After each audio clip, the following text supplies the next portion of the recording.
Oh, why did it take me immediately to Grammarly? Do, do, do, do, do. Do, do, do, do, do, do. Ba-dum, bum, ba-dum, bum, bum, bum, bum.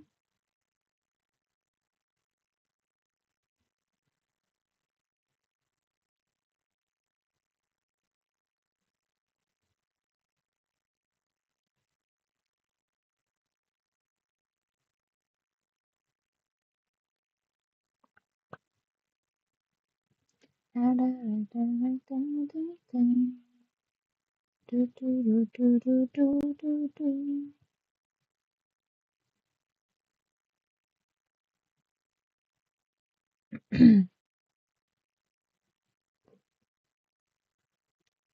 Okay.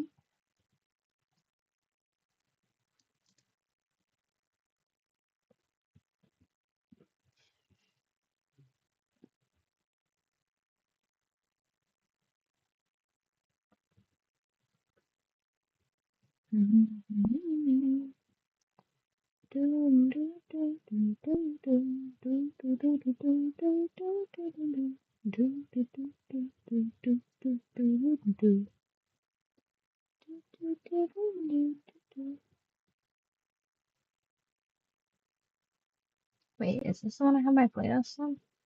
No, it's the other one.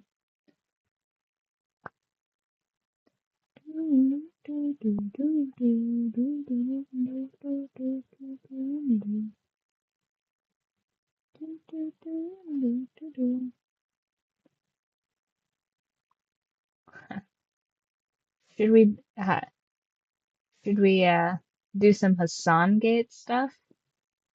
Some collar gate? I feel like that's kind of been beaten to death.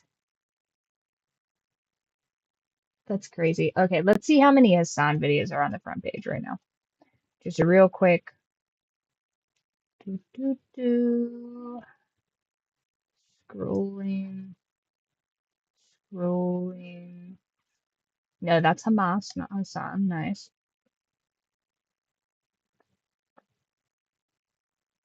Okay. So far, so good. Almost out of the news cycle, you might say. And then, oh, what's this? No, that's just Koosh covering it. Then we've got, oh, wow, I actually expected there to be way more of them on here. Yeah, so far only one out of the entire cover here. Ooh, pointy hats on there. Nice. Let's save that to the playlist.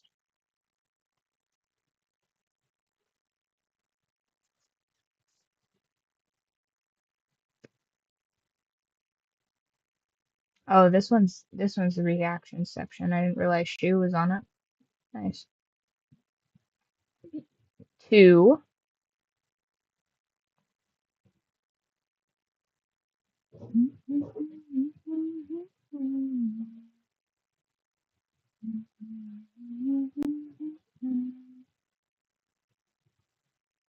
Is this just gonna infinity scroll? That's not what my intention was.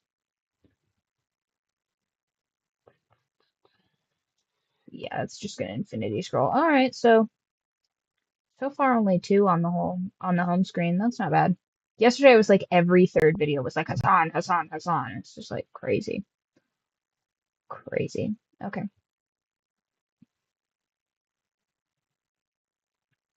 now we have the mic. The mic is correct.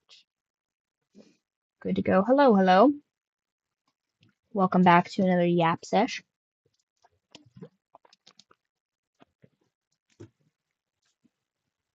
Oh my gosh, has it been 5 minutes already? That's insane.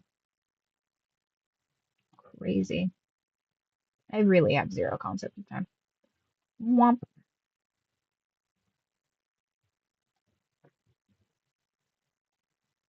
Oh, whoop. Wrong screen. I see now. There we go.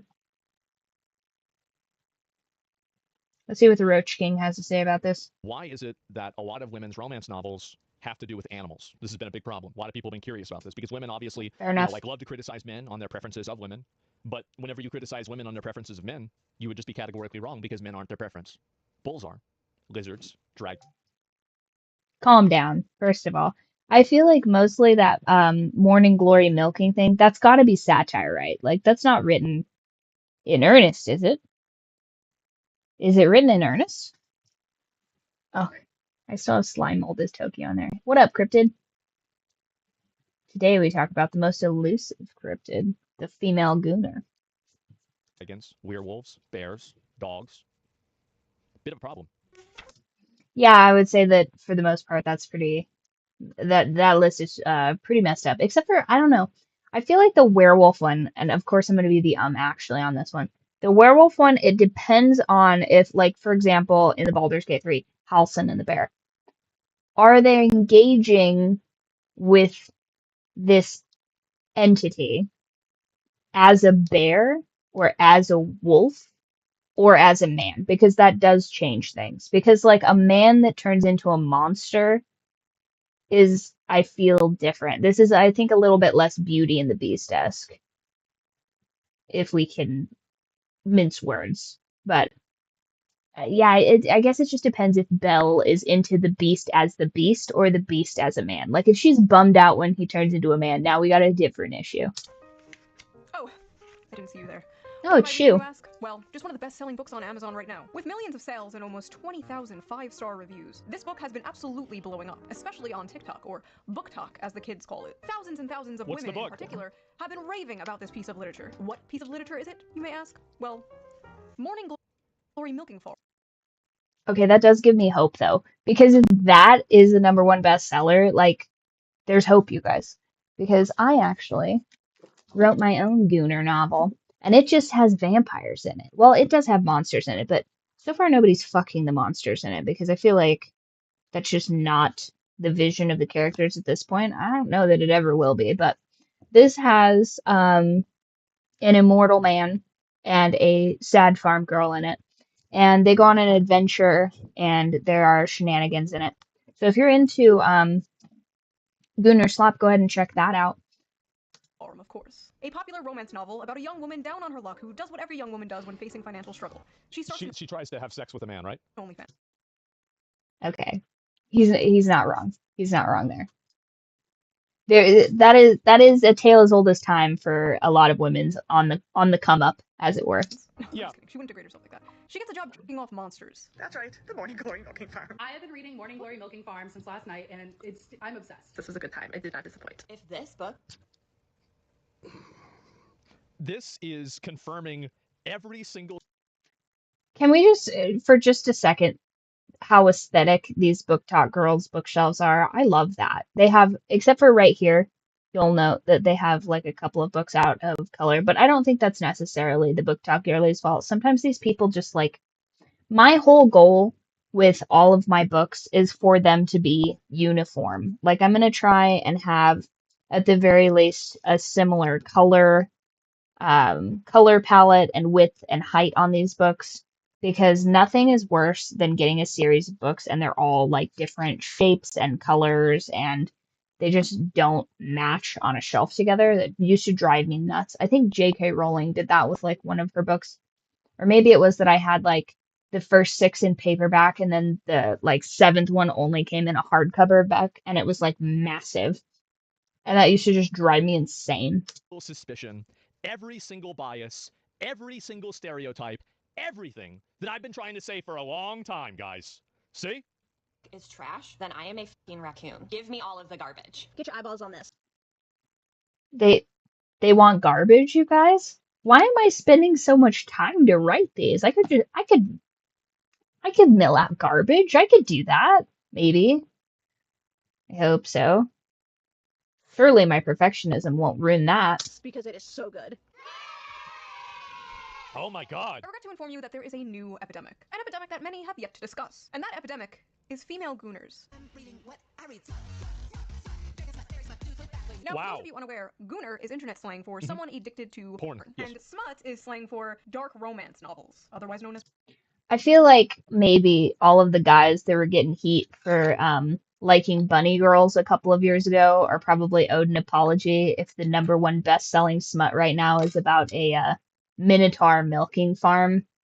I think we should all probably give those guys just a collective apology if that's the state of things now.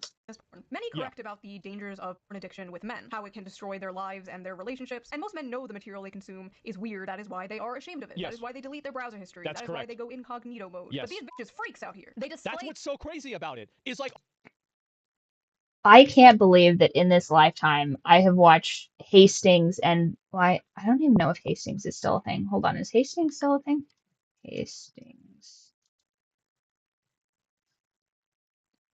Hastings stores.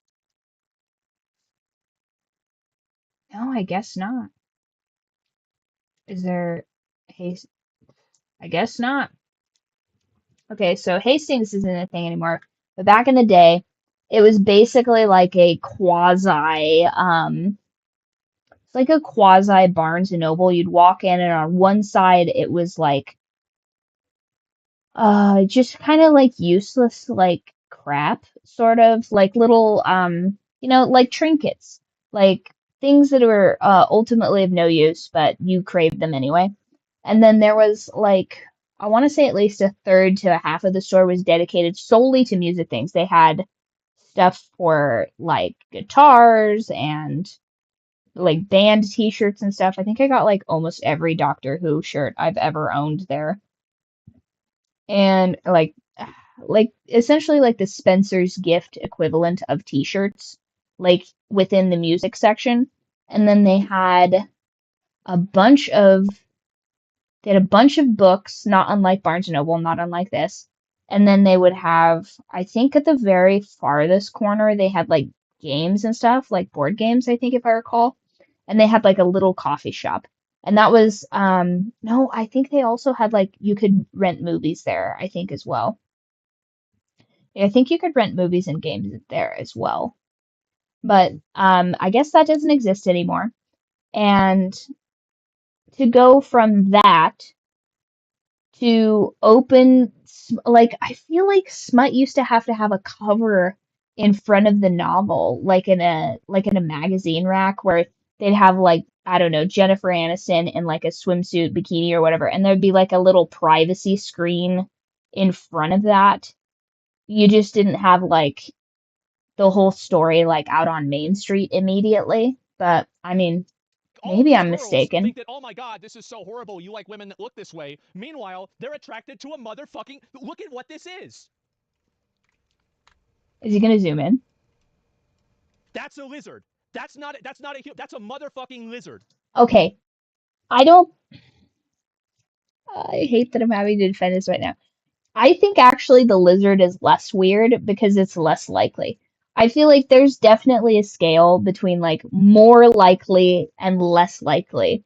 Like I used to work with some real freaky gals, and the things that they'd purchased on Bad Dragon, I was like, there's no way. There's no way that this could be legally obtained. That's crazy. But something about the like sci-fi fantasy aspect of a thing that doesn't exist, like a dragon, just makes it like more believably fantasy and less like a gooner cope. You feel? Right there. You see that?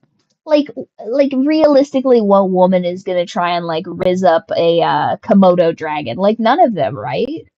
Surely. Surely none. Surely no woman is picking up a monitor lizard with ill intentions, correct? And you're mad that guys like girls with larger than average chests. First of all, not just guys. And you're reading a book about having sex with a lizard.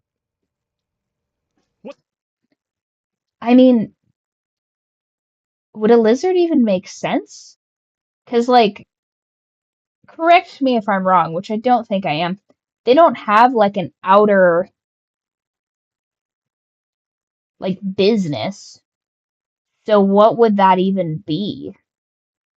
Is it just, am I gonna get tricked into reading this novel? What the hell is going on? their smut openly in bookstores. Yes. They proudly pose in front of their smut collections. They discuss their smut openly on TikTok. Yep. They go The smut horde is crazy, though. to have like I remember at one point having to have a conversation with one of my exes because he wanted to display Mein Kampf, and I'm like, "Have you even read this book?" And he's like, "No, but I own it." And I'm like, "Okay, but like if you haven't read this book, why do I need to display this book?" Like I think that having like the cookbooks on display is fine, having books I intend to read again is fine, but like I don't think if I can recall that I've ever put like 50 Shades of Grey or anything like that on Main Street. Like, I'm pretty sure I have a lock on my Kindle app just so that people aren't like getting into my business like that. That seems like, I mean, shockingly, like maybe I'm a prude in this where I think that like the things that are like stimulated to me should be like my business and not necessarily like the neighbors I invite over for like cookies or something. Like I don't think that like Susan from next door should necessarily know like what I'm into, you know? To smut conventions and get choked out She God. can by a suspect, football but she shirtless doesn't need to rhinoceros. I know know. what you were thinking. Shu, isn't this the pot calling the kettle degenerate? What do Yes. you mean? Yes, it is. But have you considered it takes one to truly know one? You see, women are strange, fascinating Game creatures. For recognized centuries, game. men have tried to figure us out. Our mood is Yep. affected by the tides in the moon. We Nobody bleed for knows 5 days why. and don't die. By painting my face, I can instantly shapeshift from a 4 to a 6. We are Oh, truly wow. mysterious, magical creatures. But one of the most mysterious aspects of women to men is our sexuality. You see, us women are not like those disgusting moids. No, we are sophisticated. We are evolved. We don't watch Sure. videos Yeah, of strangers guys. slapping their sweaty bodies together. Yeah, No, you read a book about it. You read about strangers right. slapping their sweaty Yeah. To be fair, I don't think they include the onomatopoeias of those in there. Well, hold on, let's see. Did I include any of the noises? I don't think I did.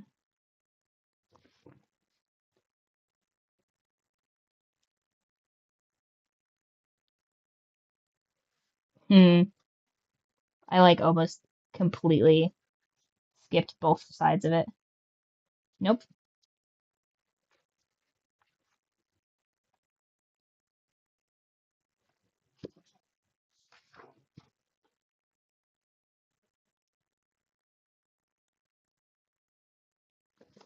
Does this count as on-stream gooning?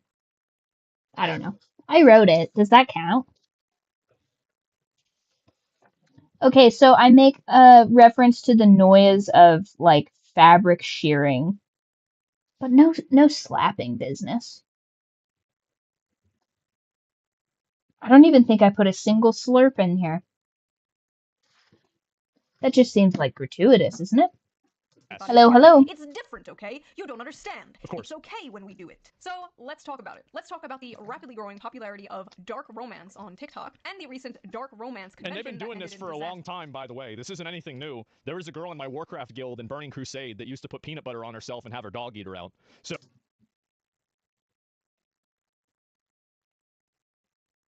Pause. That's crazy. Uh, that seems like an arrestable offense. Yes? No? Yes? Yes or yes? it's not like this is a new phenomenon or anything like Ugh. that. This has been going on for a long time. Not just the way it is. Let's just take what a break happened. from all this depressing What? political news and talk It about sounds like something ye old If criminal. political things aren't important, trust me, they are. You should be keeping up with politics and the news when you can. I know it can be difficult to do, but fear not. I have an app for that. So before we get into this video, let's quickly give a shout out. Oh, freaking, what is this? Ground news again? Let's, pippity pop.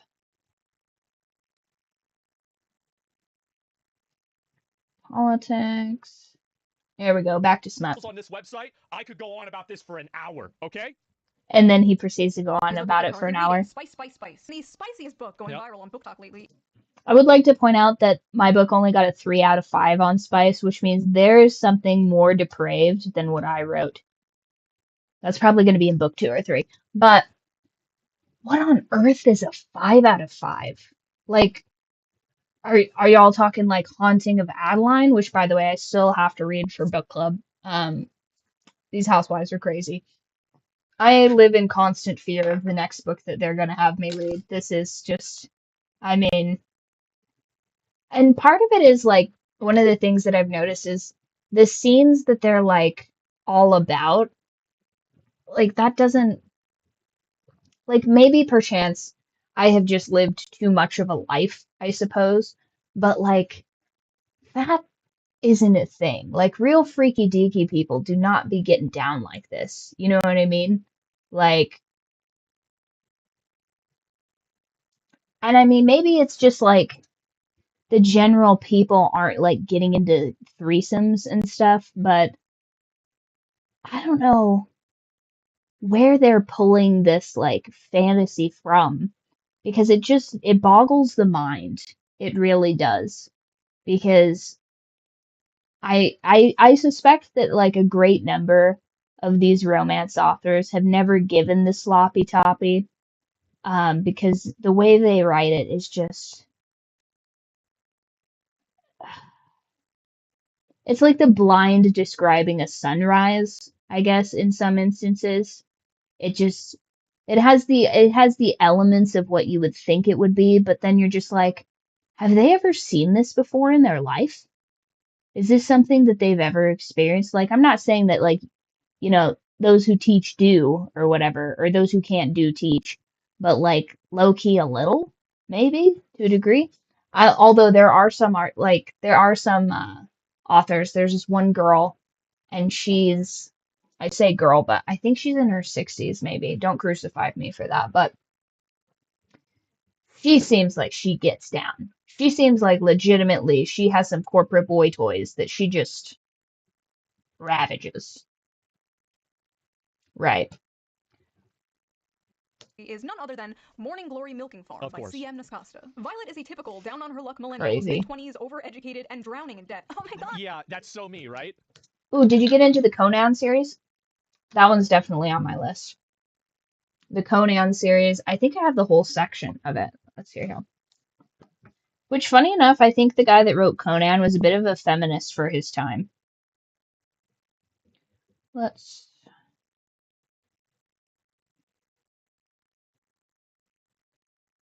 It's gonna make me re-sign in.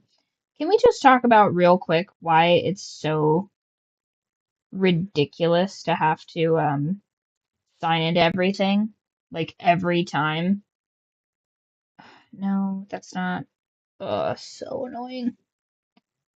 Because like these devices are tracking us everywhere all the time, constantly. So you're telling me that it doesn't know that I'm the one that's trying to get in here? No, Conan's awesome. Hubby actually put me onto it, and I got, I think, the entire complete Conan series by Robert Howard, which I think Robert Howard is like an OG like token homie, but I think he died prematurely, so there's not like a ton. But he wrote, it looks like from 1932 to 1936. So like a relatively short amount of time. But there are 17,000 pages, it looks like on here, but this is on essentially a Kindle. But I can't wait to read these. Like, what's some of the shorter ones? But I feel like this would be right up you guys' alley. And I don't think it's smut. I don't even really think they get down like that. But it's just sort of the classic like hero situation. Like, did you guys ever watch modern episode, Wheel of Time kind of stuff? No, I mean, I think it was like under $5 to get like this entire compendium of Conan. But what am I thinking of? A Beastmaster? Is it Beastmaster that I'm thinking of? Beastmaster. That's from 1990 or 1999. It goes to 2002. Hopefully nothing freaky comes up on here. Wow, is that really what he looked like? Crazy. I used to be obsessed with Beastmaster, first of all. Anytime it would come on, I'd be like, oh my gosh, it's that guy that here. What's this one from? Is this one from the 80s or something? Summary, latest information. What is this? Screen Rant? This would have been from Yeah, the 1980s version is the original one, I think. Yeah, where's the 1980s? Oh, come on, don't freeze. No. Oh yeah, Xena Warrior Princess. I was obsessed with that. Beastmaster 1980s.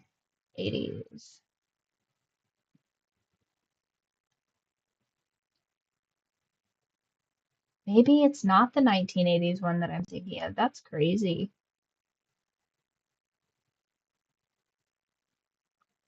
The 1980s has a lot of good shit though. Oh, where is Beastmaster movie? Beastmaster Xena? Is that the same universe? Yeah. Yeah, this is the one I'm talking about. Hopefully this isn't crazy.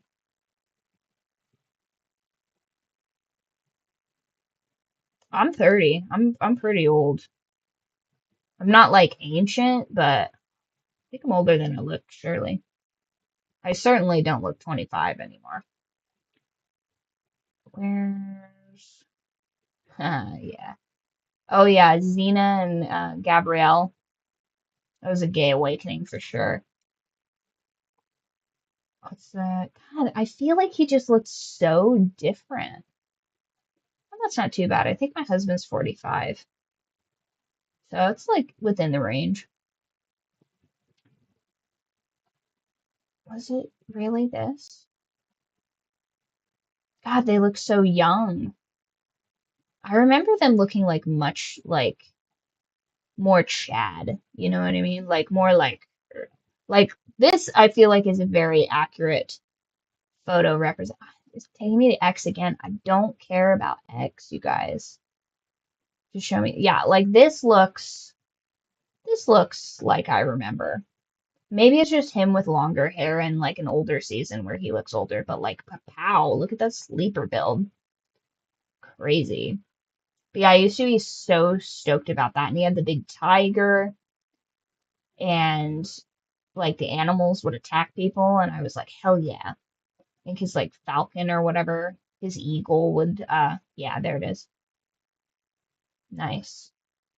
Yeah, the eagle would attack people and I was like, yeah, that's what's up. Big fan of that.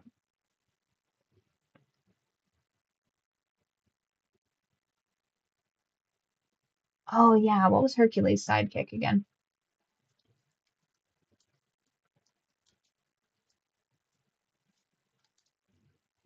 No, not his side role. Yeah, Gabriella and oh no, it's not that one.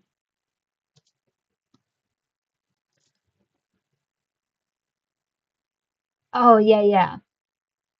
There he is. The blonde guy was his buddy's name.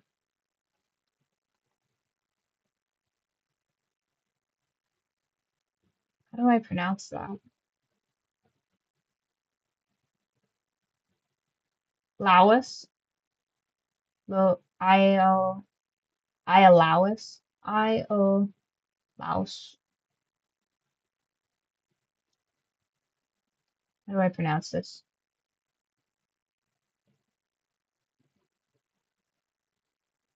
Iolaus. Am I saying that right? Probably not. Can I speak this? Read aloud. Iolaus. Iolaus. Iolaus. Crazy. Yeah, never try and get me to learn Greek. I am trash at it. What's some other hits from the 1980s? I loved Spartacus, but Spartacus, the first season, especially when he's like fighting Gnaeus. Oh my God. Me and my friend used to go crazy for that. Didn't I think the main character though, I think he died of cancer, did he not?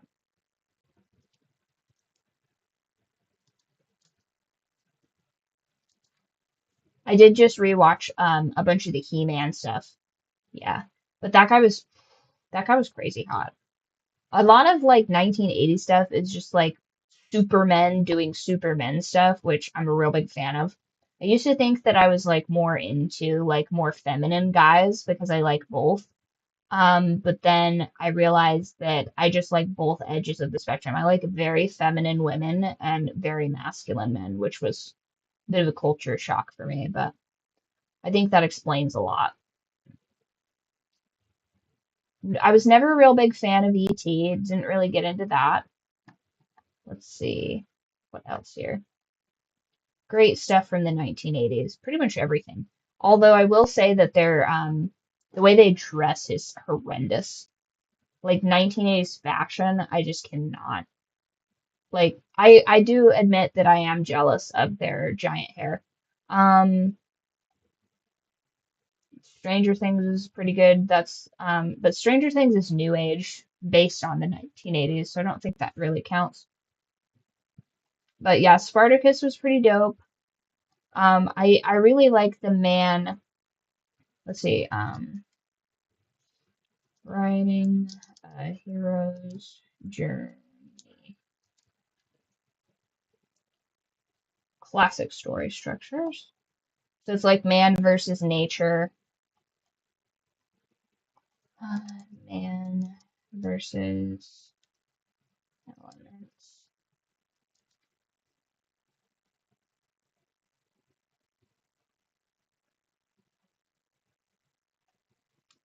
I think my dad's a real big Star Trek fan. Is that the one that has here, let me see. Star Trek um ship. I just remember him yeah. My dad was a real big Star Trek fan. He had the little Star Trek ship in a snow globe. Oh, Merlin's good too. Yeah, what is it? It's man versus nature.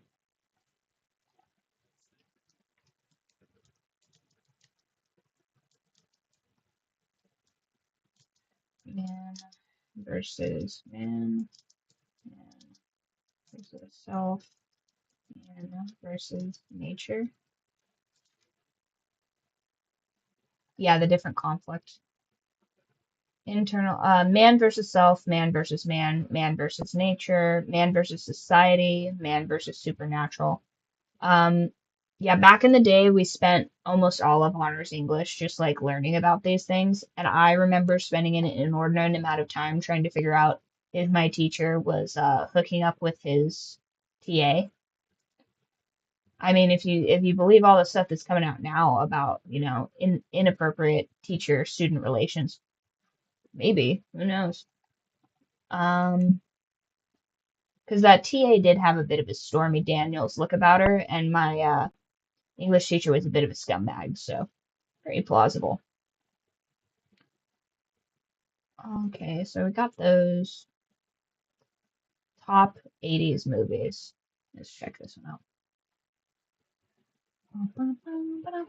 I remember seeing The Fly for like a brief moment in the beginning. Not a big fan of that. Adventures in Babysitting, Little Trumbull and Big China. No, that seems kind of up my alley though. American Werewolf in London. Nope. E.T. Not a fan. The Burbs. Nope. Desperately Seeking Susan. Nope. Gremlins. I saw Gremlins. For the first like year that I had all of our cats, we called them Mogwais because if you gave them snacks, they turned into little monsters. Howard the Duck. That's like the weird, creepy, anthropomorphic duck, yes? Yeah, cigar smoking duck is back from space. Yeah, pass. Explorers, Working Girl. What is that? Young Harrison Ford? Oh, young Harrison Ford's pretty good looking, actually. Young Harrison Ford looks like he had a promising career in politics. I mean, doesn't he? Doesn't he look like a senator? Pretty in Pink. War Games. I saw War Games. I think we watched that in I think we watched that in military history actually.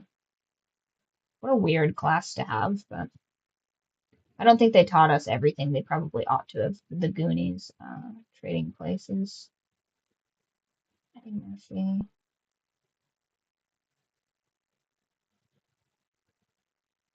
I think the movie I'm thinking of with Eddie Murphy, he's a prince that gets sent to New York. What's that one? Eddie Murphy, Prince. Coming to America. That one was crazy. Goonies. I don't think I've ever seen the Goonies. Princess Bride. That's from the 1980s. Yeah, Coming to America. I've seen. Yeah, I wonder if I can improve the latency on this.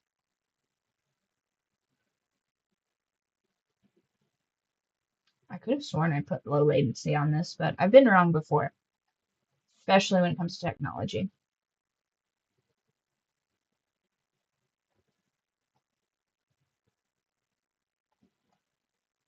I yap faster than the speed of typing. Ghostbusters, I think I've seen Ghostbusters. All of them, unfortunately. I think I've seen the old Ghostbusters, and then there's like Ghostbusters 2 or something like that. And then there's the Lady Ghostbusters, which was just a steaming pile of shit, unfortunately.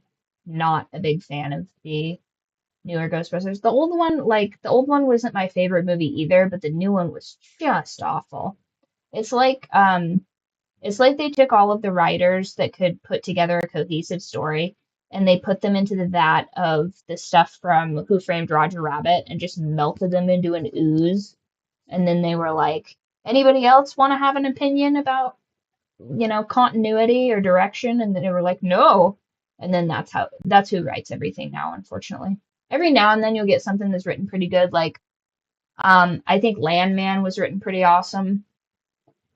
Yellowstone was pretty good until like probably the last to the second to last season, I guess, depending on which characters you like the best.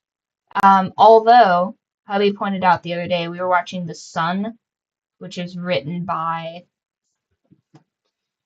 let's find The Sun. This, do I watch I've seen some Star Wars stuff. I can if it's a series like that, I can only watch them in chronological order. So if something's like a prequel or something like that, Andor is one of the best things ever. Um, so like for Star Wars, I had to watch it when like Anakin was a child, and then I have to watch them like progress because I don't think a lot of things do flashbacks very very well, and I'm not a big fan of watching things and not knowing like the backstories and the ends and stuff where they'll be like, oh, remember the war of blah blah blah blah blah, and you're just like, are they going to be referencing this thing that I don't know about, but all the characters know about? Like, I get that the premise of that is to be like, and then when we put this prequel out, like it'll sell out and everybody will be just like bananas over it.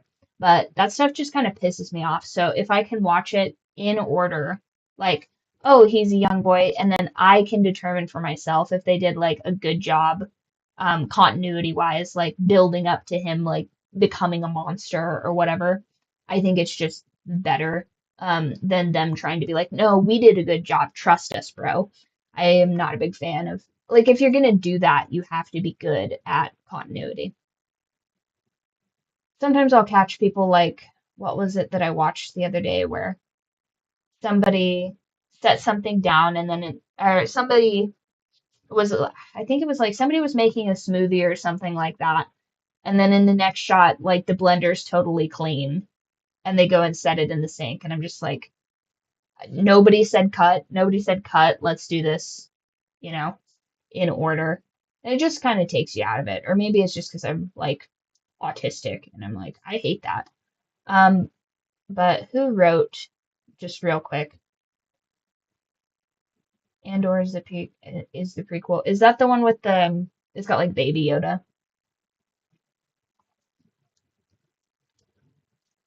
With Andor. Who's it got in it? It's the very, very beginning. Thief turned rebel spy Cassian Andor during 5 formative years leading up to the events of the 2 films. So 2 films being like the prequel films? Based off George Lucas. I'll check it out. Oh, nice. Perfect. Got the thumbnail all saved up. No, I don't need your help. Amazon, chill out. What's this?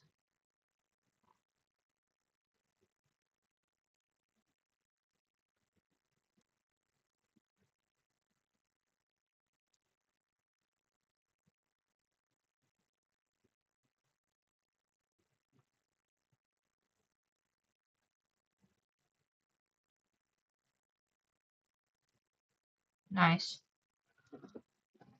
Oh, hello, Max. Max the non-Jew. Let's see here. Okay, it's Pierce Brosnan, which Pierce Brosnan can still get it. I just watched him in Mobland, and he still holds up. How old is Pierce Brosnan? Oof. Yeah, that's what's up. How old is he? Tell me how old Pierce Brosnan is.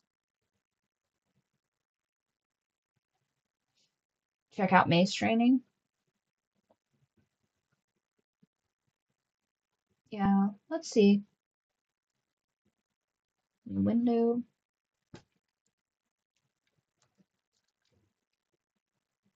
Channel points.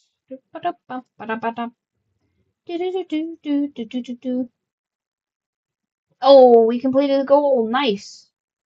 So, we will be doing some mace training this week. Nice.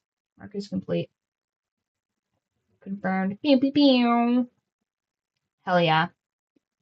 Max just wants me to reach my whole power. That's what he wants. 72 years old. Pierce Brosnan is 41 years older than me, but he could get it. He could absolutely get it. I mean, just look at that. Right there. This is what's up. Also, no. He is 72. He's 72 years old. I think this is probably a picture of him when he was in his 40s, but he's 72, but I don't know what to say. Pop Pop could get it. Also the guy from Shogun.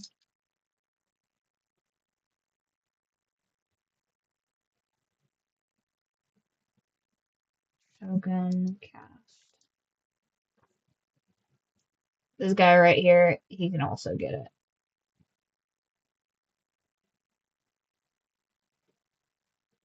He's 65? He looks way better. Okay, enough gooning. Back to the task at hand. Lady Hawk, Money Pit, Overboard. I think Overboard is where yeah, the carpenter and the heiress gets, yeah, he could get it. I think I already put that. I think I already confessed my sins into the Discord about that though. Revenge of the Nerd, Panty Raid Edition. Speaking of Gooner games, I was absolutely obsessed with the game Panty Raids when I was in high school. I think Asian people just in general don't. Yeah, Asians and Latinos don't seem to age, and then they do. Like they stay the same for a number of years, then they just get a little bit gray, and then they all look like 100 years old. It's like there's just like a giant leap between like super good looking dad and then like ancient elder that knows the future. There's just like a massive gap between those two. Short Circuit. Secret of Nim. I didn't know that was from the 80s. I loved that as a kid. Willow. That looks pretty medievally. Fantasy about the foundling baby, protect evil queen, humanity ends. Ooh, Val Kilmer's in it. Nice. I don't think that looks like a movie Val Kilmer should have been in, but I'll withhold my judgment. Stand By Me. Oh, I think that Family Guy did a rendition of that. It doesn't seem like very much my deal. Flashdance. An exotic dancer that wants to be a ballet person. St. Elmo's Fire. Coming of age stories. What's with all these coming of age stories in the 80s? Weird Science.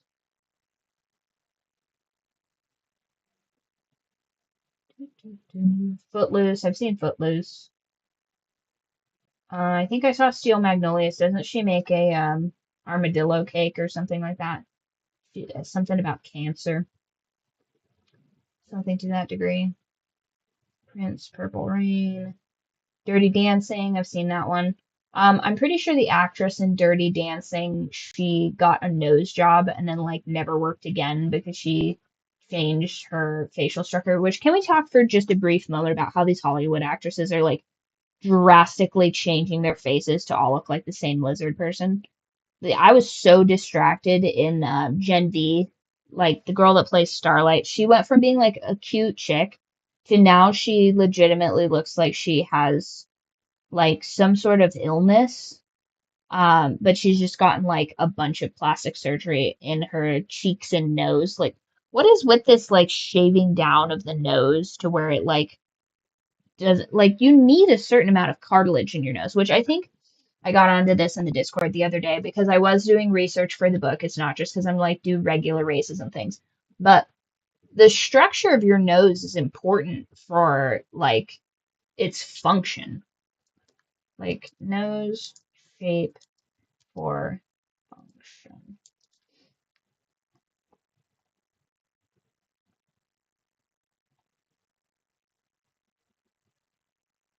Like where is the basically different cultures have different noses because like the Roman nose with like the little bump in it is for like dry air or something like that.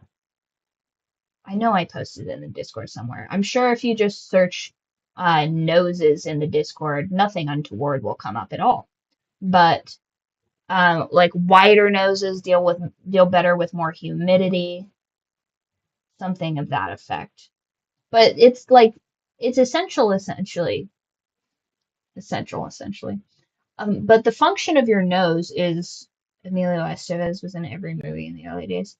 Oh yeah, isn't that Charlie Sheen?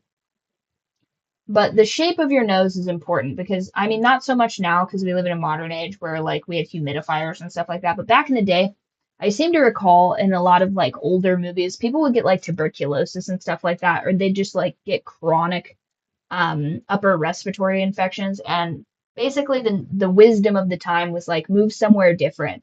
Like if you are constantly getting like headaches and stuff like that in the dusty West, and you're just all like allergent up because you can't breathe. They're like, don't live there. Go somewhere else. And back in the day, people would just. I mean, I guess there was also a time in our like in the formation of the United States or whatever where like you didn't truly know what the biome of where you were going was because you would like Oregon Trail your way and you're like, oh, I'm going to go to the Oregon Trail and I'm going to go that way. And then you just kind of gave up in the middle of the state, it seems. And then you're just like, well, this is where I live now. And then you just adapt to your environment rather than going somewhere that makes sense for you to go. Like, for example, it doesn't make a whole lot of sense to me that we would have like immigrants from like South Africa or, the Middle East and stuff, and we put them in Michigan. Like, like the biome of Michigan doesn't make sense at all because that's like regionally it's like what is the biome of Michigan? Michigan is primarily a temperate broadleaf mixed it's a boreal forest essentially. No. That's what I'm saying, Max. Michigan is a boreal forest. Now, let's see. What is the biome of the Middle East? Be as offended as you want. This is just, see, look at here. So the map of the climate of the Middle East, right? Oh, I hate that it's bringing this up on the side instead of in the middle. I want it to be over here. Open a new tab. I don't know why I'm. Are you joking right now? So if they are from, oh my gosh, this is like, so if they're from the areas in the middle, can you guys see that? Of course not. Okay, let's try that one more time. Yeah, reject all cookies. I don't need those cookies. Can you guys see this again? Of course not. Maybe I can just move my camera. We'll just move my camera for just half a second. So if you look on here, if they're from an area where there's like, if they're from the place over here where it's like mixed forests and stuff like that, sure, fine, put them there. If they're from a Mediterranean forest, that makes more sense. No, it's just biome wise. First of all, it's Michigan is cold, is it not? I doubt these people have ever experienced the type of snow that Michigan provides. In fact, at one point, I think I was driving through, I want to say Ohio. Yeah, I was driving through Ohio to get to Wisconsin, long story. And there was like 6 foot snow drifts. It was ridiculous. I doubt they have anything like that in the Middle East. So it's like annual snowfall Middle East. Snow in Israel is uncommon, but occurs at higher elevation. These people don't even have that. In what my point is, they don't have these things in that region. Why are we putting people in this region? You take hill people and you put them in hills. You take mountain peoples, you put them in the mountains. If we were taking people from the mountains and putting them in Appalachia, they would be like, yeah, these are this is a mountain-based culture. We've put them in the mountains. It makes sense there. Yes. We put plains people in the plains. And I think you should just put people generally in regions that they're more familiar in. I mean, yeah, I guess you could probably like petition to be in a different biome, but um, we should be doing biome based moving of people. I don't think that we should just be putting people wherever. You should give people a better shot at the very least. Because think about it, like their jobs and stuff like that would also probably, like to a degree, be involved in the biome that they live in. Yes, yes, or yes. Like if you live in the plains, you'd probably have a more of a plains-based job unless you were in like, yeah, I don't know. If you lived in probably a shittier place, then you would be more inclined to do pop that back over there, I think. You probably do things that are like less involved in your biome. Like if you lived in, I don't know, some place that's like Valley Forge or something like that, you'd probably want to have a remote job where you'd work indoors because it's cold as shit outside. But I think if you took someone from Alaska and you put them in Michigan, they would just objectively do better than someone you take from like the Middle East and you put them in like the coldest place they could possibly imagine. You know, like the equivalent of that would be like taking someone from like Oklahoma and putting them in Siberia. Like, do you think they would realistically do well in such a shockingly different environment? I don't think so. That's my main point with that. But anyway, thing about noses is they're important based off of where you live. And I think over a long enough period of time, we'll have people's physiognomy shift to where they live. So I think if the people from the Middle East or whatever that have moved to Michigan stay there for a period of like 1,000 years or something like that, they'll look more Midwestern because one, they'll interbreed with the native population of people that have lived there for long enough in that environment to develop like a thick layer of fat for the cold or something, or, things that help you live where you're at. Or we'll use technology to mitigate those things and we'll see relatively little change. But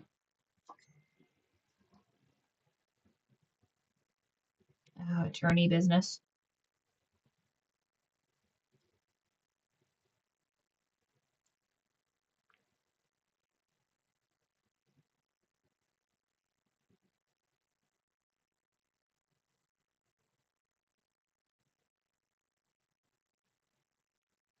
Deceit. DECIDECEIT. D-E-C-E-I-T. D-E-C-E-I-T. There we go. Notice I have legal counsel for anything other than what I should probably have legal counsel for. Labyrinth. I don't think I saw Labyrinth, but I did see Pan's Labyrinth, which I think is Portuguese. Pan's Labyrinth. That's not from the 1980s, and that's Guillermo del Toro, I think. Well, he's from Spain, so it must not be Portuguese, yes? Yeah, that one's in Spain. I should try and watch that again now that I'm a little bit better at Spanish. Tootsie, Poltergeist, Risky Business. I saw Risky Business. That one's a classic. It's freezing cold there. Let's not mince words. It is. Isn't Valley Forge in Michigan? Or is that in Virginia?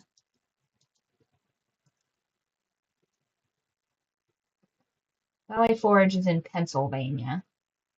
But that's where Washington's troops died. No, thank you. Guaranteed Tom Cruise didn't age. I think that Tom Cruise does age, but he is mitigating it. Like, for example, I feel like one of the only ways you guys can tell that I'm getting older is one, these like super deep like sleep lines. Like these are like what I wanted to say necromancy, but that's the wrong word. Narcoleptic. These like narcolepsy lines here that are like, I have slept for 16 hours straight. And then I've got this like tinsel of gray hair up here that is receding my hairline. So love aging. But one of these days I'll have a thick mane of silver hair, which will be pretty sick. All right. Did it just pop out of that? No, there it goes. Fast Times, Original High. I don't think I've seen that. Amadeus. Nope, I haven't seen that one. It's about Mozart. That looks good though.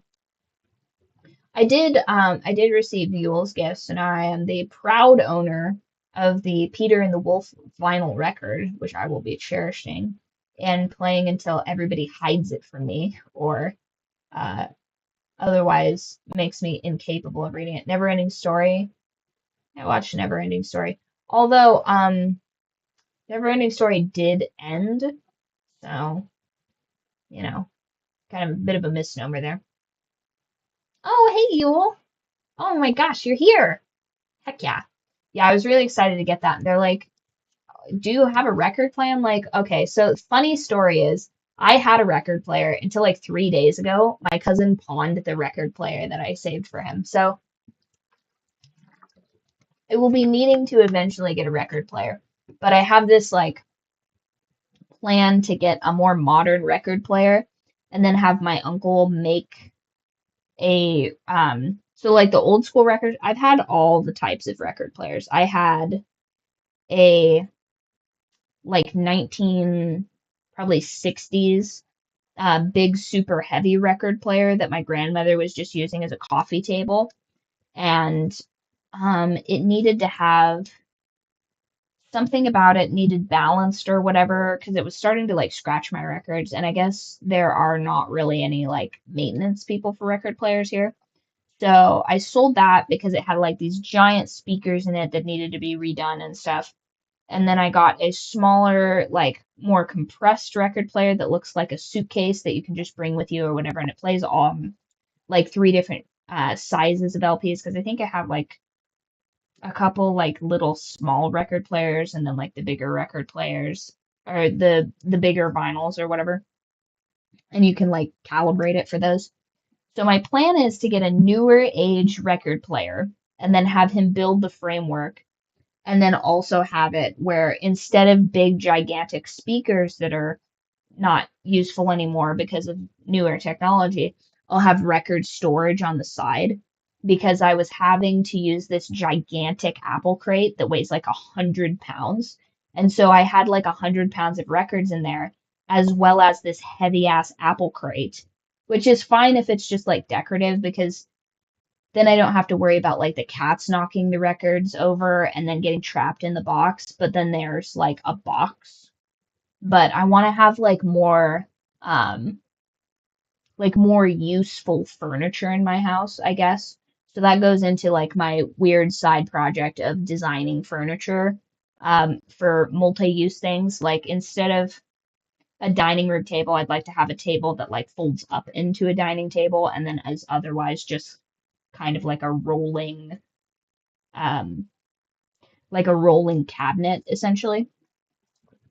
Because there's like, traditional furniture I don't really value because it's kind of bulky and takes up a bunch of space, but if I can somehow work minimalism into my house, it'll be perfect.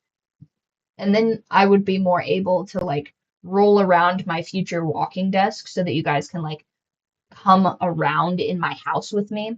And then I can take you guys from like the kitchen to the living room and into the office and stuff like that.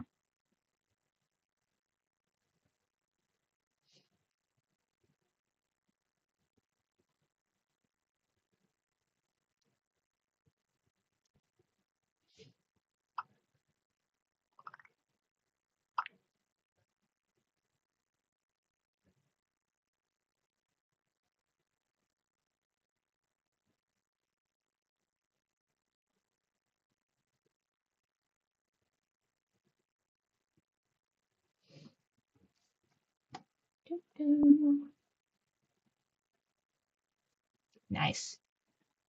All right. Well, I think we've gotten through most of the 1980s and we've gone about my geopolitical thoughts on the Middle East. So let's circle She's back up to with Gooner millions. Girls. Exactly. Yep, I fucking knew it. The verge of moving into her parents' basement, a Uh-oh. lifeline appears in the form of a very unconventional job in the neighboring Cambric Creek. Yeah. She has no choice but to grab it with both hands. Morning Glory Farm offers Jesus full-time hours, Christ. full benefits, and generous pay with no experience needed. There's only I mean,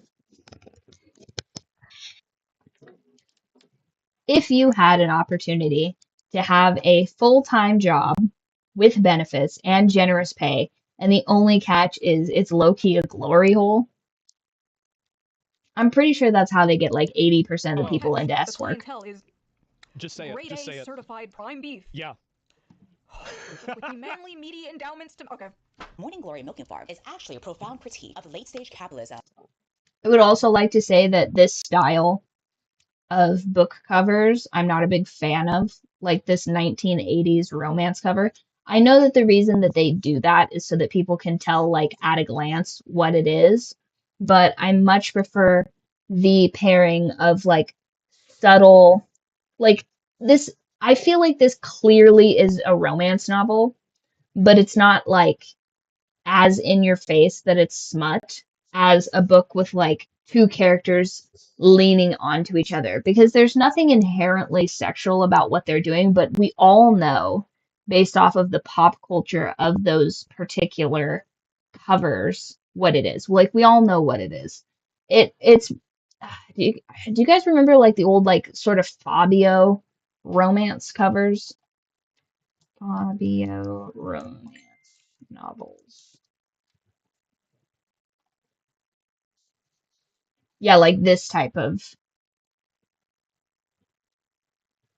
Why? Because that is the Roach King's job. Yeah, like this. Oh my gosh. Okay. Messed up my whole screen ratio for you guys to not even be able to see that. But do you see what I'm talking about? Where it's just like the whole windswept from behind, and like maybe there's like some like pirate looking lass on him. I think there's got to be a Fabio romance novel where, yeah, like this one. Oh, should I scroll? This one, okay. You never know with Reddit, but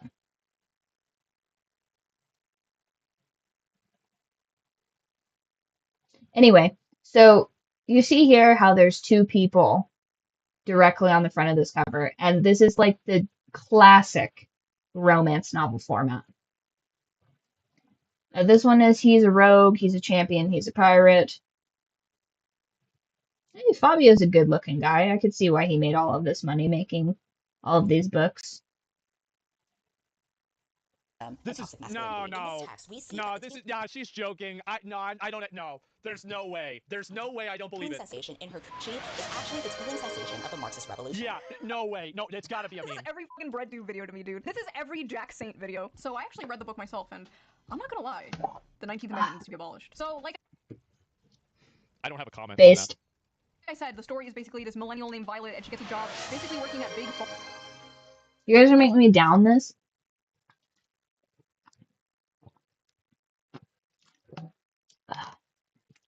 pharma in Narnia, where they harvest minotaur milk to make Viagra for human males. Oh God. And I read the whole thing. Yeah, how was it? Kind of watch list. But listen, this is my job, okay? I'm not out here. Guys. You guys did so good. Oh. You guys did so good on that one. What we're gonna do is, here we go. No Streamlabs, please, I beg you. I didn't mean to click on you. It's not what I tried to do. Okay. Can you guys see what does it look like when you guys look at the stream rewards? That'll be a little treat for me later. Okay. Add new community challenge.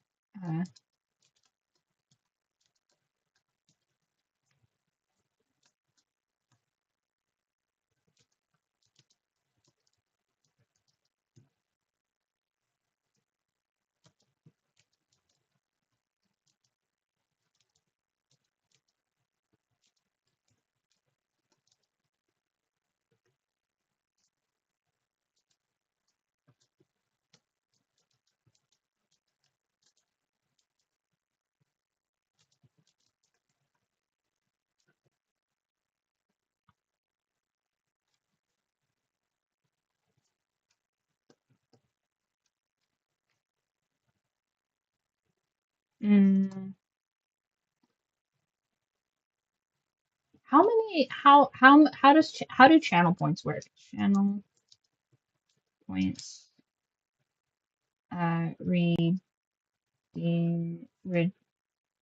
Redemption.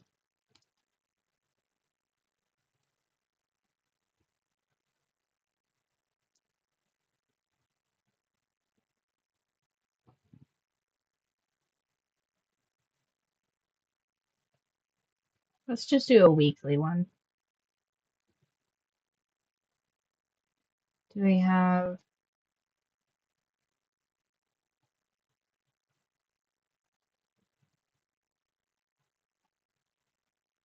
Oh my gosh, that's funny.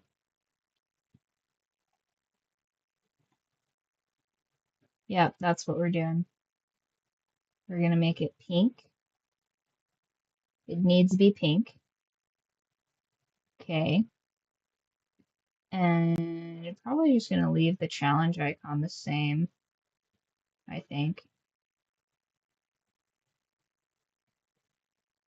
Can I make it a reoccurring goal? Is there a way to do that?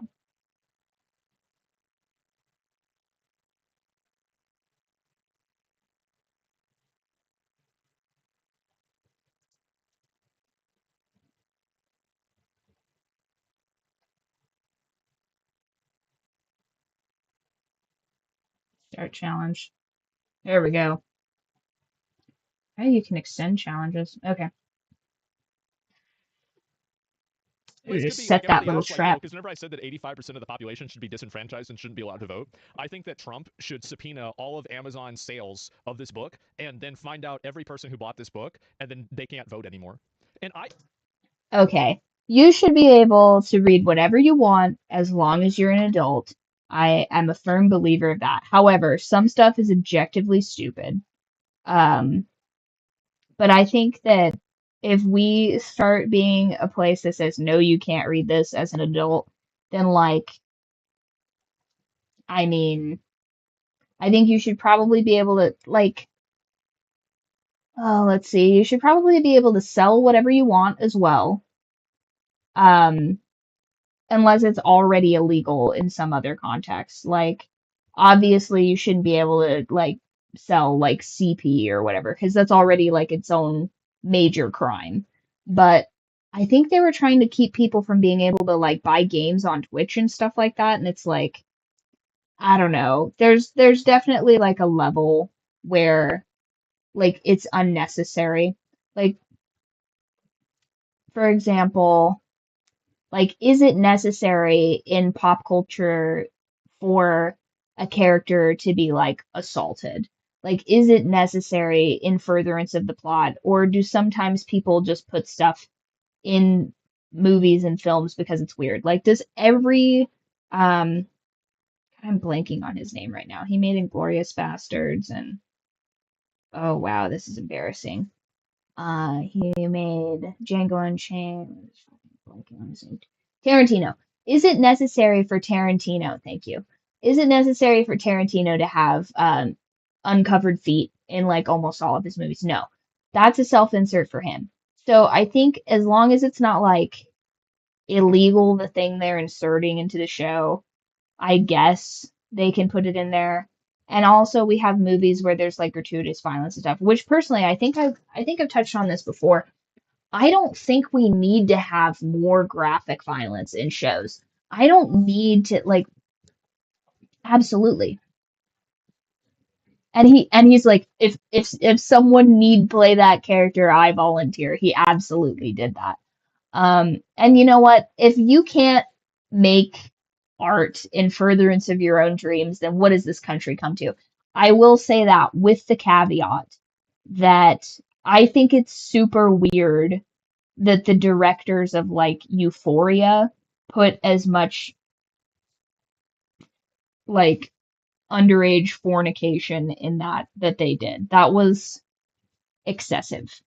And I think that, but they've been doing that for a while too. Like Degrassi was some of the most unhinged, some of the most depraved shit I've heard in a while. Like I recall at one point my cousin telling me that she was watching this stuff, and I'm like, and this is on HBO, right? And she's like, no, no, this is a show I watch on Nickelodeon. And I'm like, your parents should watch you more. Like it has been brought to my attention that you are being underregulated because these are things you should have no knowledge of and no understanding of, and I am deeply troubled by the ideas formulating in your mind because of this.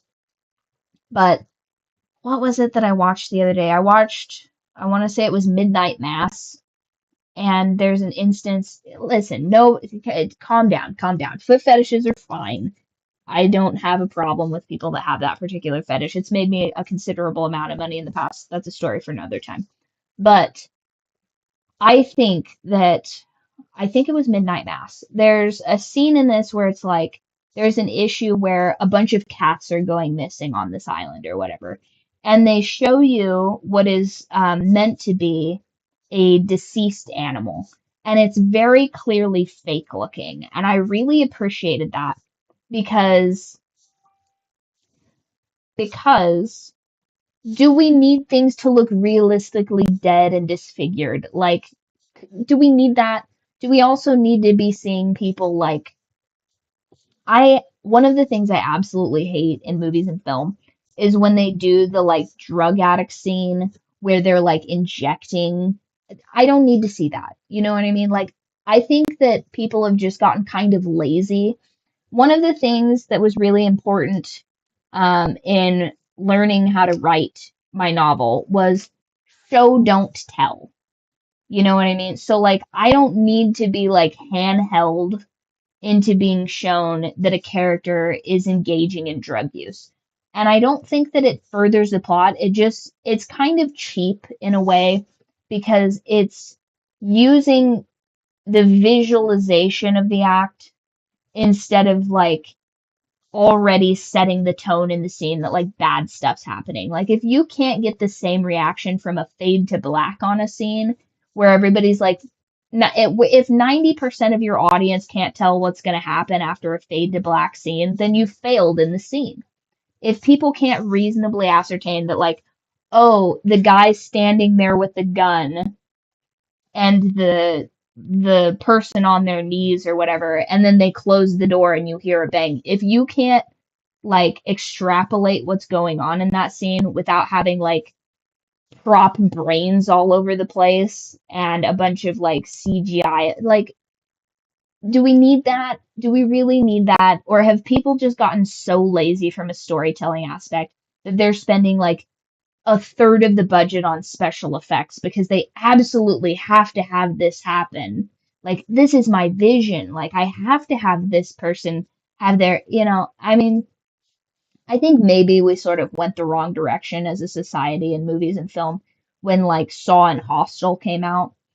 Saw, comma, and Hostel. That I don't believe that the two series are related, but there's this like ridiculous gore. And I know that there's some prop guy just absolutely glazing himself in those scenes. It's like, yeah, I made the most realistic anatomical heart that got eaten by one of the people on set. And yeah, I mean, it was made out of jello, but you see, I did these little splotches with like prune juice that really sells it. Like, can we not? You know what I mean? Like, even in The Walking Dead, I think some of the people were, like, just queasy watching people eating. I want to say it was like they made like a version of like Chinese food or something like that, like barbecue or something that people were eating as zombies. Like when they have to consume one of the other characters, it like they've made the prop food, they've made the prop people that are being eaten something actually delicious. But I'm like, do we really need to be doing all that? Like, can't we just like have some like clever cinematography? When are cinematographers going to get a little bit of shine? When's the cameraman going to get the kudos for like doing this nice 3/4 shot where I don't have to watch somebody's entire like small intestine be slurped up like spaghetti? Can we just take a step back from the hyper realism for a minute and just like be for real for a minute? It's just excessive. It's grotesque in a lot of I think we can do instances. this because if you read the Constitution, it says everybody has the right to vote. Okay, they can vote. But nobody ever says that they have the right to have the vote counted, right? So they can vote, it's just that we don't count those votes. Oh my God. So no, they never said anything about counting votes. Oh, bro figured out how the California elections have been going for probably the last 5 years. That's crazy. That's crazy. Just turn off, just unclick a certain sect of people's votes. That's the way to do it. Now, I will say this, I am not a big fan of everybody voting because I've worked with a lot of people where their vote should count for less. Their opinion should matter less because they're objectively worse with their opinions for the collective, for the Runts. Like, for example, when Runts votes that he gets to have a third helping of cat food, being that he's like approaching 14 pounds when he should realistically be closer to 10 or 11, I don't value his opinion. Hey, first of all, this is an example, little guy. You needn't take it out on my physical belongings.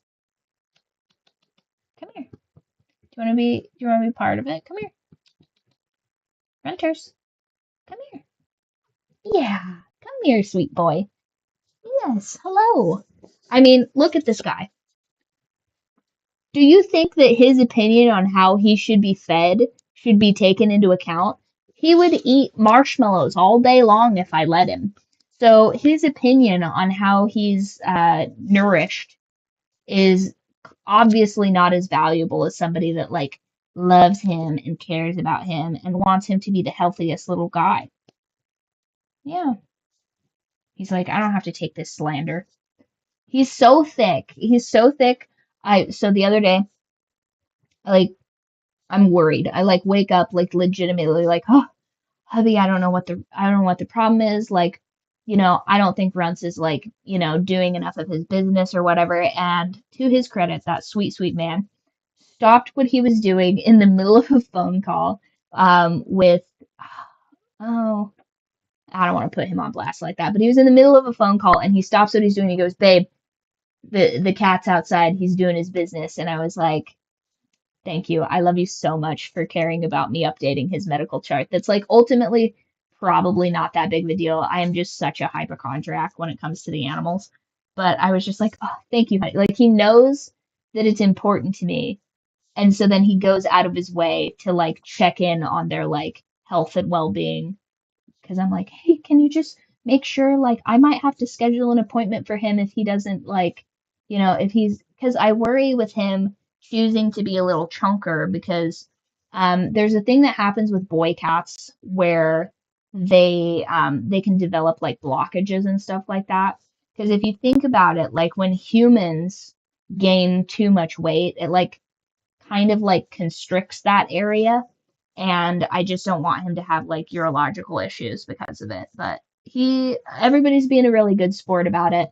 So I've gotten to kind of like simmer down about my medical fears of the kitty cats. But objectively, his opinion on what he should be able to do all day, for the most part, should be his own. But there is a degree where, like, clearly my cat just doesn't care as much about his medical well being as I do. So, like, my opinions on his health and well being should take precedent over, like, what he'd like to do all day. You know what I mean? Like, to a degree, it should be his, for the most part, he should be able to do what he wants to do.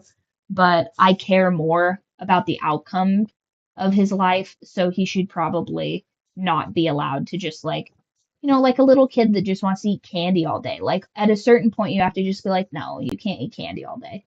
And if you're an adult and you just want to eat candy all day, I also don't think you should be able to do that. I think that to a degree, people that get into these like my 600-pound lives, which I had to stop myself the other day. I got so addicted to watching like clips of my 600-pound life and 1,000-pound sisters and stuff like that. I was like, I have to stop. I have to stop myself because I'm getting like way too amped up about people I don't even know. And I was like, at a certain point, like, how has this not gotten to the level where like people understand that like eating disorders are a form of self-harm and allowing people to do these things is just the same as being like, yeah, sure, go out and get like insert illicit drug here. Like, it's a free country. And it's like, if you would put someone in a rehab for doing illicit drugs to the point where they're like threatening their own health and safety, like, how is it even possible that these people have been allowed to get to like this one guy was like 700 pounds, and I'm like, that's crazy. Like that weighs more than some of the cattle I used to manage. Not all, mind you. But like, that's insane. That's like, oh shit. Here's if you guys didn't already know, this is where the fact that I am bad at math comes to the forefront. Let's see here. So that guy was, let's say, 718 pounds. Let's say, for sake of argument, a regular person is around like, I don't know, 215. We'll say it's like an average of like, I think smaller people are usually around like 100 or whatever pounds if they're like smaller. And then like, I know a guy that's like almost 300 pounds, but he's also like 6'6". So that's like 3.5 people on average. That person weighs as much as 3.5 people. Now, granted, that guy was pretty big, so that guy's still, like, let's say he's also 6 foot tall. That guy is twice as large as he should be. And think about, like, I mean, my shoulders are still, like, kind of messed up from, like, just years of, like, shoulder-based abuse. So I'm having to, like, strengthen my shoulders so they don't, like, dislocate in my sleep and make me, like, I get like pins and needles and stuff like that. So I'm trying to just like strengthen my shoulders so that the muscles around my shoulder are strong enough to like hold my arms in the correct position so that I don't have like mobility issues. These people are twice the weight. I mean, I think without like sleep apnea stuff, like they would die. Like their larynx is not it, your muscles and your bones and the accompanying like structures around all of those things are not built to withstand that. Like essentially, like they're crushing themselves to death, like to a degree. And I'm not saying like, the alternative isn't terrible as well. Like, like I want to say the Eugenia, I can't remember her name, but being excessively thin is also not good. So, but those are both absolutely forms of self-harm. And the fact that that's just like glossed over as a society is crazy to me. I think, what is it? What's the weight in Japan that you have to get to before the government intervenes? How?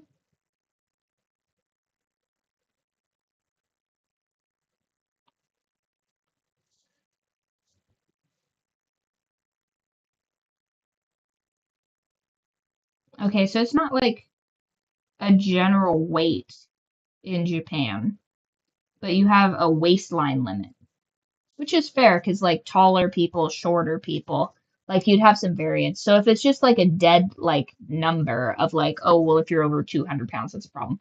Because like I said, I do know a guy that's like 6'6" or something like that. Maybe he's 6'8", and he's like closing up on 300 pounds, but he's objectively too thick. He's objectively too thick, and if he was in probably the proper weight class, he would be a couple rungs down from that. But for the limits in so for the Metabo law, the government initiative to combat metabolic syndrome, women are allowed to have a waistline of 35.5 inches, and men are allowed to have a waistline of 33.5 inches. So circling back to a point I made a couple of weeks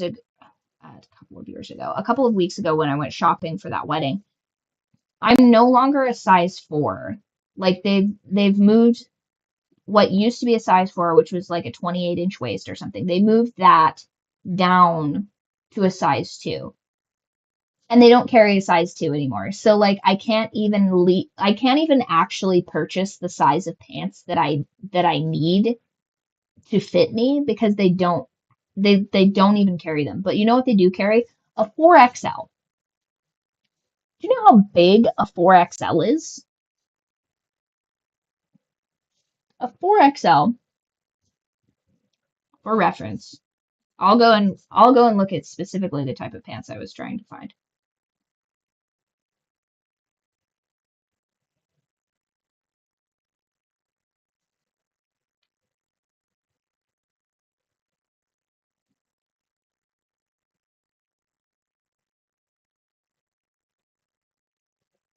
So specifically in the type, yeah.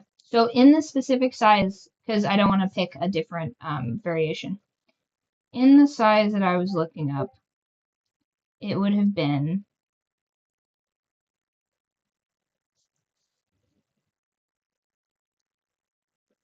yeah, so that would have exceeded the Japanese waist limit. So it would have been, it looks like a 36-inch waist. That's insane. That's a so that is an in-store size, but my size is not in store. And I'm not like, I'm not like skin and bones. Like I'm a healthy weight and I can't purchase clothing. So as a society, we've gone more towards what is objectively bad for people and prioritize that to a degree. Because I think what it used to be is if you couldn't find your size of clothes, you just had to become a seamstress and you just had to make your own clothes because you couldn't purchase clothes. Like you were essentially having to like sew together a tarp so that you could have something to wear. And instead we're like, no, let's make a 6XL. And I think that that's partially why we have an obesity epidemic in this country. Why we have, I think it's 2/3 of the people in the United States are overweight. That's nuts. And, I don't know that I think we've probably beaten, we've beaten world hunger, it seems. So I think now it's probably time to tackle, the unhealthiness epidemic. But I guess back to Gooners. They only said something about being able to vote. Voting. So why not, right? It's a loophole, Selling yeah. feet pics or something. What I do is far more dignified and normal. Yeah. Now let's take a look at some of these notes I. First of all, you can be dignified and sell feet pics. I just don't think that selling feet pics is a normie activity. You gotta have elite ball knowledge to be getting into that. Because I do think that any form of like, selling pictures of your body is a form of spicy work. And I think that probably 95% of the population oughtn't to do that. Whereas there's still probably people in the industry that are in spicy work that should not be, but that's I don't know, maybe that's a story for a different time. Maybe that's dead on, but ropes. Let's see. Big dick and balls. At one point, she says the term, and I quote. whoa, hold Pull on, it up. what? The Constitution, it says everybody has the right to vote. Okay. Yeah, they can yeah, vote, Asmund. But nobody ever says that they have the right to have the vote counted, right? So they can vote. It's just that we don't count those votes. So no, they never said anything about counting votes. They only said something about being able to vote. So why not, right? It's a loophole, Selling yeah. feet pics or something. What I do is far more dignified and normal. Yeah. Now let's take a look at some of these notes I wrote. Let's see. Oh, those were her big notes. balls. At one Those were her notes. nose ring theory septum rings. That's so all the weird fatties that read the book will feel like he's one of them. World that means like you're married, but apparently Yeah. he's divorced. The man is divorced. This is a divorced cow with a cow ex-wife. The lore is deep. How do you Divorced cow dad rock? know it's a cow ex-wife? The funniest part Is though that- has is that to be part of when the they book? go on a date. I need to. Oh my gosh. Is there also interspecies marriage in this book? Not very based cow smut book. Just read this to you. When the bill arrived, she attempted to pull a handful of carefully folded bills from her wristlet. Whoa, wait. Like, I mean, so wait, hold up, wait a minute. So she goes to like a restaurant with a cow? What the fuck is going on?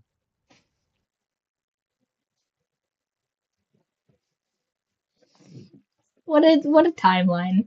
What a timeline to be on. Asmongold, which I would argue Asmongold was not mainstream until very recently.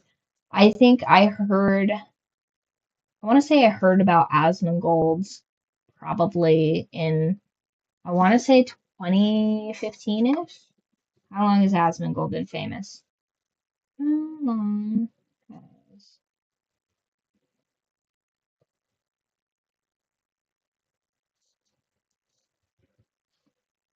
has Asmongold's been streaming since then? He started streaming on Twitch. Yeah, I think I was seeing Asmongold as early as probably 2015. Back when I was watching, I think it was like Video Game Donkey or whatever to be the best League of Legends support of all time. And that's also why I can do NASA's top better than probably 90% of the NASA's tops, but not good enough to make a living at it, which is why we're reading smut.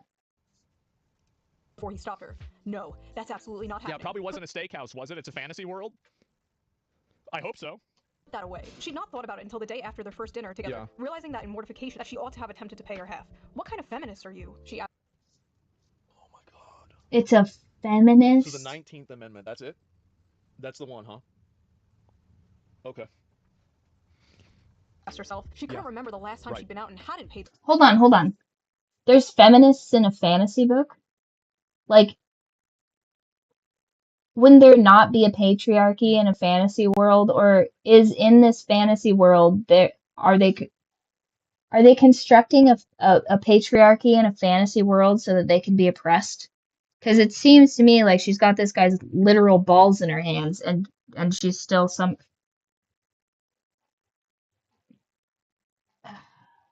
One thing at a time, I guess, Bird. Including her coffee date with Carson Tinsley. She had come prepared that night, several weeks of her tips smoothed and tucked into her wristlet. Jesus. But I didn't even offer to pay half the other night and shouldn't have Violet, if the commanding rumble of his voice hadn't silenced her. The heat of his hand dropping to her knee would have. I don't want you to feel that you don't have any agency here. I might be the one giving all the orders, but you hold all the cards. Jesus Your comfort is the only thing that counts right now. And if I Can you guys hold on? Oh, well, I mean, it's on YouTube. Like, surely that can't be too graphic. I think I have the modern. I think I have it tagged for excessive language. I hope. Let me just double check real quick. Twitch, don't ban me. There's way worse things I could possibly be doing. You have no idea. This is my redemption arc, Twitch. Oh, where's that? Stream manager. Do I have it set to filter?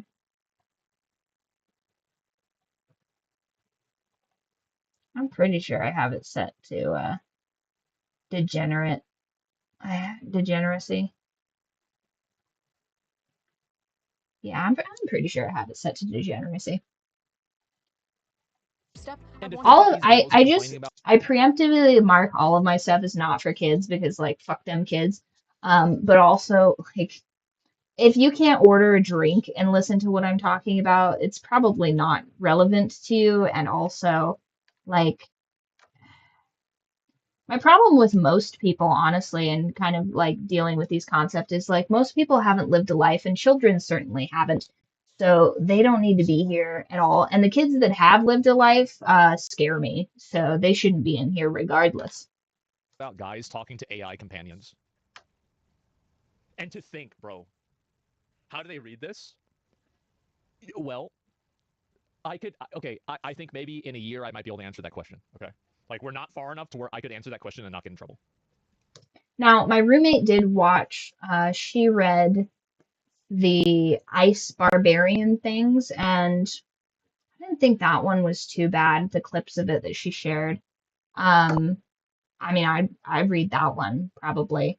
But once again, I think maybe the difference between these books, like I would never have picked that particular book, this Morning Glory Milking, to read because like I don't know, like call me crazy, but I just don't like find cows sexy or minotaurs. Like usually minotaurs are just like fucking my shit up like in a D&D sense where like I go down to the Temple of Saloon in Baldur's Gate and I like forgot to long rest before I attacked them and then I get like shoved off of the side and I have no scroll of revifies. So I guess I'm just not generally like, you know, like I don't know, moistened by the idea of cow people, but I guess to each their own. I'm trying to think like what would be my like monster like Max has already told me that his homies prefer the vampire or not vampire the werewolf business and maybe I'll look into writing some stuff like that but I don't know it would depend on like the degree of it because like I worked with this one girl that she was like really into werewolves specifically like a part of their anatomy specifically that a human man couldn't replicate and I was like that's maybe just kind of like another level that like I guess I could to a degree understand that, but like I don't know. Like I don't know if I could write about that. I feel like that's just like too much, you know? But I have another girlfriend that's super into dragons.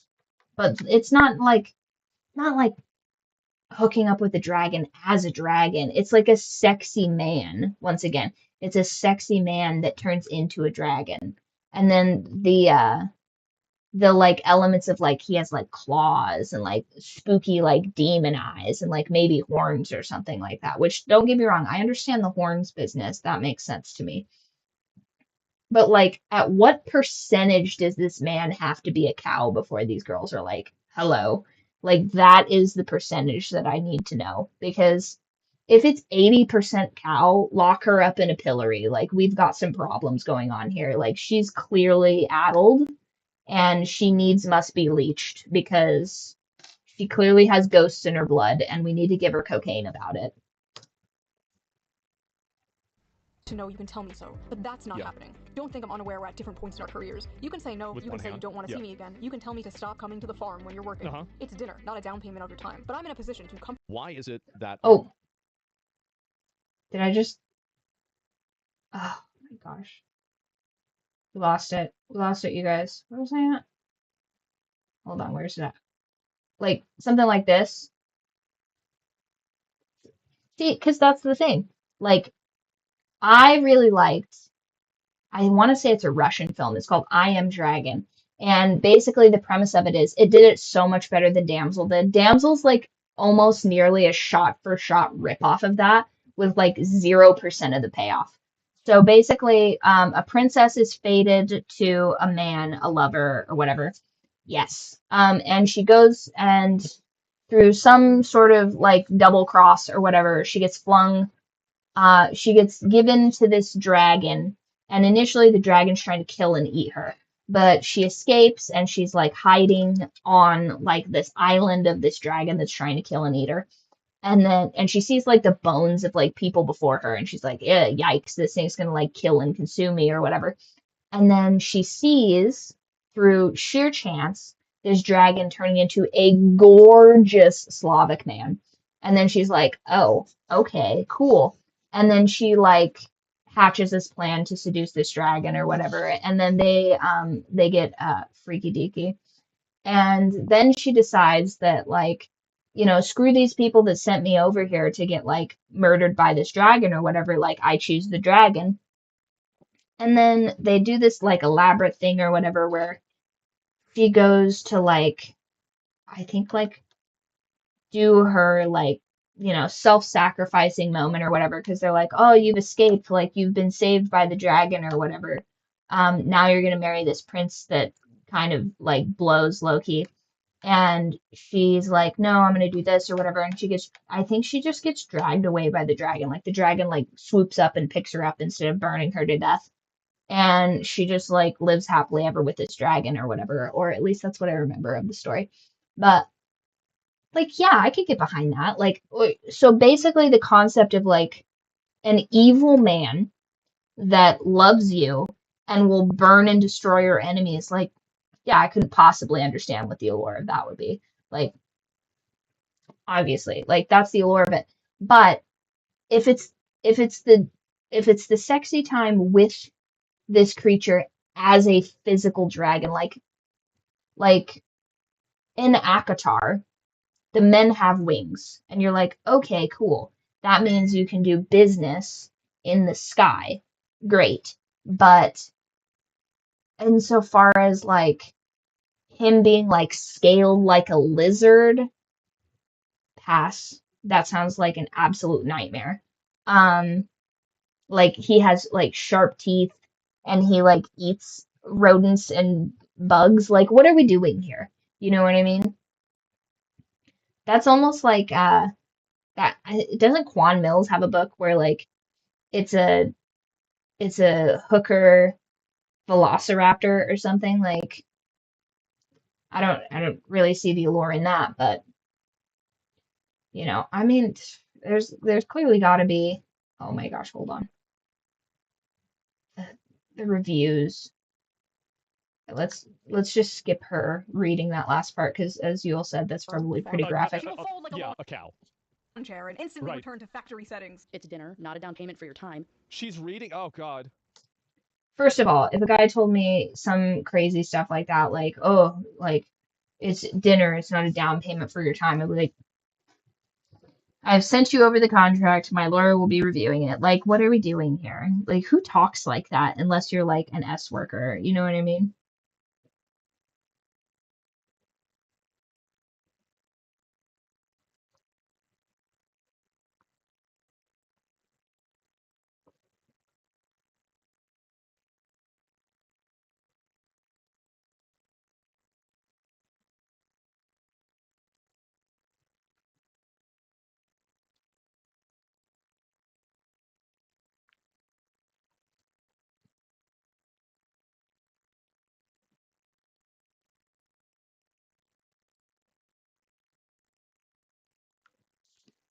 Oh, Renzo, you're covering yourself in a blanket, you handsome little guy.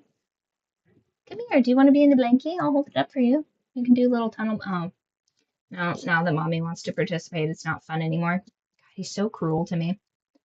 But I'm in a position to comfortably spoil someone. So when you're with me, I'm spoiling you. End of story.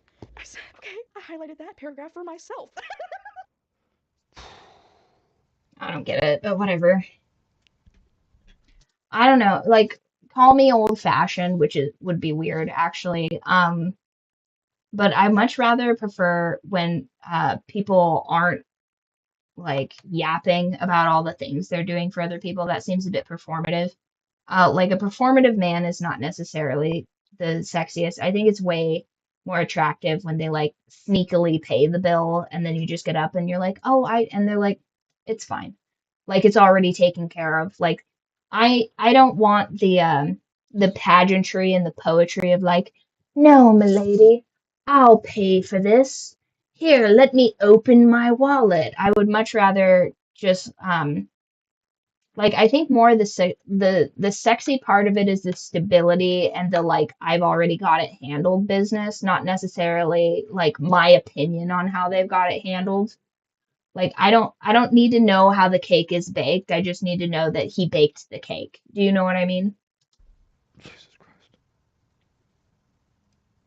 Clean up aisle 5. So that's what I thought of it. But what did other people think of it? What are the reviews on this book? This book has a 4. That's the kind of person that's telling you that you're not normal for liking Stellar Blade or that you need help because you're a gooner. Okay, you have to understand that. That's the person that's telling you that. Well, I mean for the most part, I don't think you should really care about the opinions of people that you you know, view as maybe crazy or deranged. That's probably a good way to, not have to worry about all that. Like when my torta cousin tells me I'm being racist, I know that she's wrong because when I'm being racist, I know I'm being racist. I don't do it by accident. So I asked her, she's got a nose ring, and because of course she does. And she was like, blah, blah, blah, blah, blah, like, this, that, and the third about like her Indian coworker and weddings and stuff like that. And I said, oh, well, were you intending to do like the little like nose ring thing that they do for, for your wedding? And she goes, Riley, that's racist. And I'm like, no, it's not. And if we're going on that sort of tangent, you got a nose ring, which, like by your own logic, would be kind of a form of cultural appropriation, which I don't really subscribe to. But like, bit of a pot calling the kettle black, but like, I'm a teacup, so I'm not really sure the logic that she had behind all of that. Like, I don't have to subscribe to the morality laws of somebody that doesn't subscribe to my own morality laws. So you're trying to spend Disney bucks at a Caesar's palace here. Um, but your life just becomes so much more simplified when you just sort of decide whose opinions you care about and whose you don't.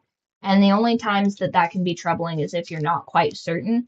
And if you're not quite certain if you should care about somebody's opinion or not, you probably just need to like live a little bit more and assess whether or not that's the case. There's something wrong with you because you like women with, like whatever preference that you have. That's the one. I think pretty much the consensus of the group chat is that goth girls are superior, but they also come with advanced level problems. But a lot of that can just be mitigated if you have a high enough charisma level. Cute.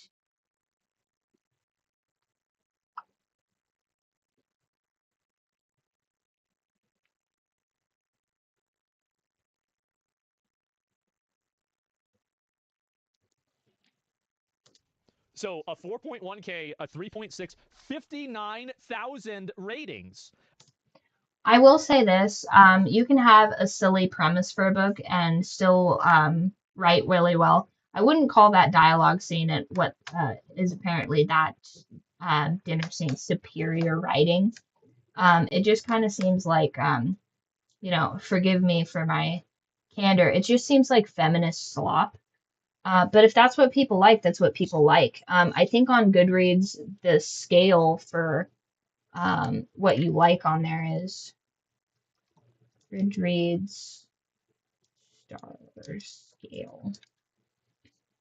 So it's basically based off of it's essentially personal preference. So a 3 star is that you enjoyed it, but you wouldn't recommend it. A 4 star is that you liked it and you would recommend it. And a 5 star is amazing and that you would recommend and reread it. So if somebody is putting that as a 4 star, it means it's good enough to recommend to other people. And I mean, if you're recommending it to other like-minded people, I think that's a fair assessment of a book. You know what I mean? So, it's good enough to have 21,000 reviews on it. So a lot of that does come down to marketing, which I'm not going to play or hate on the marketing. That's my least favorite part about this whole author business. So kudos to them for being able to get that on, on that level. That's a skill and a talent in and of itself. Credit where credit's due. Millions of people bought this book. I guarantee it. Wait. Well, millions. I think that's I don't think that's millions, Asmongold. I think that's thousands, but fair enough. One on Amazon with 21,000 ratings, Yeah. and a 3.6 on Goodreads with nearly 60,000 ratings. Let's just read some random So ones is it just here. Hear me out. Hear me out, and it's fuck. A milking good time. Sweet and creamy. The spice is spicing. I was What do you want to bet that some of these people are just making reviews so that they can make their little puns, their little jokes? And once again, not player hating. Whatever you got to do to get reviews. If it's make a monster smut video, Max, your mom's werewolf book might not be far off. very leery of starting this because I thought it was just going to be. Oh, I just got a great idea for that. I just got a great idea for a title for that. We're halfway there. Hold on. 1 second. Just pop out of my cookbook for a moment and go back to my slut storyboard. Oh, no, I was in the wrong app entirely. Here we go.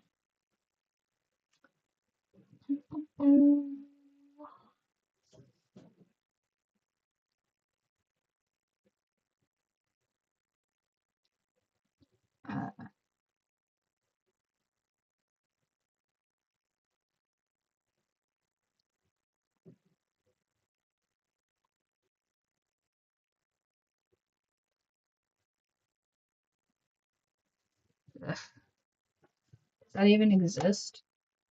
That probably already exists. Please, God, tell me that already exists.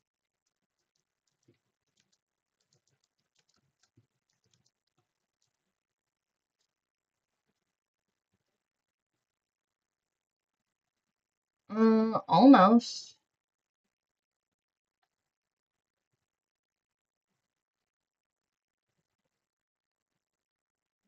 Ooh, so close. I've got a decent idea for the name on that one. Anyway, pop back on that. Hopefully you guys haven't seen my greatest shame. Okay, there we are. The plot is pretty good. Jesus Christ. Plot? Please. This is like the new I read Playboy for the article. Yeah. It's like, sure you do. This book could kill a Victorian child. 5. I'll never look at a jug of. Just give me a minute. I'll be right back. This is a problem. This is not good, guys. Like we got a real situation, boys.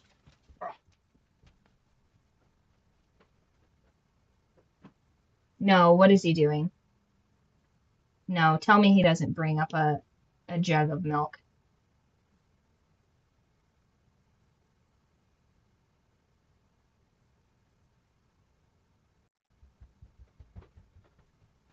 Okay. Give me a minute. We're back. Oh, okay. So, He a just jug of milk, huh? How about that?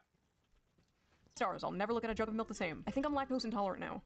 So that happened. Yeah. Our eyes will never see the gates of heaven. That's 1 star. true. Not a helpful guide. This book failed to teach.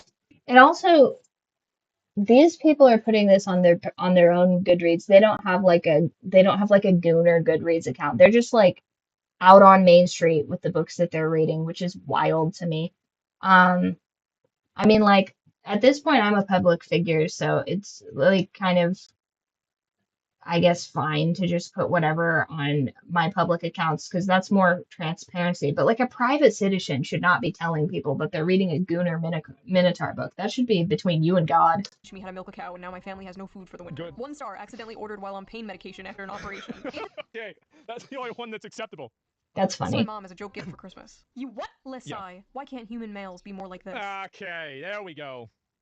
Tall, rich, and handsome are no longer enough, No. boys. Now you have to be a 9-foot tall creature from Greek mythology with a 13-inch dick. I never want to hear from another Only- person. 13's too much. Like if you're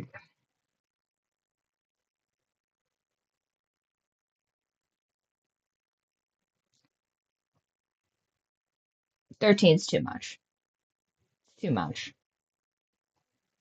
about having 13? read 100 books in a year if this is the kind of slop they are consuming. Yeah. Well, Ronald, man detected, Yeah. this isn't for you. This is for women. So take your ass back to Barely Legal Babysitter 5 or whatever the you watch that is so morally superior than this. Let him, who is without sin, Yeah. cast the first stone, okay? God Yeah, bless I mean, a America. lot of guys, I mean, you had guys pre-ordering the Little Tay OnlyFans for 7 years. Okay, but those people should be on a list too. That's crazy. That's so crazy. There, objectively, there's a sect of people that should be sent straight to the gulag. Oh, looks like we got some good stuff Interesting here. recommendations. Would you like to see them? No. I accidentally Mhm. summoned a demon See, this is what I'm talking about. Demon boyfriend sold. Oh, God. boyfriend. Sold. That time I got drunk and saved a demon. Sold. Gentling the beast. No. Cupcakes for my orc enemy. Main No. of my No. existence. No. Oh, my God. Giant winged Gargoyle in this goblin? No, mixer. thank The widow you. I know it's a gargoyle, but and the orcs. No. no orcs, man. Only elves. Only elves. Only Scandinavian elves. By the dragon. That's literally, but that's not even, it's not, that's not. A dragon shifter only. Like an actual dragon. First of all, if a dragon is only in dragon form, that's a pet. That's a pet or that's a familiar. That is not a lover. That's crazy work. Crazy work. Not even They didn't even try to have the dragon be their roommate. They just immediately started humping what I assume. Oh, what is a dragon? I think it's just classified as a draconid, but hold on. What are dragons? Of course. Oh God. Oh no. What are dragons? Canonically.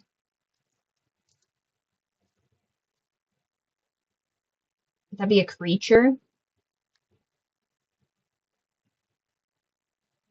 Legendary creature. D&D. D&D is just the best way to classify things. They are a reptilian creature. Okay, but what is their stat block? It's just type dragon. Powerful magical creatures. Yeah, so it's a creature, you know. What about a golden dragon?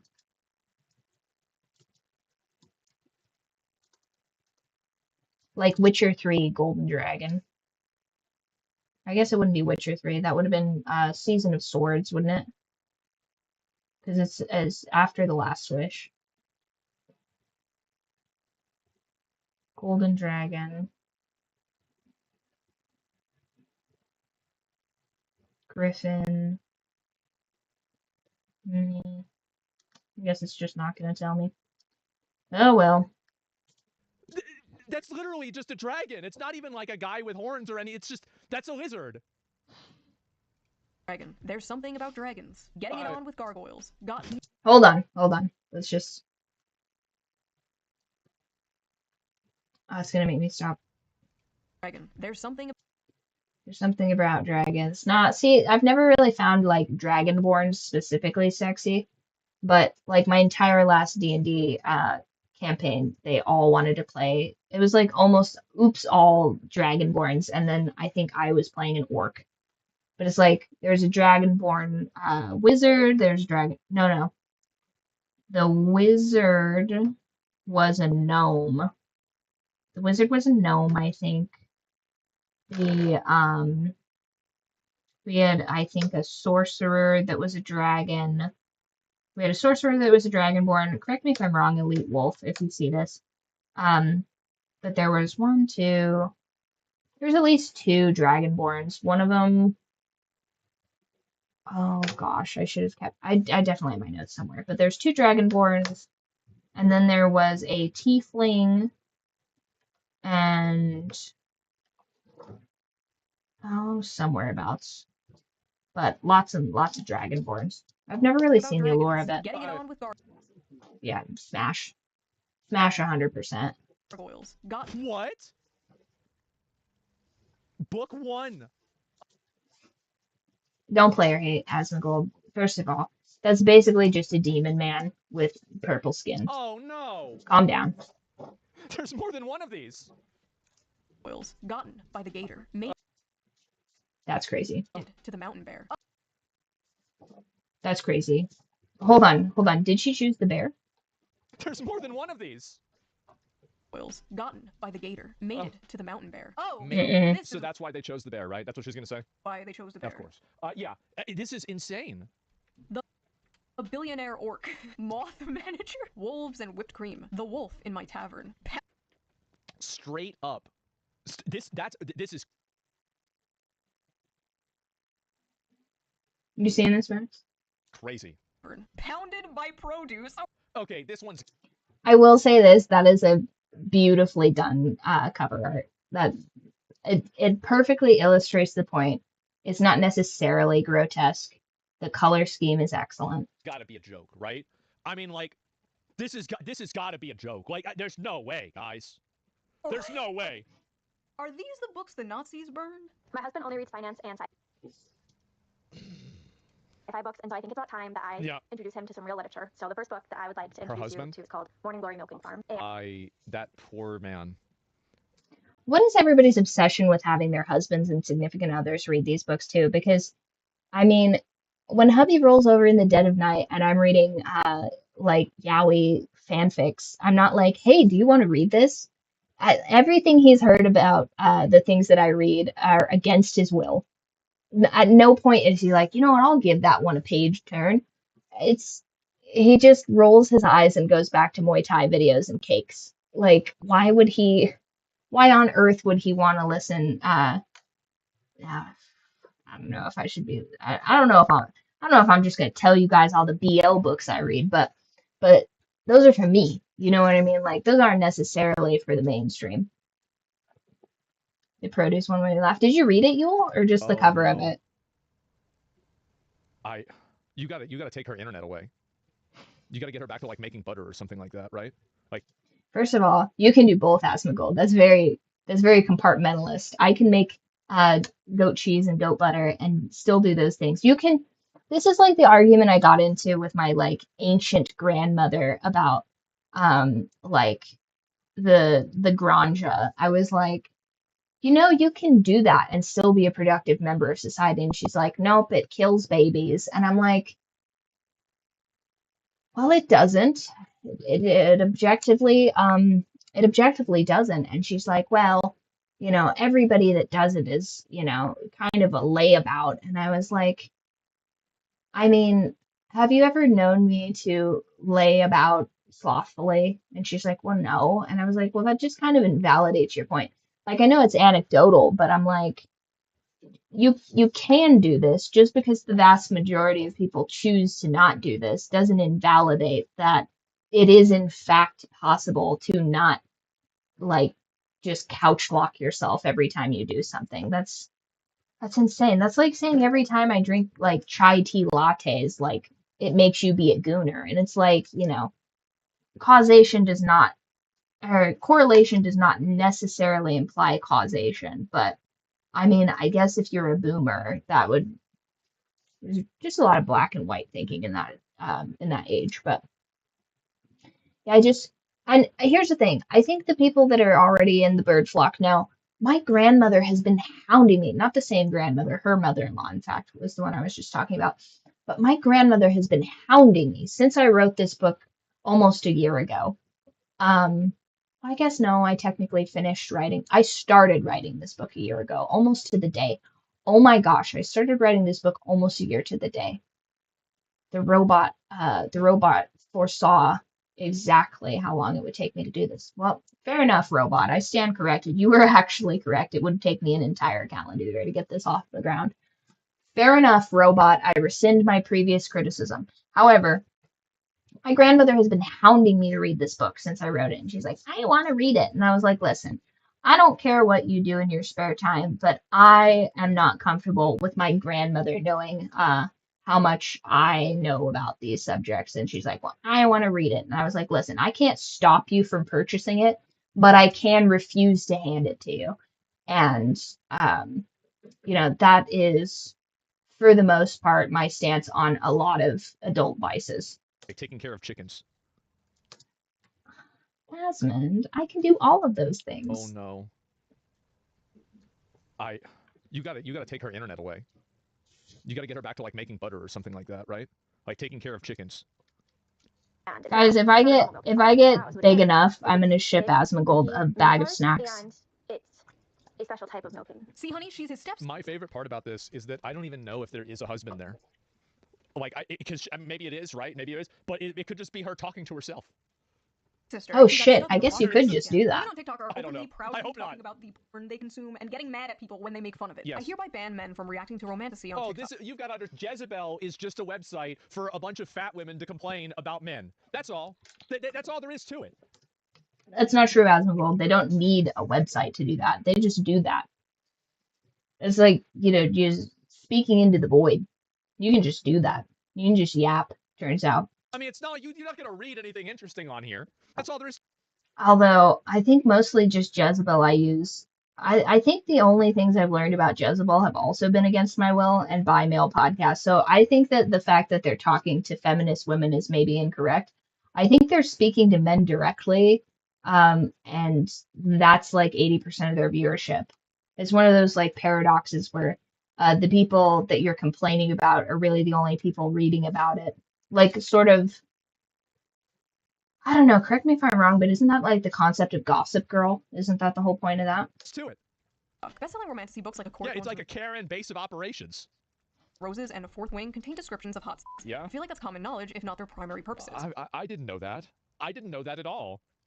But in recent months, I still need to read Fourth Wing. I went to the nutrition shop. Oh my God, I'm going to the nutrition shop tomorrow. Should I give a copy of my book to the nutrition man? Probably not. He's not much of a reader, but he did read The Witcher and he did read Fourth Wing. I don't know that his girlfriend would necessarily appreciate me giving him smut, but we'll see. We'll see. We'll crowdfund that in the Discord. We'll figure it out. Book Talk has become full of men clutching their pearls while reacting to steamy scenes from these popular female-centered books. Obviously, this is all a massive performance. We live in the age of OnlyFans. The odds are that these men have seen actual... As a bit of a double agent who has had forays into the dark side of the internet, I don't think you guys know what guys are asking for on OnlyFans. It's not what you would think at all. Mostly they just want to tell you about like fish they caught and ask you like how aesthetic their body parts are and like watch you like rub yourself with oil or whatever. I don't think that this whole like men are the most depraved perverts business is accurate at all. I've had way weirder requests by women in like regular life than I've ever had from a guy in like the spicier spheres of my life. But porn that defies the laws of physics and God. Over 90% of men between the ages... Yeah, but the difference is that they do it in incognito mode. They don't do it on their main account. that's true. That's true. That's the difference. Because they have an ounce of If you want to shame. jerk off to like a flower or something like that that can suck your dick, go ahead. Or a bull, or Hold on a minute. a lizard. That's a or great spider. Like, idea. I could come up with a lot of these. But at the end of the day, do it in incognito mode and delete your fucking history. Nobody needs to Yeah, see be a this. gentleman about it. 16 and 73 watch porn in any random month. There's statistically no way OnlyFans defies God, but not bestiality. You have to understand that. Yeah, that's right. all of these guys are shocked by the sex itself. What they are gawking at is No, I think perspective that's of female backwards. desire. Scenes that I think that's first are definitely freaky. backwards. And what they are surprised by is the women they know love these scenes. In one video, a guy declares, "Now I know why women enjoy book clubs and wine." But his astonishment in itself is astonishing. Like, what do you think adult women were into? Not having sex and drinking wine? Grow up. Well, I think that they were just hoping that they would imagining it with a guy and not a bear, right? I mean, like, I think this is definitely I mean, this is.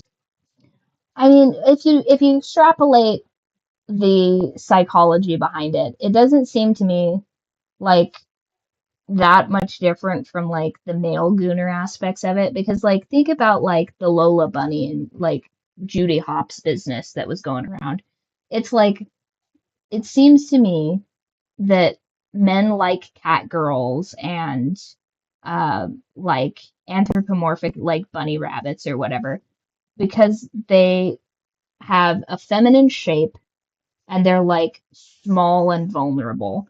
Whereas women are going after giant beasts that will destroy their enemies and be wholly loyal to them. I mean, it doesn't like break the mold of what they would find attractive. It's just weird that they would pick that shape to embodiment, you know? This is a lot, right? I mean, it's a lot. Like a human, like not a zucchini. A group of men sitting around. Why are we getting upset about these ugly Karens? It's fine. They'll stay alone with their fantasy gargoyle for the rest of their lives. Okay, so this is the thing: is that the reason why it annoys me is because these are the same ones that are liking tweets that are trying to tell developers of video games that people should.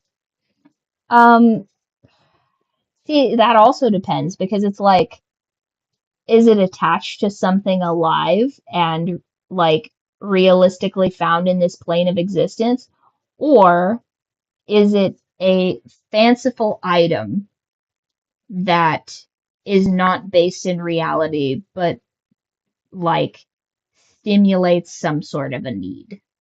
Because are we talking about, I always forget this author.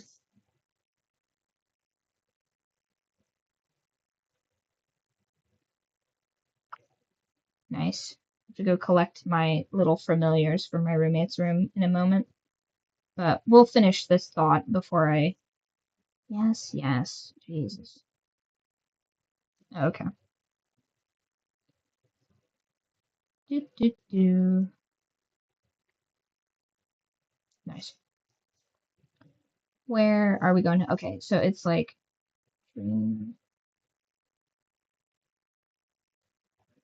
Okay, the artist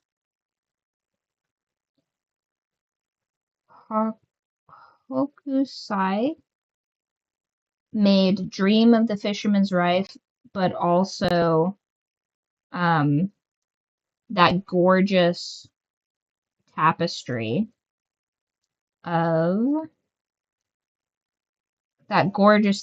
of the wave. So like this guy, the duality of him making these beautiful prints, but also making a bunch of weird, freaky octopus prints. I think that was like, I think we looked that up and it was like 16 years. He did the one 16 years before the other one or something like that. So when he made Dream of the Fisherman's Wife, which don't look that up, it was years and see that one's really pretty too. Woman looking at herself in a mirror. That one's not a bad one. A lot of really pretty prints this guy made, but the one came out years and years before the other one. So if he hadn't like stuck it out, we wouldn't have gotten objectively one of the prettiest prints of that time. Shouldn't expect to have attractive female characters. And the reason why, here's the reason why, it's because they're fat and old. I would also like to point out that in women gooner fantasies, generally the guy's like absolutely ripped every single time. Like I don't see very many female gooner fantasies where the guy has like a dad bod, which by the way, I take major offense to the fact that the concept of a dad bod is like a slovenly, like sloppy fuck. And when as a society did we go away from like your dad being able to kick other people's asses? Like when did we like diverge from that? Because the whole my dad can beat up your dad business was objectively like peak dad culture, where your dad was fit, in shape, and you had like at least 4 siblings, probably because your mom thought the same thing as well. And now like this like Phil Dunphy kind of like bumbly like Homer Simpson type dad, like when did that become like the default instead of like my dad is a bit of a hard ass and like he worked like in a logging crew or like in a coal mine. Like coal mine dads just do not look the same as like, I don't know, like the typical blue collar looking dad now, I guess. And essentially to have a dad that like looks decent, you almost have to have like a finance bro dad or like a gym rat dad, which it's Like, we need to make dads great again. You know what I mean? Because this whole dad bod business being applied to like the Homer Simpson, Peter Griffin physique, it's not giving. And they don't like seeing young, attractive women because it makes them feel insecure. That's the entire But I bet he reason was why. ripped, There's no Max, fine wasn't print. he? There's no I other bet. reason. I bet, statistically speaking, he was a physical specimen. That's partially why you could even get away with that kind of business. Because I feel like if he had a lesser physique, he wouldn't have had the stamina to abandon you. Maybe that's why that's become the norm.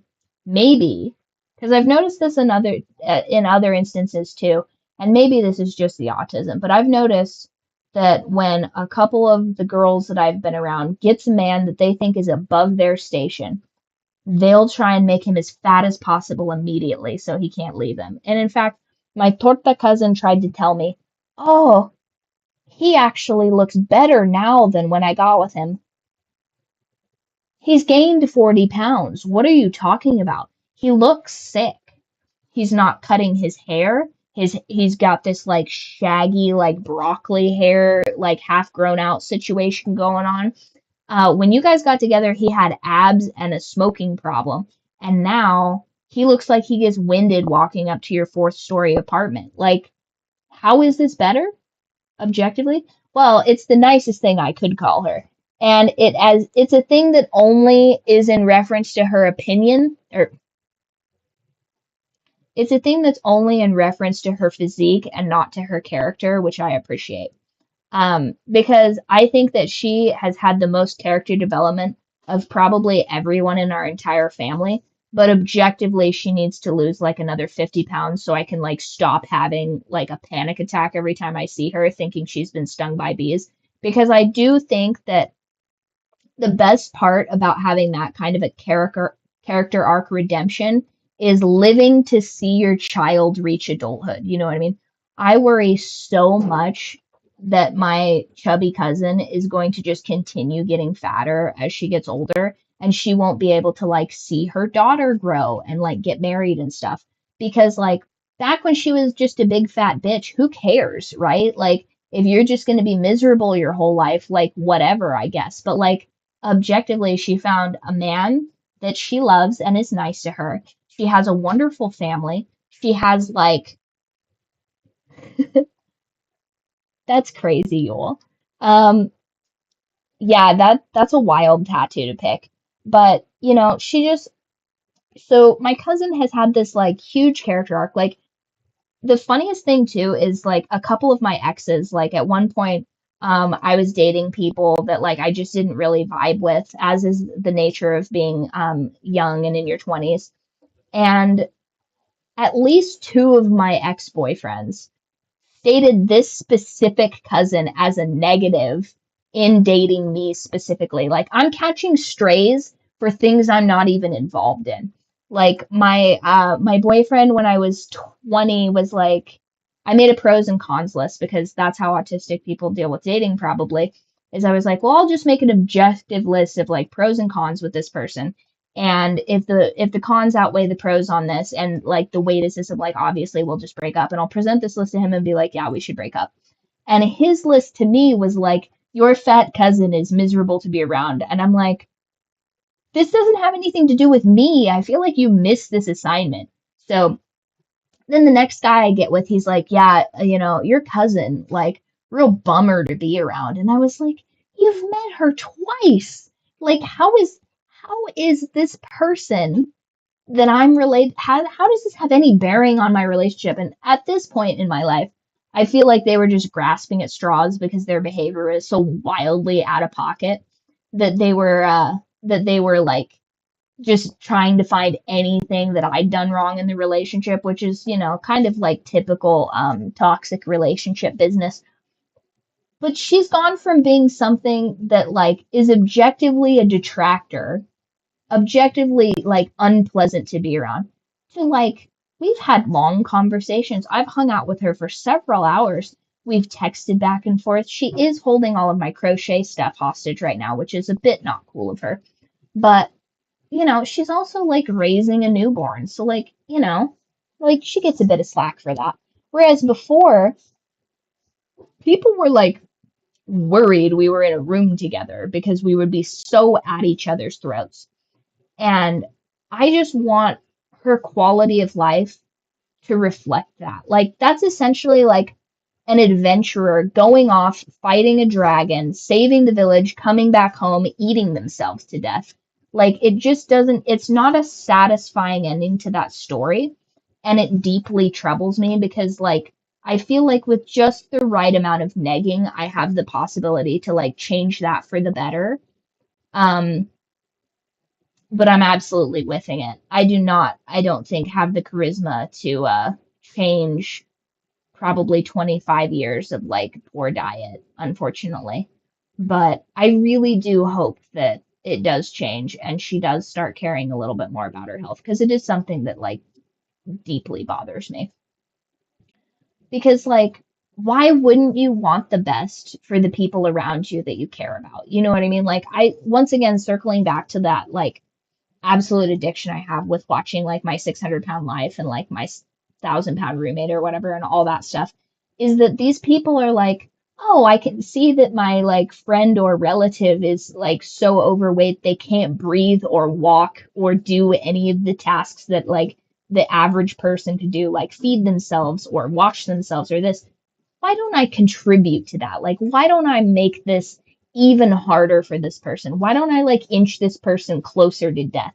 It seems really, really weird to me that you would like push someone further towards that. Like, for example, like when the fighters and stuff are on a cut, I don't wander around with pastries and be like, don't you guys want a Danish? Because like we're working towards the same goal and it's a good thing if they accomplish it. So why would I sabotage that? That just seems so deeply evil to me.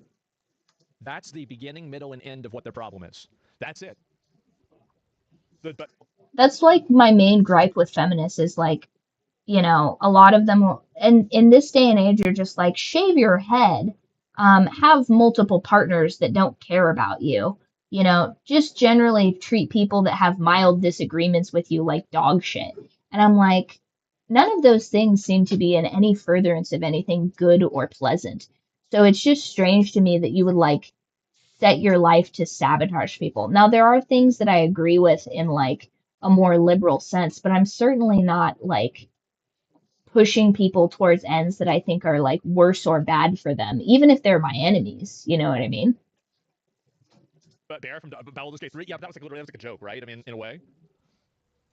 Drinking wine, Yes. discussing the porn they watch. That is what you guys are essentially doing. It's just funny, okay? Like, it's funny. Yeah. Are we really going to pretend that a story about a young woman getting a job milking mythical creatures to pay off her student debt is not funny? It's funny. If that makes me a sexist or misogynist, It is how a lot of people get into sex work, though, if I'm being honest. Like, a debt is made that cannot be readily paid back. At one point, I think when I was dancing, I was doing foster care work for like kittens, like, you know, little homeless animals. And I took this animal in and I maxed out my credit card at the time. I spent like $800 on this animal that was like essentially a outcome, unfortunately, as is the nature of some of those things. But in like less than a week, I'd paid that all off. It was such like an oscillation of my fortune at the time. You don't want to know how many jobs I had. The tax man hates to see me coming. Although now that I'm 30, I figured out how to combine those jobs so that I only have to submit one form. Whereas at one time, I think the maximum jobs I had tax in a single taxable year was 11. I had to turn in like 11 W-2s at one point, and I was like, holy Christ, that is so many things to have to keep track of. And then, pro tip, if you're going to have a million jobs, it's best to do so through a temp agency because then the temp agency has to categorize those all under one folder for their tax returns. So you can have like, I think the next year I like had simplified those down to having, I think I did catering and I did managerial work and administrative work and I think that Filipino Halloween party that was under catering, so that wasn't its own thing. But it was weird as hell, and it was definitely the creepiest party I've ever attended, including when I was working as a dancer. Like, such a weird, anyway. I actually had to like call an old hookup to be like, hey, we don't have a bartender. Can you like bartend this Filipino Halloween party for me? And he was like, sure, no problem. And he showed up like with no notice, dressed appropriately. And then we both got to be like, what the hell is happening here? This is crazy. And then for the next week, he got to like ride the high of having an inside joke with me. And all of my roommates hated it. They were so mad. He was so insufferable. He was objectively the worst person I could have called for that. But the only person I knew to call in that short of a notice because my boss was like breathing down my neck about it. But yeah, man, one of these days, you know what? Maybe I should write a novel for every job I've ever had. Like every person in the novel is going to have at least one of the jobs I've held. And in the future, I'll write like a stripper novel because apparently there's only like 4 of those in existence. I just think that the funniest thing is that, you've come full circle horseshoe theory with feminism here, right? Where Ironically, though, I feel like if I wrote a book about stripping, it would be the most boring book I've ever written because my take on all of that is, I think, so like deadpan and annoying. I don't think you guys would like. I think it would ruin most of that for you guys. So maybe that should be the working title, like Bird ruins stripping for everyone, and then that'll be the book, and I'll be like, hey, yeah, this is what everybody thinks it is, and this is what it is. It's actually just some rude bitch microwaving fish, and then you threatening to fight her on at least 1 shift a year. women are such feminists and they care so much about equality that their idea of a fantasy is sucking a dude's dick for money. That's not a fantasy, that's reality. Why would you write a book about that? Like, that's like low key, that's kind of like a way to like be on the come up, turns out. Turns out it's much easier to just like blow your boss than it is to like work super hard and do stuff. And sometimes you don't even have to do that. You just have to make people think you're doing that, and then you still get the perks of that because he gets the perks of thinking that everybody. So at one point, funny enough, each about one of those jobs. Yeah, I could do that. Like a short, like, oh man, that'd be a funny series. Maybe like just, yeah, that's a great one. That's a great idea. I'll call it Jobbies or something like that. Bird Jobs. No, that sounds too dirty. But at one point, I think I was talking about I was talking about this to my Guido enforcer the other day, and I was like, the funny thing is, I've actually been sexually harassed far less as a dancer than I was at literally any of the jobs I had leading up to being a dancer, which is insane. Like almost every single job for a period of like 2 years was just like such an HR nightmare if that even existed in any of those jobs that when I got to the industry, I was just like, you're joking, right?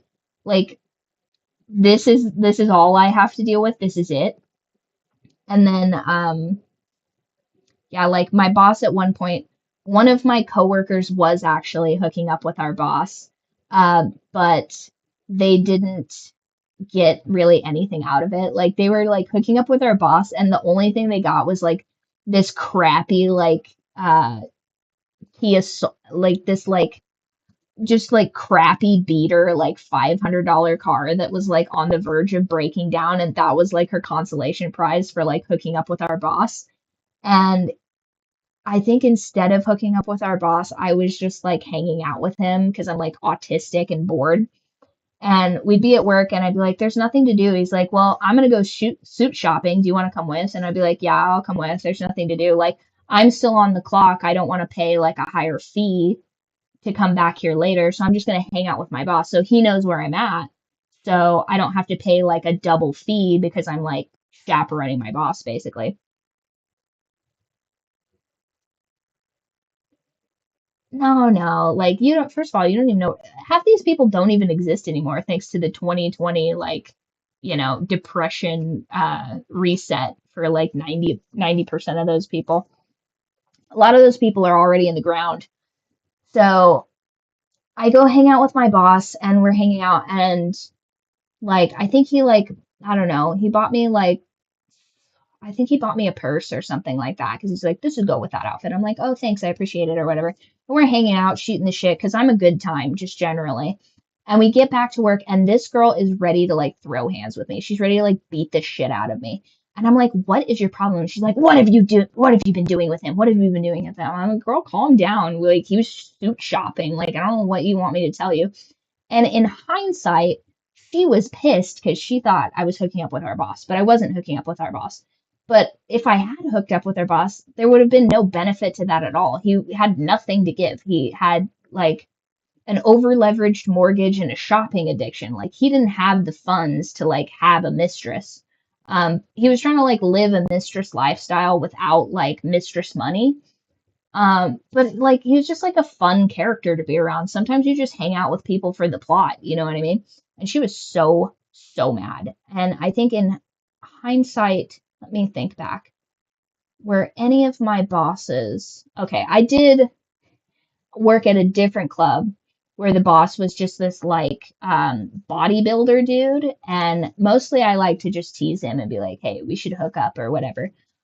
Because at that point in my life I had learned that dudes that exclusively do like bodybuilding stuff have like almost no cardio, and that turns out super important to like that particular like activity.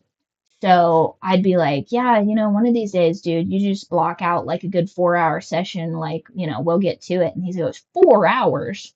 I can do 4 hours. I'm like, yeah, that's right. You probably have a heart attack in about 20 minutes. Well, unfortunately, c'est la vie, like the moment is lost, but, we'll always have that 10 minutes of what might have been. And we would just flirt back and forth like that. And that was mostly the fun of it. But yeah, I don't think if I harken back, I really had any bosses that I would have done that with. But a lot of my bosses were just like catching like, some stray puss like back and forth. And, good for them, get what you can negotiate. But and maybe if you had like, I don't know, I guess a more illustrious boss that like, I don't fault these girls that get like an apartment or something out of that kind of business, but like, you're breaking up a family for like a busted Kia Sorento. Like, what are you doing? Like, you need to maybe look like introspectively at your life, at like what's going on, for like just the quality of goods you're exchanging for services. Because if you're going to engage in that kind of bartering, like, you need to be realistic about what your market value is. And if it's below the average market value, you need to have a real hard look at yourself and think to yourself, like, do I have a problem, or should I be in a different profession? You know what I mean? But a car is a car. A car is not just a car. There is a huge difference from being gifted a paid off Audi to being loaned a $500 like beat, I want to say Kia Sorento. Like, hold on. I'll show you like the level of jalopy this car was.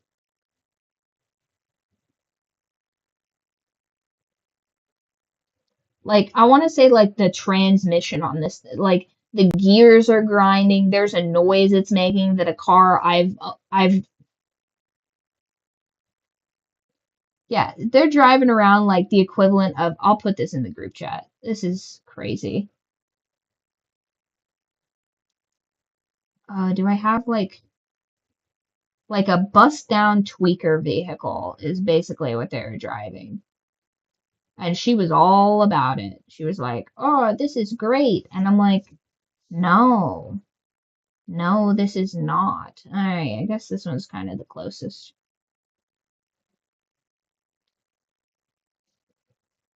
This car was beat. And it had like severe... Yeah, hold on. I'll pop this into the stream chat on the Discord. Speaking of, if you're following along and you haven't joined the Discord, definitely join the Discord. I stream twice a week, usually on Mondays and Fridays. But I'm on the Discord every day. Right now we have, is it a 40-day or a 41-day Discord streak? Something like that. A car is a car. Let me wipe my favorite. No, for real. And if you don't find me funny, you might find me entertaining in a book sense. So go ahead and check out either one of my novels for sale right now. I have this vampire romantasy book. It has a grumpy female main character and a sunshine vampire essentially going on a medieval style road trip to take back lands that the vampire should be ruling but is not. And then I also have a contemporary fiction novel, if you're not a big fan of fantasy and medieval.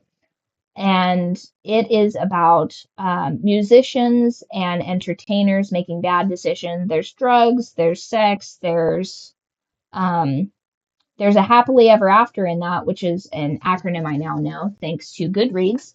And I think that one's just a one-off. I don't think that one's gonna have another one. Oh God. But yeah, so essentially this girl sold some coochie for a hoopty, and I don't understand where you would get in your life where you would think that that barter system would be okay. Like, why would you do that? It wasn't even given to her. Like, this was a rental. She was being rented essentially for this piece of crap car that, like, I mean, I've driven some pretty wacky vehicles in my day, but that one really took the cake. It looked like it. And then immediately after that, right? So she's cheated on her spouse with our boss, amongst other people. It was a real wild time. And she gets a brand new car, and then she has to start working at a different location or whatever because, like, our boss's, like, mistress wife, whatever, that is a whole thing. She has to go work at this other place, and she's brand new car, by the way. She gets a brand new car because her husband is a simp, and they get this vehicle, and she wasted allegedly, but she just sideswipes this other car. So she's got this white streak along this brand new car that she just got, and it's all dented and stuff. And she tries to tell us some crazy story about how some cart hit it at like Walmart or something. And I'm like, oh yeah, just like pull the surveillance tapes and send that to your insurance, like bing bang boom, they'll get that fixed up for you. And then I had to. No, that's a great one. Actually, I don't know if that should be merch, but I'll put it in here. Yeah, hold on. Jeez, that's crazy. Oh, it won't let me. It won't let me take that. No, there it is. And just me being like, yeah, that's terrible publicity for me. But if that girl could hear me yapping about her right now, which by the way, I'm not really sure.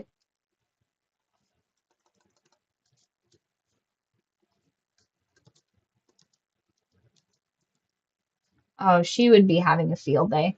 Because I was her nemesis for a long time. Like, she had such beef with me.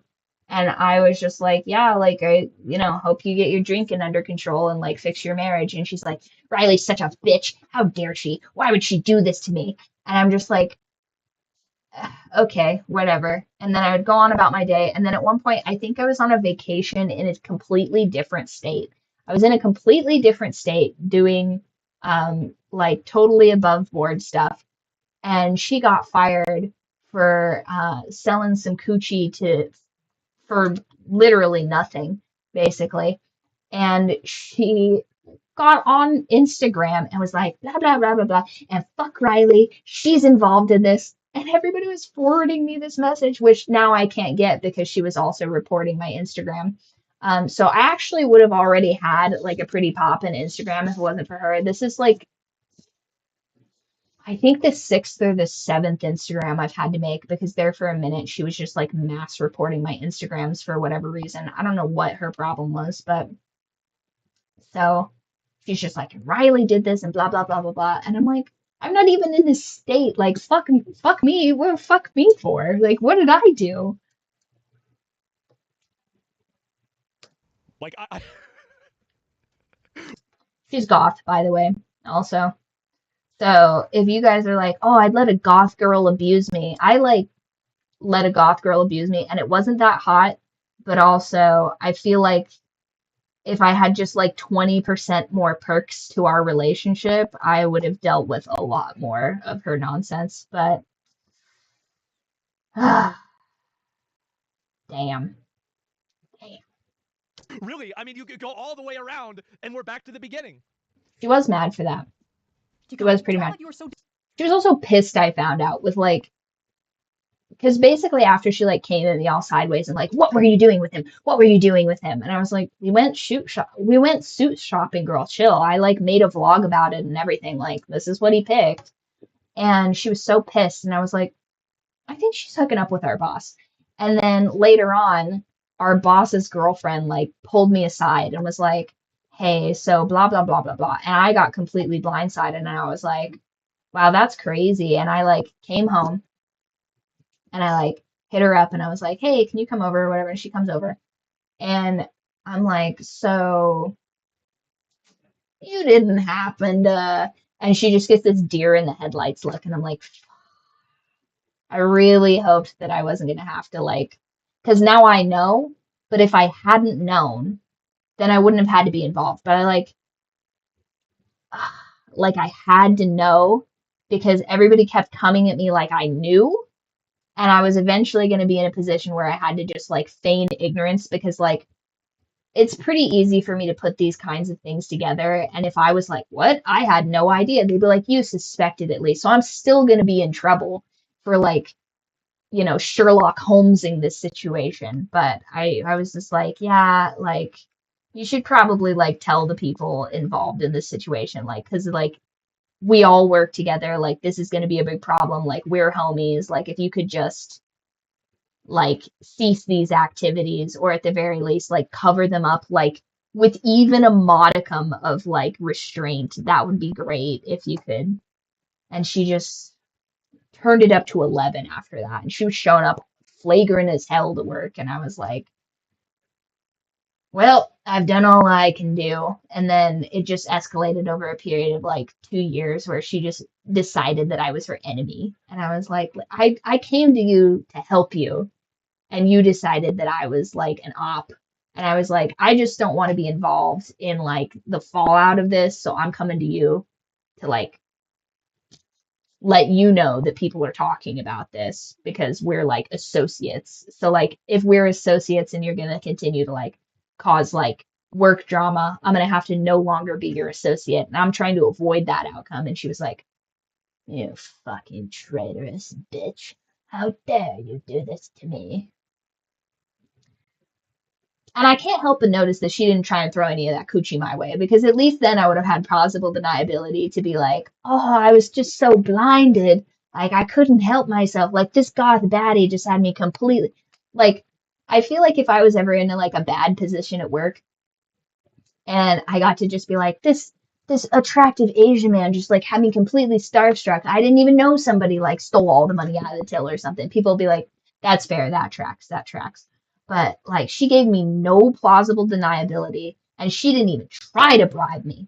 I'd like to think that I was a lot more attractive than our boss at the time, which was like pretty hurtful that she didn't even try and throw any of that coochie my way, even under duress. She wasn't like, oh, I've been found out. She didn't even try and like, I don't know what you're talking about. Like none of that.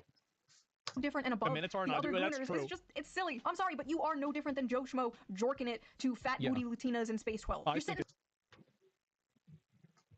Valid. first time. That's from Canines. All furries know it. That would be why. What? What did I miss? Did I miss something? Their idea of a fantasy is sucking a dude's dick for money. Thing real dogs do. Oh, you Wait, just don't what? get it. You don't know. What? That's not a popular trend. It's not that crazy, no. But like, I'd never heard of it. What? What did we miss? Oh, That's from Canines. All furries. I'm gonna be honest right now that there's much wilder stuff out there. For example, these men have clearly not yet discovered nodding, a popular term in romantasy right now that involves werewolves. That's what I'm saying. At least she could have tried to seduce me into my silence, but she didn't try and do all that. She tried to play in my face and then be like, be my unwilling accomplice in this. And I was like, you're giving me no out here. You know what I mean? Like, I'm certainly not going to be like telling everybody your business, but at the same time, if people come to me and they ask me if I know this business, like, you know, I'm autistic. And if they say, do you know if she's doing this or not? I'll be like, and they'll know. Like, you're putting me in a position where like my body will betray me and I will tell your secrets. At least if she flashed me a titty or something, I would have just been able to be like, I don't remember what we talked about. But nah, she put me in a bad position. Penises get so swollen after sex, they have to stay inside their partners until the swelling subsides. I'm gonna be honest. Hold on, what? Oh God. Yeah, see, this is what that coworker of mine, not the same girl, but this was what a different coworker of mine was trying to tell me. Funny enough, also another goth girl, and this was at a porn convention. But she was like, yeah, that's like the best part of all of it. Stay inside their partners until the swelling subsides. I'm gonna be honest. I didn't know about that. My sweet summer child.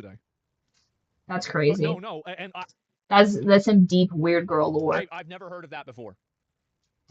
And that's what I was talking about, like these bad dragon things where I'm like, that's a little bit too much. Like it needs to have some sort of a fantasy element. Like it being a different color isn't enough. It needs to not be anatomically similar to something on the planet because otherwise, like, that's too weird. We need to bring back kink shaming, you guys, but only for things I disagree with because this is a dictatorship. Really? No, I never have. That's the first time. Oh. That's from Canines, All Furries Know It. That would be why. That's pretty tame. Well, it's not that crazy, no. But like, I never heard of it. Oh, honey, that's not a popular trend in romantasy. That's just a thing real dogs do. Oh, you just don't get it. Yeah, it's crazy. I don't know what knotting is. What are these women reading, bro? What happened to that like stupid fucking corny home? So it's furry vocabulary. Okay, got it. Understood. Going home for Christmas to your hometown and falling in love with a cute farmer boy. What happened?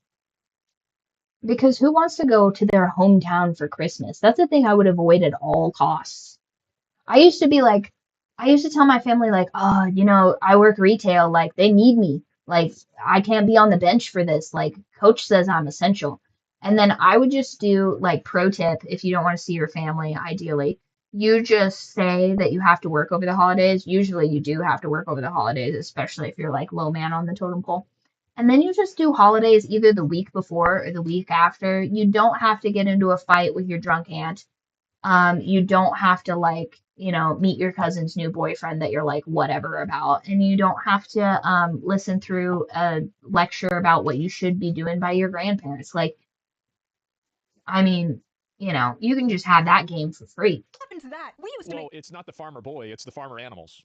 Fun of that. We truly did not know what we had. It's not that much different, right? Now women out here fantasizing about getting their asses clapped by demons and werewolves and goblins and Hold on. Getting your cheeks clapped by demons is not that crazy, okay? People have been doing it for years. You think a guy with a neck tattoo is that far away from a demon, please? I remember when 50 Shades of Grey came out and people were like, oh my god, this is so crazy. Women are crazy. 50 Shades of Grey looks like missionaries through a bedsheet for the sole purpose of procreation compared to the average woman on TikTok is reading. At least Christian Grey was a human man and not a fucking dog. You fantasize about dating the quiet, shy, nerdy girl. You know, she's innocent, she's pure, she's not like those other girls like going out clubbing and hooking up with random men. No, she's at home, curled up by the fire in a blanket, reading a book, except that book is about a half man, half bull. Let me let you in on it. I don't know what the hell is going on. Like, this is bad. I don't think that's that mainstream. This is demonic, my fellow Christians. Hey guys, I've been hearing a lot about another set of the Crusades. I've been hearing about people talking about that a lot recently. A little secret. Mostly by Guidos. Guidos and hardcore Catholics, which are predominantly Guidos and Latinos. The quiet nerdy girl? The Guido Latino alliance of wanting to start a new crusade. Is way more of a freak than the average hoe. Are you kidding me? It's not even close. The average hoe might have a body. No, this is true. There was this one girl that I was talking to, and I introduced her to a game called The Coffin of Andy and Laylee. And hold on.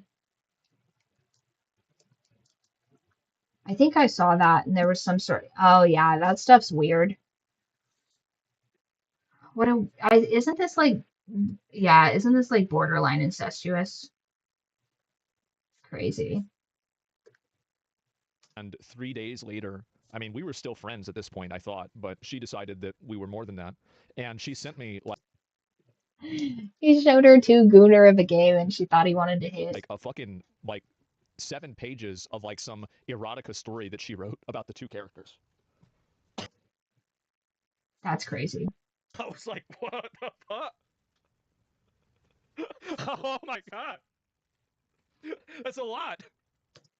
If I had a nickel for every time I got to hit because of some weird AO3 erotica, I'd have 2 nickels, which isn't a lot, but it's weird that it happened twice. count of like 15 or so, but the quiet nerdy girl is fantasizing about getting back shots from Cthulhu. That is at least Hold on, backshots from Cthulhu actually doesn't sound too bad, actually. 100 bodies. Now listen, there's but that's a pretty like common thing. So the guy that did this right here. Is he gonna tell? Paintings and artistry of women being pleasured by an octopus. Yes. So this has been going on for a while. It really is. Put you guys on game, didn't I?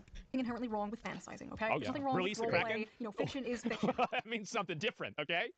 Right? No, you're not actually going to bang your stepsister, right? Yeah. These women are not actually going to Gross. bang a cow. Or at least I hope not. Well, I don't know about that. I think Here's the thing, I had to explain this to someone in the industry years ago, and it's like, I think the rise of specifically like incest porn got famous because it was like one of the only things that had to have a script. Because everything else, it was just like, you know, whatever, these two people hooking up or whatever. But that genre specifically, it had the element of like, this is wrong, this is dirty, whatever. But it also had the element of like, the without a script, that's just regular, like, you know, pornography. It's not like that specifically has to be incorporated or it is a completely different thing. Now, the addition of it being two actors that look completely different from each other was way better, because if they look too similar, it just seems like you're trying to like film like a criminal activity. Like, that's weird. Like, if you're actually interested in it for the aspect of them being related, that's its own problem. But if the aspect of it is, oh no, this is wrong, we shouldn't be doing this, because like, there's not a genre of porn for like feeding, is there? Like, or at least there wasn't in like, you know, like a decade ago or whatever. So like, you're kind of like stuck in these constructs of like, oh, it has to be within these genres or whatever. And then you end up with like a bunch of this woke terminology, which makes it much more difficult to find other things. But I feel like we're getting into the spicy weeds here. But the point being is like, the crux of that particular category shouldn't be that they're related. That seems to me an overstep. But then, like, the reason I think it's more popular than it ought to be is due to the fact that it actually has to have a script and the elements within it. Like, for example, the reason that these monster smuts seem to be really popular is because it's a giant man that is masculine, but is non-threatening to a degree, and will burn her enemies or otherwise like seek vengeance against the female protagonist's enemies. So those are the elements that seem to be like ticking the boxes off for these women. Now, if these women, once again, like I said, are interested in these people that are 80% animal as opposed to 20% animal, or they're like just as strong as an ox as opposed to being a literal ox, like there's a, hold on, I think I have something that can, did I already do this? 1 second.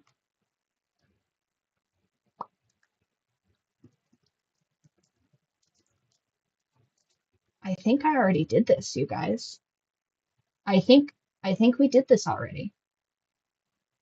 I think this is already in the group chat. Right, students, take a seat. My name is Professor Lando, and Also, I'm not gonna lie, the fact that there's an attractive Asian man explaining this is yeah, where's the chart at? We'll just skip straight to the chart. Okay. today's We'll lecture let the we're intro going to go. be talking about horse girls.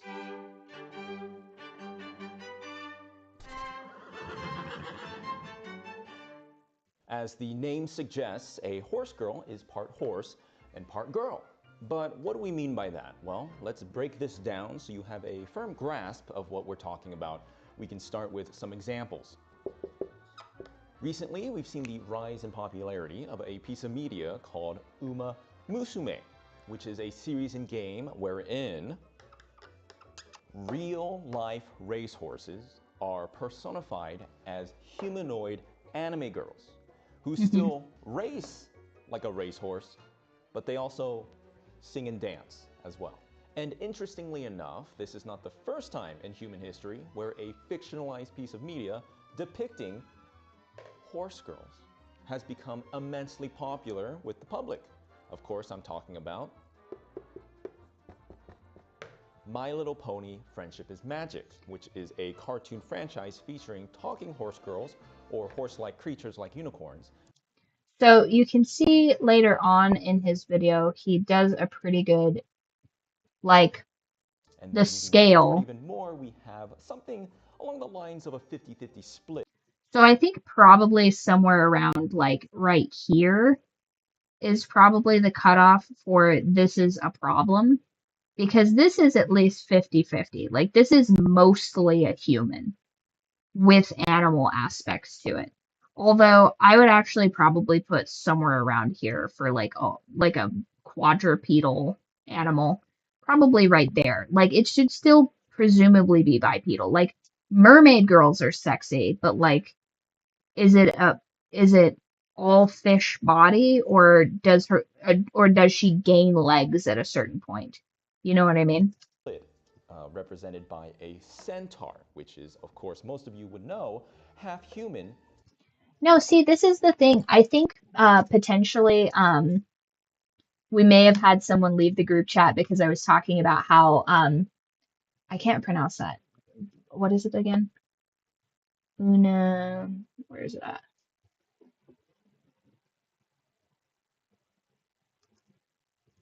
Musumi? He just said it too. That's like, ugh, that's the worst part of this. Um, I was like, oh yeah, that Gooner horse game that Emeru's about. But like, I played Love in Deep Space, so it's like probably fine as long as you're not making it your whole personality. I also went to school with a brony that was like, there's an adult man that was like wholly into Uma Musume. Okay, yeah, like, so I also went to school with a guy that was like super into My Little Pony, like to an insane degree. Like everything he wore was My Little Pony, all of his accessories were My Little Pony. And we did get through, I want to say it was like college level algebra or whatever together, or maybe it was whatever is like a single rung under trigonometry. I had to like redo that for one of my classes, I want to say. Can't remember what it is, but we were in like a high level math class together. And like we passed math class together. He seemed like an all right dude, you know what I mean? And so like, people have their interests. His certificate. And he was cool. The funniest part is he was Latino and he had a white girlfriend. And when we started hanging out, she did not like me. And then we had the most awkward third wheel, like what appeared to exactly be like a triple date, I guess. Like I third wheeled on their date to watch I want to say, what year would that have been? I want to say that would have been 2013. So what Hobbit movie came out in 2013?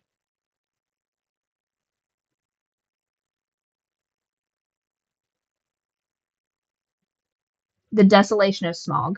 So we went to go see Desolate because he asked me if I wanted to go to a movie with him, and like he presented it as like, um, I'm gonna go to a movie with like my friends or whatever. So I was like, okay, cool. Oh, hi, Chow. This is an embarrassing story for you to pop in on. So he asked me and he was like, oh yeah, like, me and my friends are gonna go see this movie. And I was like, okay, cool. And then conveniently everybody bowed out of this movie. Like, so it just was me and his girlfriend I'd never met before. And I had to be like, oh, I thought like we were all hanging out. Like I thought this was a group activity. And then it was just this like 5 foot blonde girl just like glaring daggers at me the entire time we're watching The Desolation of Smaug. And I'm like, I really did just want to watch this movie with a group of people and not like by myself. But like now it seems like I'm trying to snake her My Little Pony like loving boyfriend out from under her. And I'm like, I could not care less. I truly could not. And also she had recently taken, I want to say Psychology 102 or something like that. I needed very much to like purchase a textbook from her.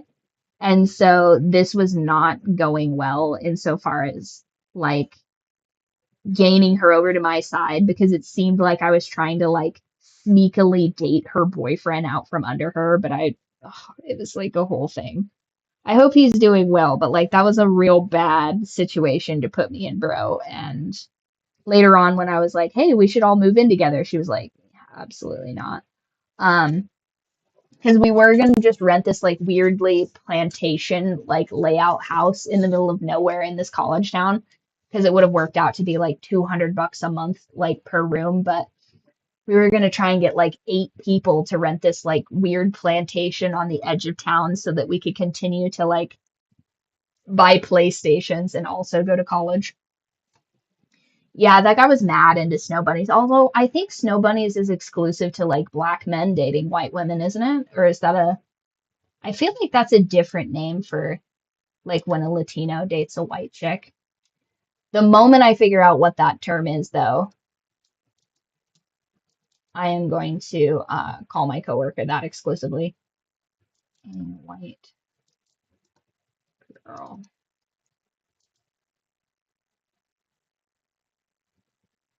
No, it being haunted would have been the least of my problems because that girl hated me to my core after that interaction. She was not happy. What is it called when? What is a Latino? I'm never going to beat the allegations, you guys. Latino dating a white girl called.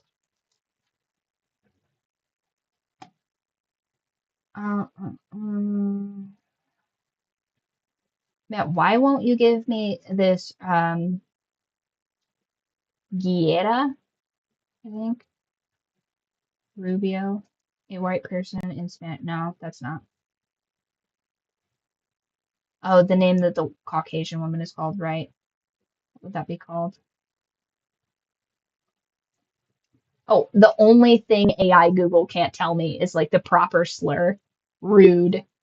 Okay. Uh, name for a white woman who exclusively dates Latinos.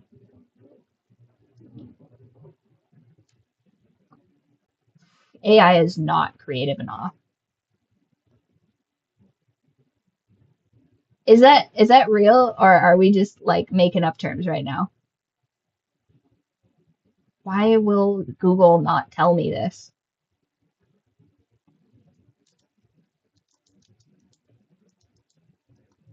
Because for a while I thought, yeah, I'm not saying that.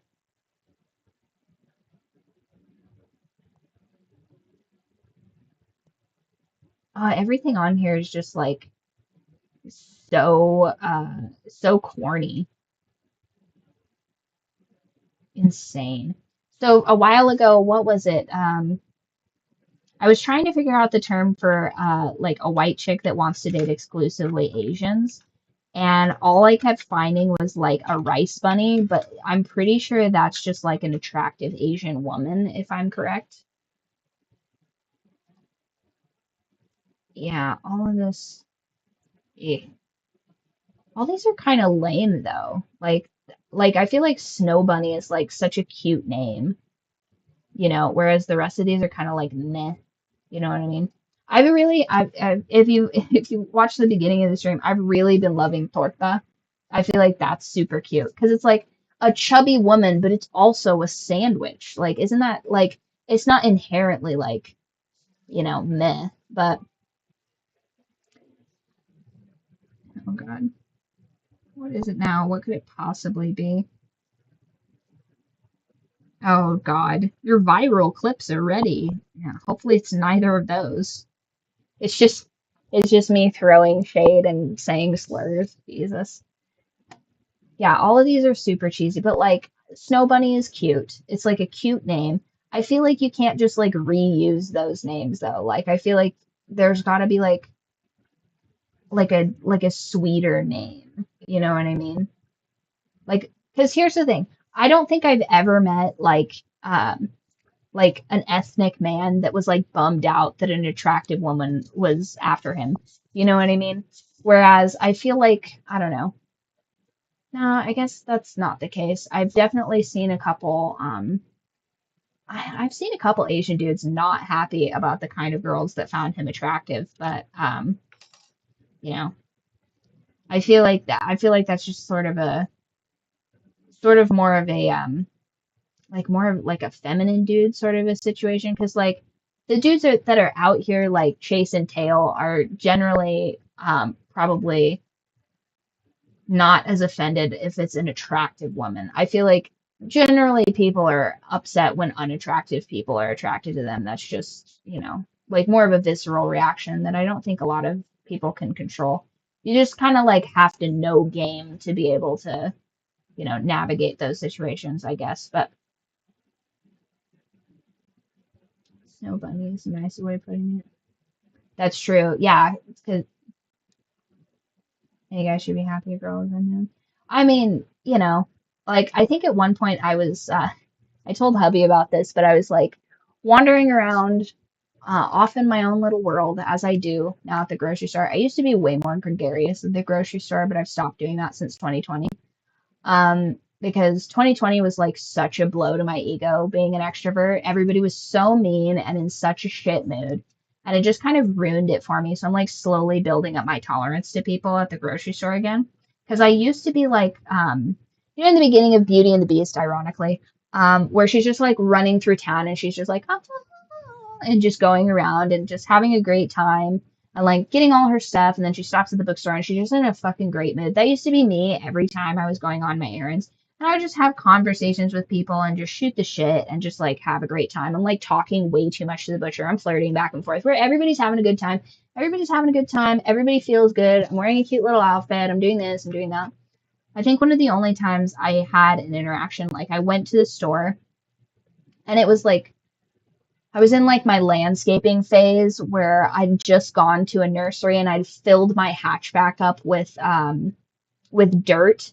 And they're like, "Ma'am, you can't like take a quarter load of topsoil in this thing." And I'm like, "I can, I just have to like do it this way." And they were like, "This is crazy, but whatever." So I just had a tarp with a bunch of dirt and a shovel in the back of my hatchback. And my boss had called me like to pick up like party cups or something like that for later. And this guy saw me at the store picking up party cups or whatever, walked all the way out to my car and approached me and was like, "Hey, you're really cute. I want to talk to you," or whatever. And I was like, "Oh, yeah, that's great and stuff. But like, I'm married. Like, I gotta go," or whatever. And he was like, "Okay, cool." And I'm like, can you fucking imagine how crazy that would have been if that guy would have just looked over my shoulder and saw that I had like dirt, a tarp, because if I recall, I didn't have the dirt in the back of my car yet. I was like on my way to go and do that. And I was like, "Yeah, I can drop those by on my way. Like, I'm going to be in the area."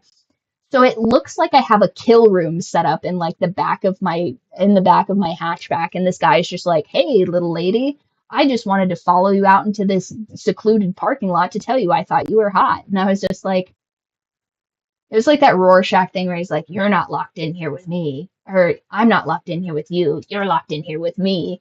And then I got the topsoil, I got all that. And so I just have like a little bit of scrippets of pretty much. Well, it has like an under thing under all the dirt. So presumably if I'd like taken all that stuff out, I would have had like a hidden compartment with that. If you don't think I had duct tape in my car, you're crazy.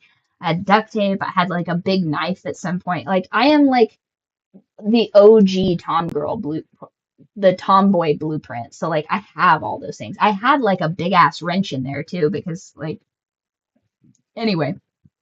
So I go to work later that night and like the bouncer's walking me out to my car and he goes, "Riley, what the fuck is this?" And he's this big motherfucker. And he's like, "What the fuck is this?" And I was like, "Oh yeah, I was doing a little bit of gardening earlier." And I was like, he's like, You've got to check the back of your car before you come in here. You cannot be showing up to like that." Yeah, it looked like I was ready to like create a corpse basically. And I'm just like, "I'll show you guys what I was up to today. Don't you want to see my cute gardening pictures?" And they're like, "No, you little psycho. You can't be showing up with this stuff." I'm like, "The shovel's not even sharp. I have to go get a new one. This is a loaned shovel. Like, this is a shovel," because sharp shovels actually, like, do a better job of exhuming the earth, actually. If your shovel is dull, you're going to have an issue like cutting into the earth. Also, you'll have an issue with dispatching snakes, but that's a story for another time. But yeah, wasn't Carson here? No, because I hadn't gotten the dirt yet. So I think it was just like the blue tarp in the back and the shovel when that guy approached me. And then later on, I like got the dirt, I shoveled the dirt out, and then my boss called me into work. And so then like the car didn't have dirt in it anymore, but I still had the tarp in the back because I didn't want to get dirt all over my car. And I didn't have time to like finish my project. So I just like quickly took a shower, dressed like a whore, and then went to work. And then at the end of the night, I was like, oh yeah, like I guess I'll just finish like the rest of my projects later. And the bouncer was absolutely horrified. I might have a picture of that from forever ago. I guess I could just text that guy, but that guy pissed me off way later on. So that guy just like couldn't hang, you know what I mean? Shovel.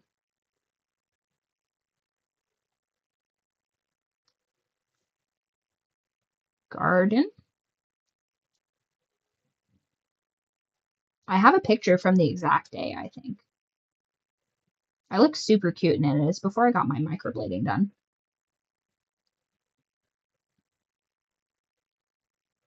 You know, I think I also, Chow, do you even remember my old Instagram before it got reported? I think it was on that one. I might have the picture, but I don't have the picture on the Instagram, I don't think. Because, you know, ops are gonna op. Cute pictures of the kittens. My favorite pair of heels. Me as a DJ.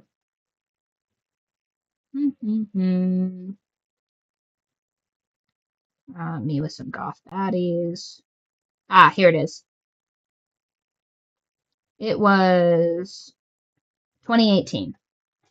So that was a picture from that day. And I was dressed all cute.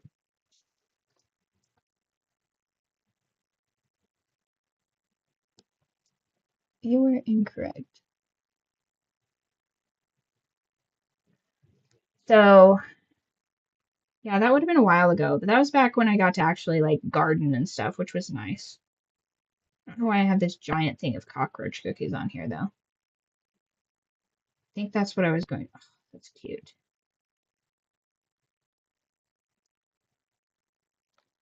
For the Asmongold tribute stream, I make cookies. Cute. Yeah, I wish I had pictures of that. That was. Oh, okay. So if that was. When did I say 2018?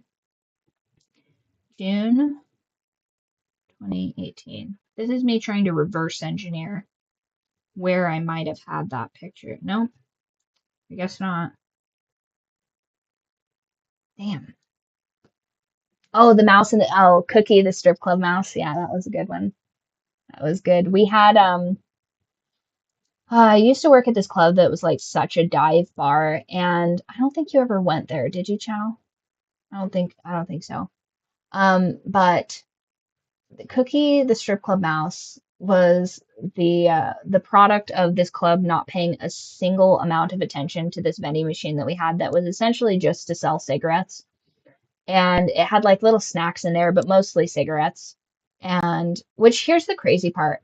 I've worked at so many places that had like way better the things that they should have had in that machine were, are you ready? Lighters. Lighters would have been a better opportunity.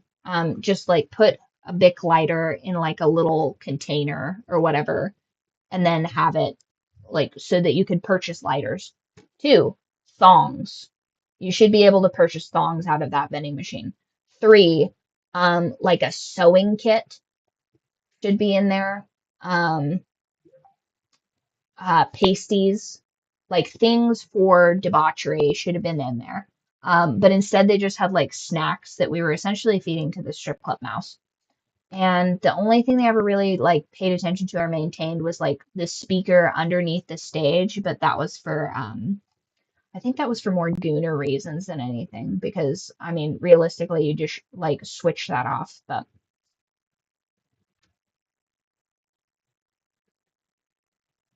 Yeah, exactly. But just like putting things in a vending machine, because I think if you own the vending machine, you can kind of put whatever you want in it. Think that there's I mean like why would you say that I mean like really you I mean like Because I don't think we had like a company that did the vending machines. I think it was like an in-house vending machine. I don't think it was like Vending Machines R Us that was like coming by and restocking that thing. Because if so, like they were doing a bad job. why would you say that? I mean there was that girl in my Warcraft guild. I mean fuck like I feel like it's like what I wonder what this is oh god this is I'm not even gonna ask the question. I wonder what the probability is that people do weird shit like this with their pets. I wonder. Too high, Asmongold, too high. I also know some weird, freaky girls from Nevada that have definitely done that stuff in the past, and those people are super sus. And the like, people just get like way too comfortable telling you crimes. You know what I mean? Especially in that industry. So like, I don't know. I feel like if somebody admits bestiality to you, you should be able to like, turn them into the police. Like, I feel like that should like you should just immediately be able to do a citizen's arrest on that kind of stuff. Wonder like what is the percentage? Is it 3%? Is it 0.3%? Is it I don't think it's 3%, but it's too high. You know what I mean? It's definitely too high. I'm also like, because I've known some really like sick degenerates, I get really suspicious of women that own like large dogs.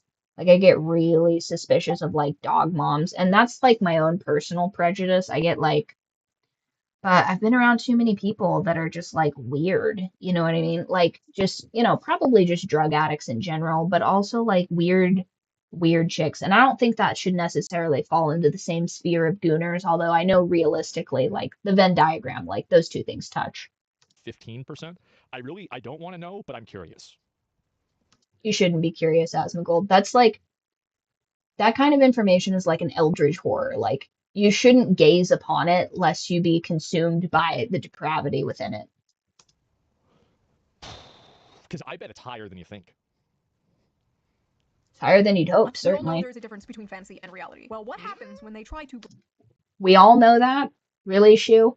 We all know that. bring fantasy into reality? Well, you get Sinners and Stardust. What?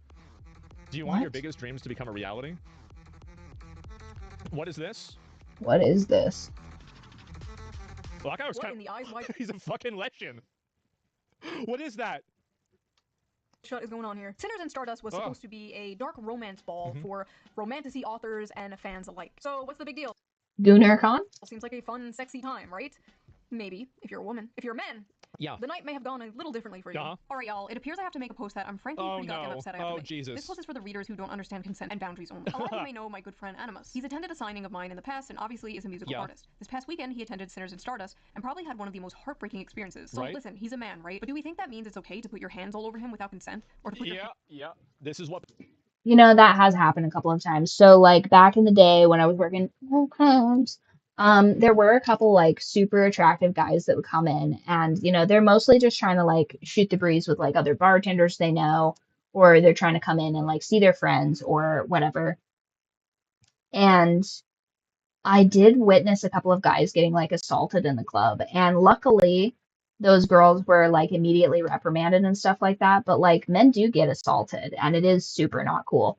And the best way to do those things is, like, my favorite thing, honestly, is, like, throwing a shoe at the women doing those things because, like, tell them why I hate you. You know what I mean? Like, that was my favorite thing. Anytime anyone was acting, like, out of pocket at the club, which I probably shouldn't be confessing my sins like this, but, like, I don't really feel like this is a sin. This is probably more of, like a deep vice of mine, but there is, like, no greater thrill than, like, the righteous justification of violence, I think, in Minecraft.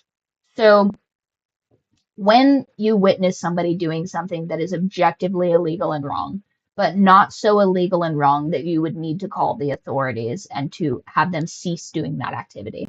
Like, for example, if a guy, like, grabs my ass in a situation where it's, like, not appropriate for him to grab my ass, like, you're telling me that there is a greater thrill than just absolutely just rocking that guy in the side of the face. Because here's the thing. I know that I don't have probably the strength to, like, knock that person unconscious. But that guy also doesn't want to go to jail for assault. And I get to live out my greatest fantasy, which is being an absolute monster. So, is there a greater thrill than like punching a dude that's objectively like committed assault in the face? No.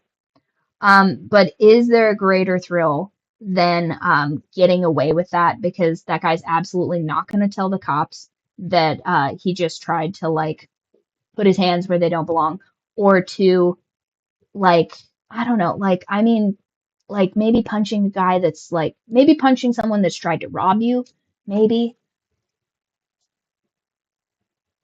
Oh, yeah, I guess so. But like the cool part about these specific things that I'm referencing is that there's cameras everywhere.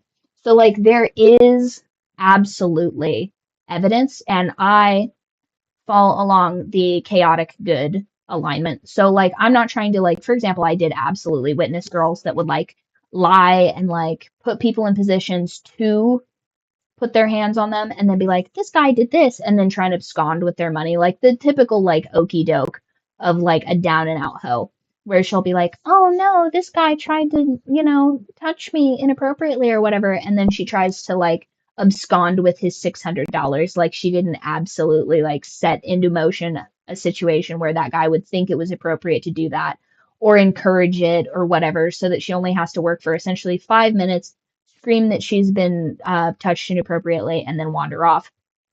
And then not press charges, not try to, which in and of itself is something that I think I've bitched about in the past before, maybe not to you guys specifically, but putting somebody in a position to be in danger because you wanted to catch a quick lick is like some of the most deeply evil stuff that I think I've ever seen.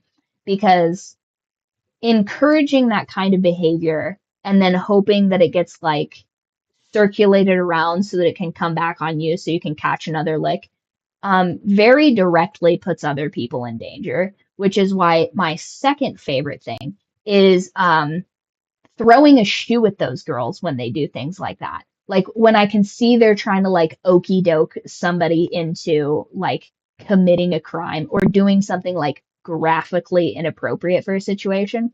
Because the very first thing that happens is the bouncer says, hey, did you throw a shoe at that girl?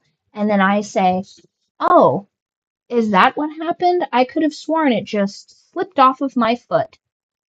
And then that girl, knowing that I know that she's up to something, knowing that I know, goes, oh, yeah, it's total mistake. Like, she didn't mean it. It was an accident. And then I'm like, now I know. Because if I wasn't 100% certain, obviously I would never do those things, because like who has the time to defend people in a situation that you're not wholly like in the loop about?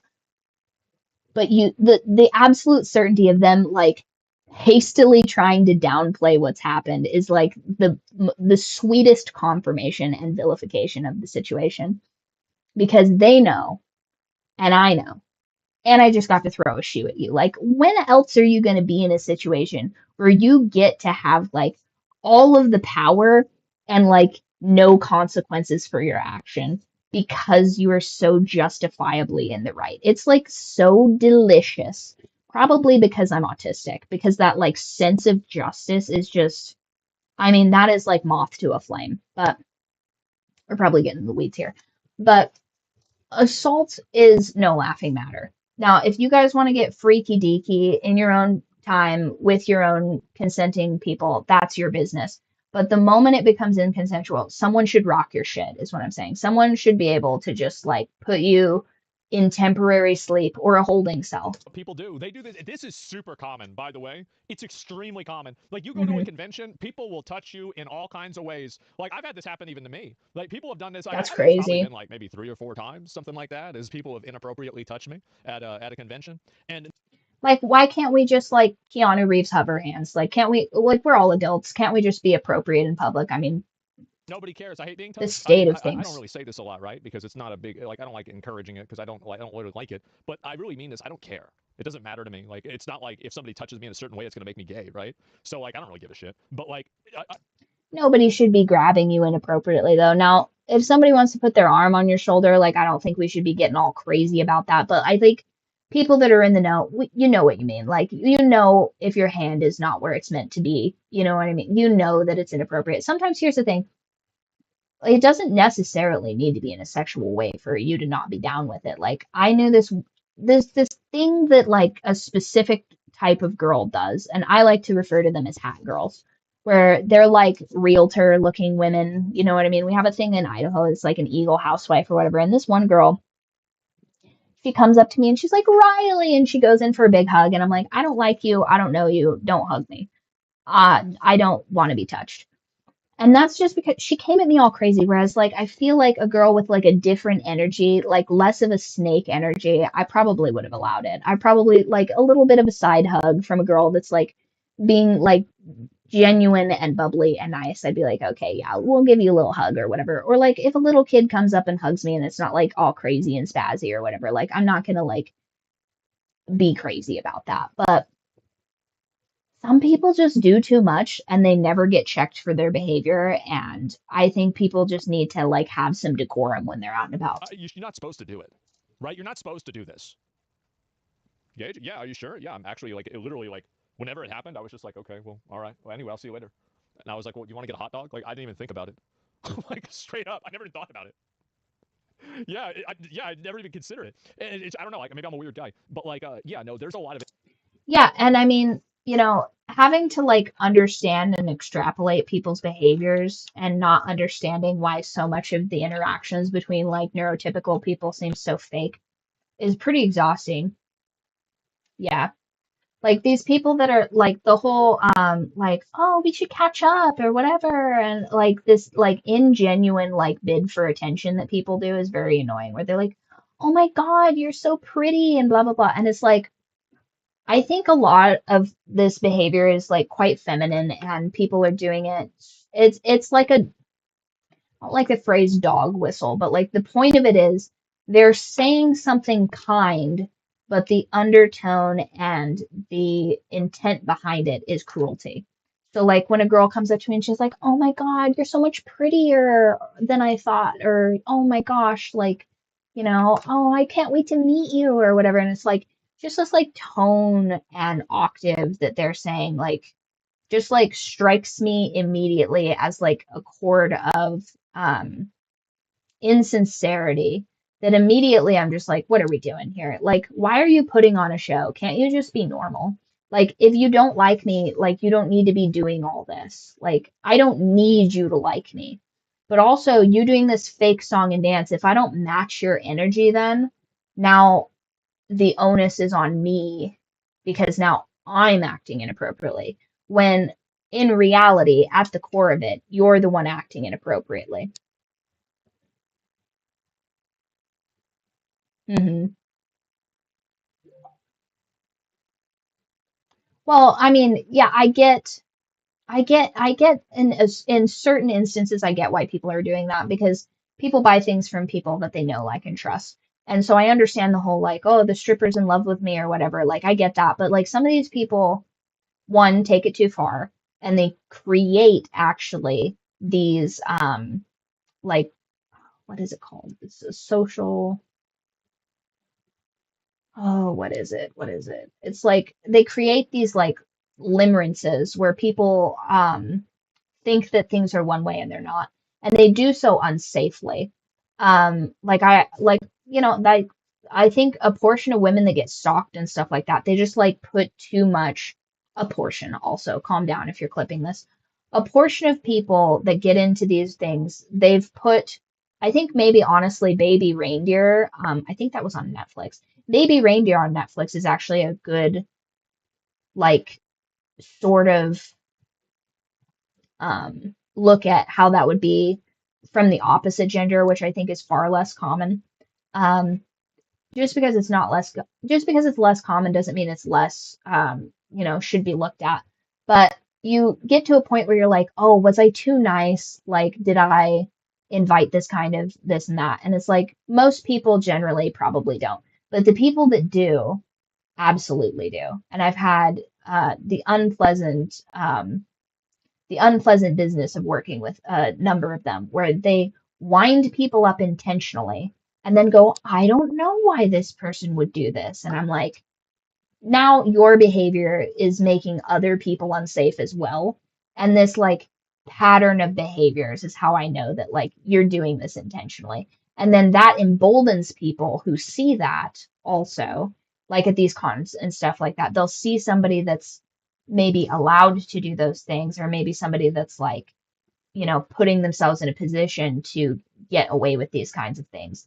And then that emboldens other people that are like maybe less mentally stable to do those kinds of things. And it's mad inappropriate. Now, I will say this, when I have seen men being grabbed and groped or whatever in these situations, luckily they're much better at advocating for themselves, I will say, than women. I feel like if you don't like draw attention, everybody's so like worried about offending people and so worried about like, you know, being being rude or this or that. But I think I'd rather be rude than be like, you know, assaulted, I guess. I think I'd rather tell someone like, don't touch me and be weird about that for like 2 seconds than have somebody like groping me all night. You know what I mean? Inappropriate touching happens Set often in boundaries conventions with like this. people. Like it's super, super common. Like if I was like a shirtless man at a convention and some girl was all grabbing up on me, I'd be like, let's start from the beginning of this, you know, sliding scale of appropriateness. It's a girl that I'm like real down and into. Yes and no. I would say yes and no. Um, Yeah, and I think that that should be heavily punished too. Like, if you make false allegations, you should absolutely be punished, especially if people can corroborate that it was false. Because most of the time, when people make false allegations, it seems to me like they brag about it after the fact, like, oh, ha ha ha, I pulled this over or whatever, like an Amber Heard situation, where she makes all these false allegations and then, it gets proven because it's like very easy to prove it because she's like sniggering about it, like later on about it. And, I just think those are a lot easier to catch, but they should be harshly penalized. Whereas, like, if I was a topless dude dancing at a convention and some girl that I was like DTF with was grabbing all up on me, I'd be like, I appreciate, like, I'd like slide her my number like real quietly, but I'd be like I'm at work right now, you know what I mean? And if that kills the mood, that kills the mood. This girl's one clearly crazy. If she can't like deal with some like gentle like, hey, come on, like don't be doing all that, then like just from a purely numbers aspect, she's probably a lunatic anyway. And if you want to like invite that kind of lunacy into your life, then you're just inviting lunacy into your life. But for the most part, if it's like a decently well-adjusted woman, like you'll be able to rebound from like setting a boundary while you're like at work or out and about, or just like sequester her off and like run off together if that's the thing. If you're not like at work and you really are just at a party and you see somebody that you're into, like just like avail yourselves to like some seedy corner and like exchange information and then like you know, be more discreet about it in the future instead of like being openly being like groped in public and then being like, oh, well, girl number one that I'm down to have touching on me is fine, but like girl number two or three that I'm like not interested in all and are getting way too grabby, like, and to a degree, it might just be like people that like aren't used to this kind of attention that just like don't know how to navigate these situations. But if you set a baseline precedent, you can make exceptions for things. But if you don't set any kind of a boundary, the worst people are going to overstep it. So just like pro tip from someone who used to like dance in their underwear, just set a boundary and then like you can make adjustments to that boundary, but don't just like be going willy-nilly to places and then expecting other people to just inherently respect you. That's not how we as a society work, because the people that don't listen are the biggest problem. So you need to like protect yourself generally and then make allowances as you as a person see fit. Exactly. No, that's what I'm saying. I worked with a ton of girls, and a ton being more than one, that would put themselves in positions that were dangerous. And then when people would say, hey, don't do that, they would be like, oh, I'm such a victim, blah, blah, blah. And I'm like, oh, well, if you're a victim, then let's call the police and let's like let's all band together as women and like put that monster away. Like if that guy has truly victimized you, he should be punished. That man's a predator, yes. And then they start walking back and they're like, oh, well, he's not even here right now. I'm like, hold on a minute. We're surrounded by security, which it's like a really sobering moment, actually, to be in these positions where you're surrounded by security. And in the best of times, in the best of situations, these people will bounce somebody's head off the concrete to keep you safe. And then you're going to not utilize that as a resource when somebody puts you in a position that's unsafe. Like, that's, come on. Like, that, it's the unique position of being able to be in a black and white situation like that, where it's like very obvious that this person is lying, is so helpful to the situation, because a lot of these things end up being like shades of gray, where it's like everybody's drunk, nobody's really paying attention, there's no camera, it's their word against somebody else's. And I really do have sympathy for those particular situations, but that's also why you shouldn't put yourself in those situations. And, you know, you can't really unring that bell if you're already in that situation, but comparing it to,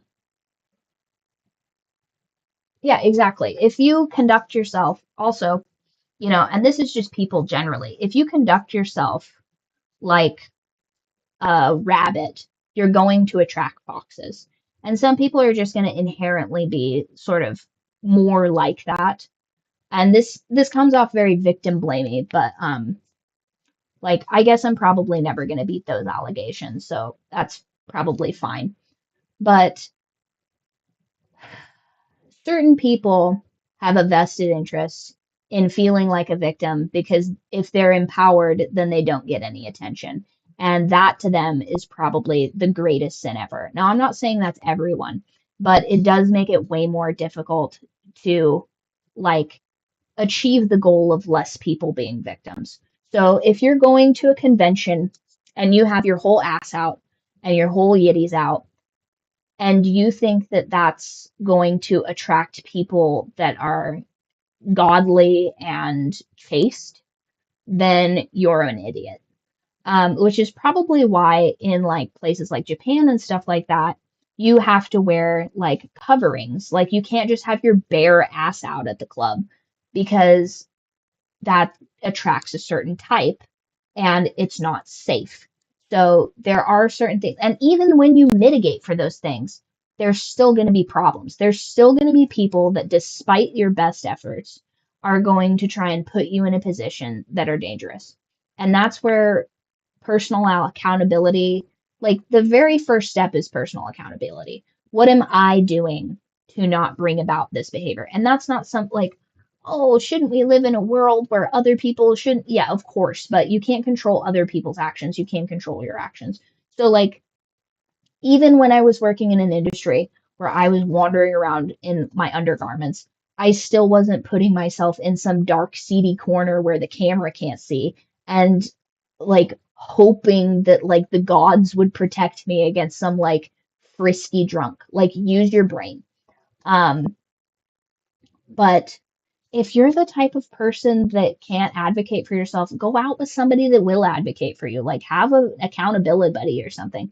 If you're too meek and fragile to like advocate for yourself, just like have a buddy that like get some big scary dog that's gonna like, hypothetical. I don't mean an actual scary dog unless you're whatever, but like have some big scary dog friend that'll be like, hey, my friend said no thank you. You know what I mean? But it seems to me that a lot of people aren't fans of that dynamic, because then that removes their accountability for that, like removes their ability to have plausible deniability in those situations, which is its own thing.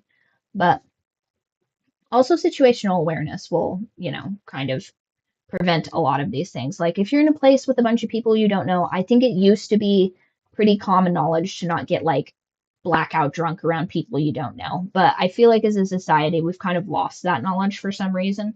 So like just kind of be aware. And obviously this doesn't apply to people that have been drugged or people that have been like, you know, put in these situations by force, obviously.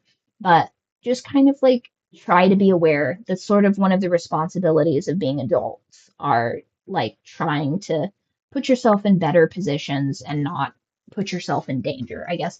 Like the kind of self-awareness you would have in a horror video game seems to just be completely absent from regular life. You feel me?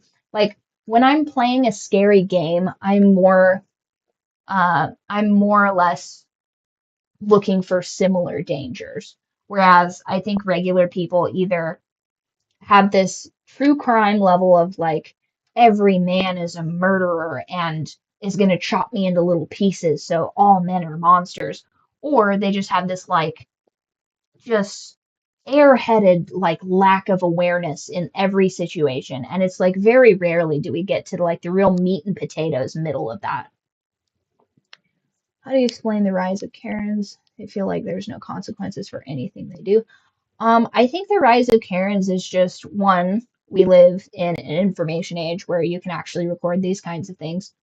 And two, I think it's just like kind of old boomers. Like the old boomer generation's children are growing up and they're just more prevalent because before they were in their 20s and they were just probably like, you know, kind of porking each other and not having as much interaction with the public because they were like in their marriages still. And now there's a bunch of like 40-plus-year-old Karens that are on their second divorce or something, and they just don't have the same agency they had when they were younger, and they're not, you know, they're not getting the attention they used to, and so then they, um, you know, they just like project that irritation and cruelty on others, and then that's how they're going to get their attention now. Like they're going to just be like vindictive to other people, and then they're going to get a little bit of the power they felt in their youth. Oh, absolutely. Absolutely. There's absolutely a reason why I get a lot less shit and other coworkers of mine used to get a lot more problems. Like people still say stupid shit to me, but they don't say nearly the wacky shit that they say to like some of the younger girls that I've worked with. Like people will come in, like I had a guy come in the other day and he kept shucking the corn. And I was like, bro, don't be shucking the corn. And he's like, I come from corn country. And I'm thinking to myself, because I have been healing. And instead of telling him, well, you ought to go back because you don't know what the fuck you're doing. And instead of telling him that, I just said, okay.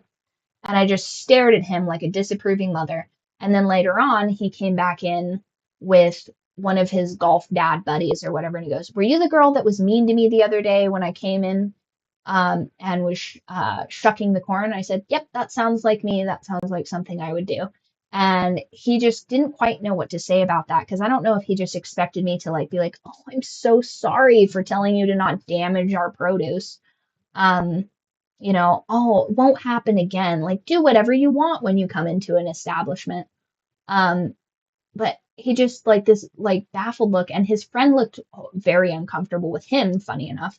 I would have been certain that his friend would have like doubled down and been like, you know, young lady, you really ought to like whatever.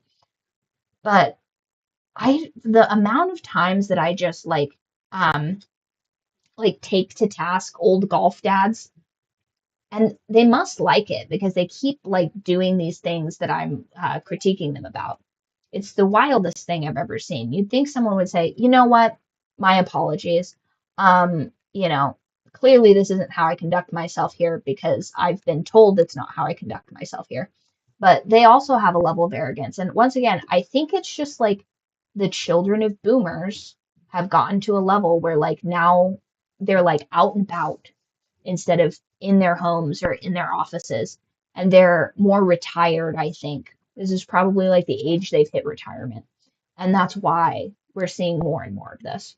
Hands at his waistband or down his pants or touch his hello? That's Do you a think it's okay to quite literally back him into a corner and touch all over him to the point that he literally cannot tell how many hands are on him and whose are whose? Do we think it's okay to send him into an actual panic attack? Now, here's the thing. I think this is probably more of a problem with, you know, maybe like men that don't necessarily know how to advocate for themselves. And like I said, like if you can't advocate for yourself, you need to have an accountability buddy that can be like, hey, excuse me, even if you need to just bring one of your like female friends or whatever that you're not dating around with you to be like, excuse me, like, you know, because generally I feel like if most of these people are checked or if somebody just causes a fuss, then this is way less likely to happen. Like at a certain point, it gets to a point of like a crowd mentality where people are just like, oh, everybody else is doing this, so I can get away with this. Have you never seen people chastised in public? Like, because it's delicious. Just, I'd have like 8 seasons of that, of people being told, excuse me, fucking knock it off. It's ridiculous. Well, working at a bar mitzvah and overheard a dad tell his kid, don't trust the help, they'll steal from you. Um, I mean, one, bar mitzvah detected.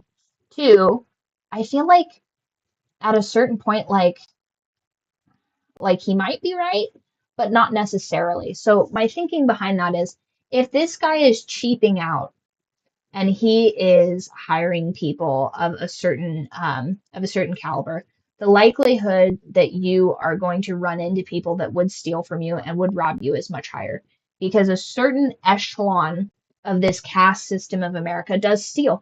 There's a lot of thieves, but if he's hiring like upper middle class people to work for him and he's still complaining about theft, that actually speaks more about him than it does about, the people that are there.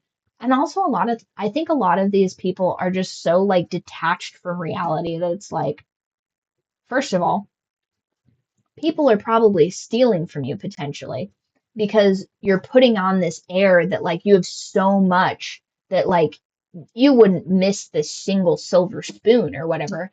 And then that is a thing that is like, remember when all of those athletes went to Brazil and they got robbed? And it's like, you can't just be wearing chains and stuff like that in the slums, dude. What are you doing? Like, people do not have the same life that you do. You can't just be wander around like that. Like, I would never like go to India.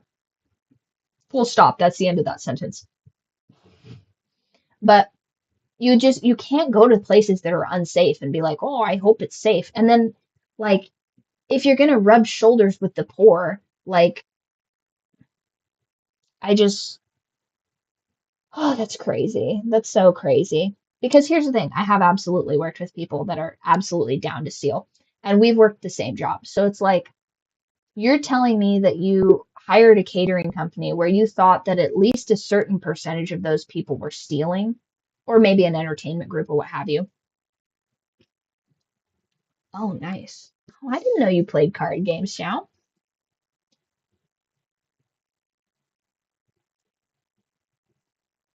Oh, absolutely. Part of that's also cultural too. Like, I feel like there's certain people that are told, like, oh, you absolutely can steal from people that are outside of this specific group. Um, and they get away with it, so they do. Also, I feel like just by and large, children are more likely to steal than adults. And then if that behavior isn't curtailed in their youth, that just continues as they age. So, like, I think just generally, that's probably a thing that's like gonna just on average be more prevalent in youth. So, yeah, there's probably a lot of factors to that. It is kind of a shitty thing for him to say, but it's not necessarily not based in reality. It's mostly just based off of like age and demographic. Because of this. Furthermore, do we think it's okay to interrogate him and insist he detail how he'd kidnap a woman? What the fuck? What? Despite him repeatedly saying he wouldn't do that, and that shit is Nice. Well, I guess, I mean, if I really thought deeply about that, that does track. Asians do love to gamble. You should teach me some of those things. That would be cool. I would like to learn more like card shuffling and stuff. I'm not very good at that. I'm not just generally very dexterous. Okay, where is it in here?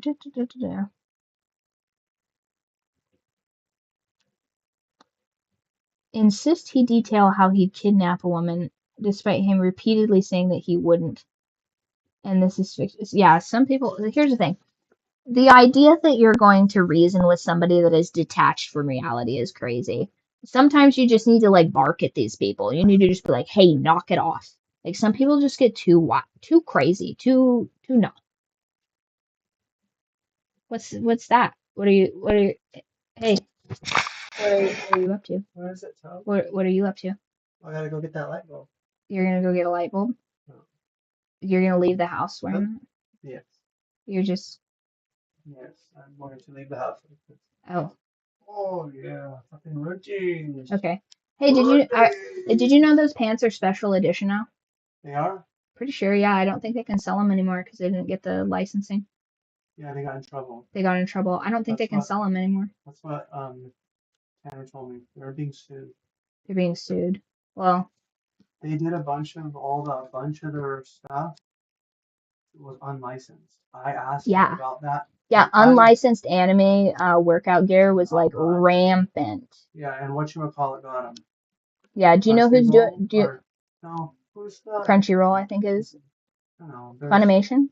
One of them that their whole job is. Yeah. Looking at all these. I told you I met the guy that does that for Hello Kitty. He's out in Singapore or whatever. Yeah, well, this was the. But basically that, but for them. They're in big trouble. Yeah. So now they're in. Tanner says he's like, they'll probably fold up. That sucks. Because I like those pants. I like those pants a lot. That'd be like me being like, I'm gonna sell you this Captain America shirt. Yeah, it's just white labeling without a license to do so. It's illegal. It's not white labeling, but it's well, it was copyright infringement. Hey, speaking of those pants that walk to the left or the right. Don't just hide behind my monitor. How dare you? Yeah, that's what's up. Sorry, I'm a little distracted. One moment. So the my brain reboot real quick. The Under Armour is doing a collaboration with Jujutsu Kaisen. This is not a paid promotion, by the way. That's so when it is Crunchyroll because they bought all of that. They like have all of them. Yep. And they like take care of all their licensing. Their merchant stuff. Yeah. And so. Yeah, they probably pay. Those guys got in big trouble. Yeah, but the Jujutsu Kaisen stuff's actually pretty far. They haven't done any of the cool pants though. They should probably work out a deal with Village of Iron or whatever. What is it? Village Hidden in Iron. They should do they should take the pattern for those pants because those are sick. The Toji Fushiguro pants, and they should be like, hey, cease doing this. Sell us the pattern for those pants, and we'll give you a cut on the sales. But we're using your pattern for these. Oh my gosh, that's so cute. Rents is up on his little back legs and he's trying to steal the phone out of hubby's hands. Steal his phone, Rents. Steal it. Get it with your little. Oh, get it. Oh, that's so cute. Oh yeah, he loves so much. Oh, he loves you. So cute. But they should do a collaboration with them, and not necessarily a collaboration because they're actively suing them. Tokyo Ghoul stuff right now. Dude, who gives a fuck about Tokyo Ghoul? Although that Centipede stuff is pretty great. They butchered the last season, those bastards. They must have figured out how to settle with them because here they are with a bunch of Tokyo Ghoul stuff brand new. Jujutsu Kaisen's hot as shit right now, so that's probably why they got in so much trouble. They're also quit working with them because of political. Yeah, that's a shame too. You shouldn't. Like, if those guys knew how I actually thought, they just want to kill me. If they knew how based I was, they'd be pissed. Which is funny because. Which pisses kind of bullshit because. It is bullshit. No, I'm saying they're very left leaning because this is because. Which is like, crazy to me. That's right. It's kind of like. So let me get this straight. You don't understand the dichotomy of anime people is. What the Japanese nuts mean in all of this. You're very, but he said they're super left leaning. They did move to Vegas to escape taxes though from California. And yet they're still very California. Most Nevada is just California light. That's why I like Vegas is. Well, a little bit of Reno, but the bottom half of Nevada just generally is like California light. The only bottom part of Nevada is Vegas. I will say this though, the Under Armour collaboration with Jujutsu Kaisen, they did a better job on the tops. The rash guards, they look nice. They look real nice. The Gato one, that one looks real good. fiction, Yeah. and then attempt to follow him when he tries to get away. What the fuck is going on? So those are limited edition Toji Fushiguro pants now. Well, yeah. Because they can't be manufactured. I'm gonna have to search the dark web to find another pair. Enough. During the time of this mob, him and another author received One notification sec, I'll that an put those in the AirTag group was chat. tracking him, which showed Oh up my. his person all the way to. First off, it's really hard to track things with an AirTag. I tried to set it up on my chickens to figure out where they're laying eggs.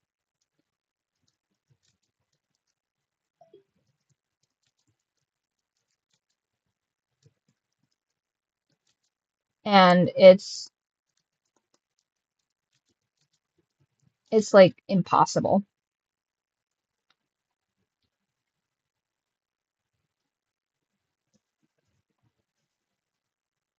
They called it something different, but oh no, I can still purchase them? Oh, hell yeah. Putting those in the group chat though.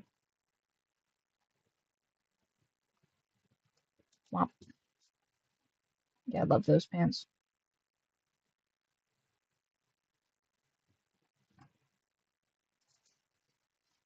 I wish they fit better on me. I just don't have wide enough thighs for them. I need to be doing more training. Oof.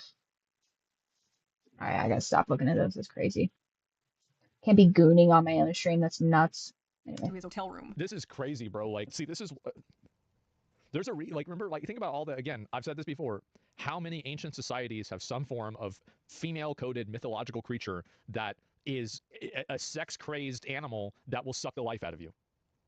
There's like 3 I can think of right off the top of my fucking head. The succubus, a siren, How and is it that what's the every third single one? ancient A society harpy? came to the same conclusion? Is it a harpy? Like, what do you think the odds are of that? Is the third one a harpy? Isn't that interesting?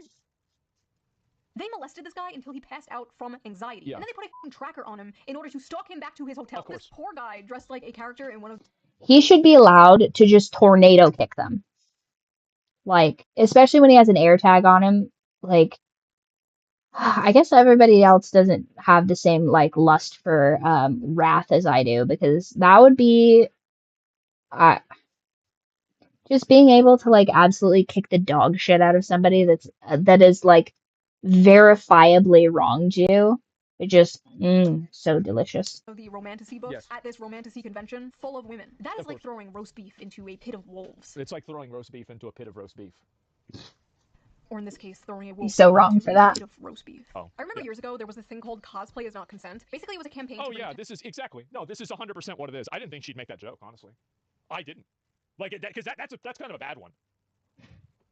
Attention to the fact that people at conventions would often come up to women dressed in sexy costumes and just grope and grab them without their consent. Yeah, apparently we have to bring that. Yeah. It's a shame you can't bring actual weapons to the convention. I know why you can't.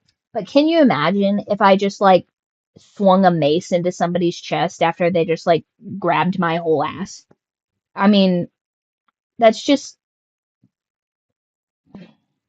It's like the closest to the thrill of battle I'll get in a modern age. Just like that righteous, like, ah! Like, too good. That back, because these women did not get the memo. I've been a furry for over a decade. Okay. And big surprise, it's a Jump comment scare. on Reddit. Wow. Who could have guessed? Confirmed Reddit's probably like 80% furries and far leftists, because really? Well, you can buy them there, but you can't like take them there and have them as props. I remember that was like my biggest gripe when I was in military history, is me and my grandpa wanted to make like a biblically accurate morning star, and they wouldn't let us because they were like, no, we can't have actual weapons here. And I was like, what if I weld it myself? And they're like, absolutely not. Also, I'm pretty sure they couldn't weld back then. And I was like, mind your business. And then instead we compromised, and I made a foam castle with a scaled model trebuchet, and that was pretty fun. But it would have been way better if I could have like if I'd showed up in literal like crusade plate armor that I'd welded. First of all, I wouldn't have been able to move in it. I would have had to be wheeled in my plate armor and then like up the visor and been like, today I will be telling you guys about medieval castle warfare. And so great. I think that's partially why I want my house to be mostly made out of stone, so I can make like a combination between like Japanese architecture and like medieval Europe, and then just like marry those two concepts, because I think that would probably be the perfect house.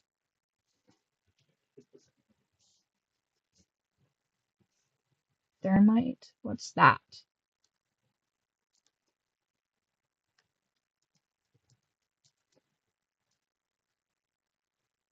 Oh, nice. Sick. Is that the thing that like makes smoke? It's like a magician smoke situation.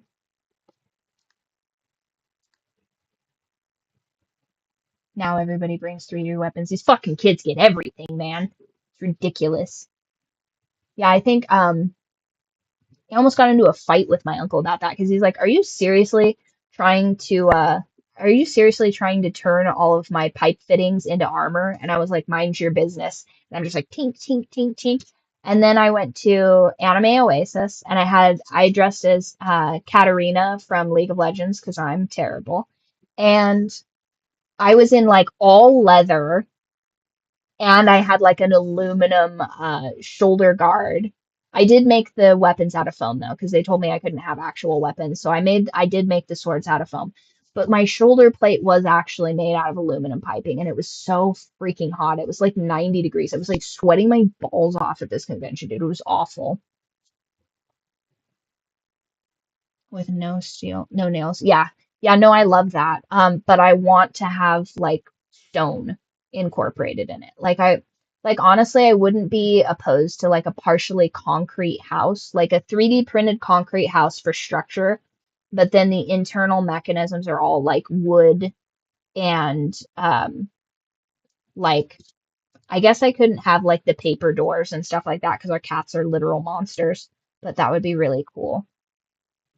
Oh, of the convention? Of me at the convention? Yeah, let me pop that in the group chat real quick. I'll find it.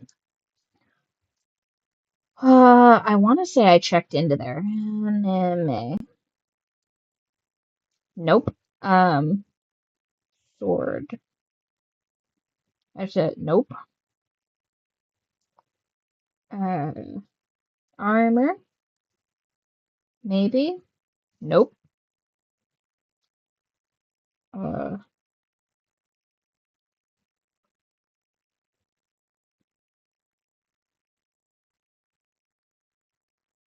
I for sure posted it on my old account. But once again, oh, maybe it's under Instagram. Hold on. Woo.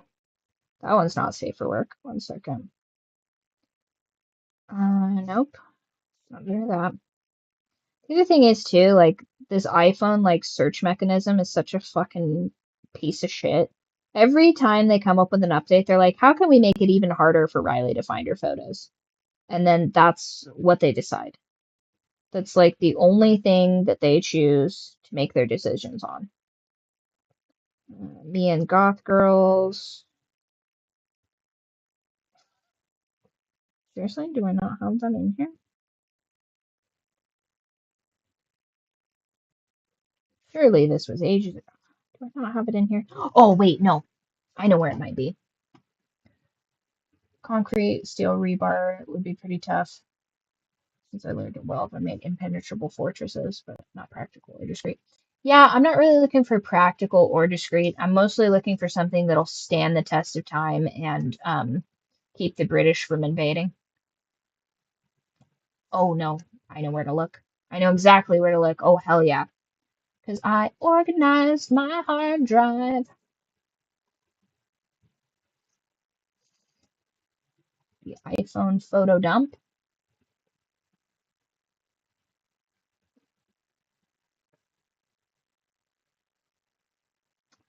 Deadpool. Here's the reference photo.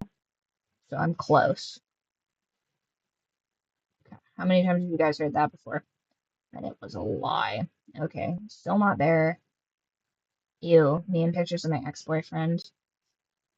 A girl that definitely has scabies that they let work at one of the stores. Yikes.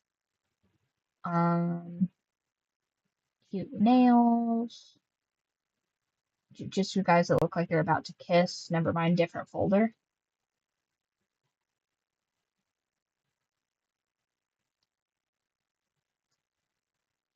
I feel like I'm going forward in time, not back, but nope.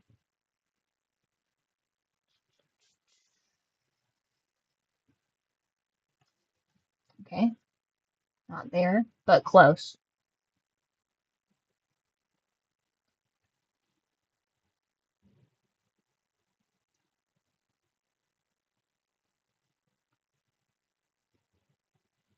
I don't know. I feel like I'd be able to find you.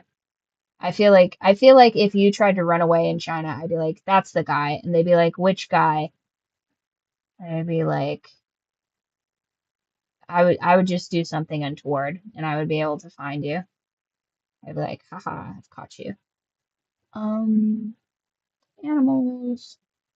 Is it under adult work? Did I really put it in here? Is it under other? Oh, oh, forgot about this one. Nice, nice. Do I have a timestamp on that? Okay, try not to get distracted. Focus.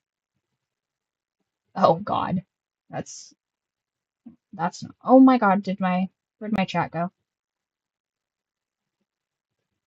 Um, uh-oh, I lost chat. One sec. One sec. Am I getting banned from being an absolute creep?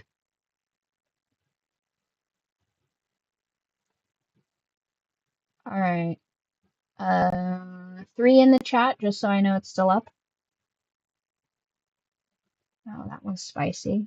Not what I'm looking for, though. Man. Can you guys see these? Wow.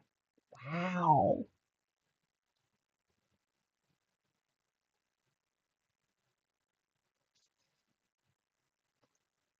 Hopefully you guys can't see all of this in the reflection of my gigantic pupils. I don't think it's in there at all. Would it be under art, maybe? We'll put it under art. Let me just extrapolate my autism for a minute. Is it in here?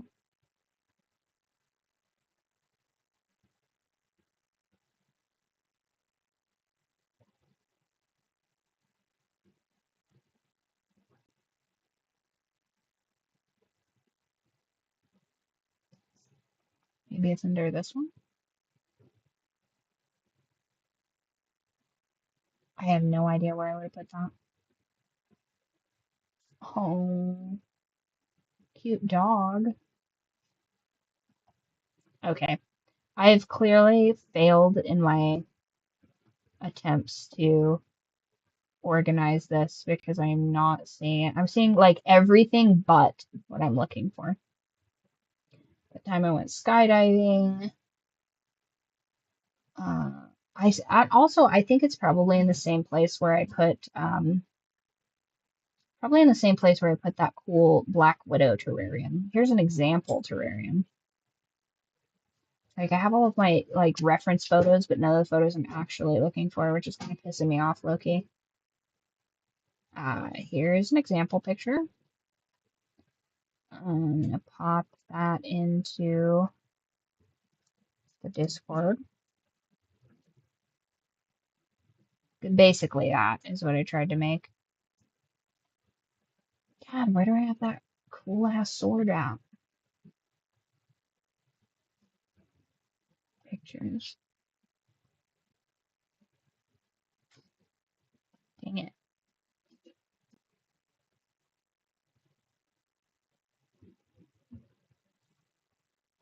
Is it under old computer? Oh, cute. Baby pictures of the dog.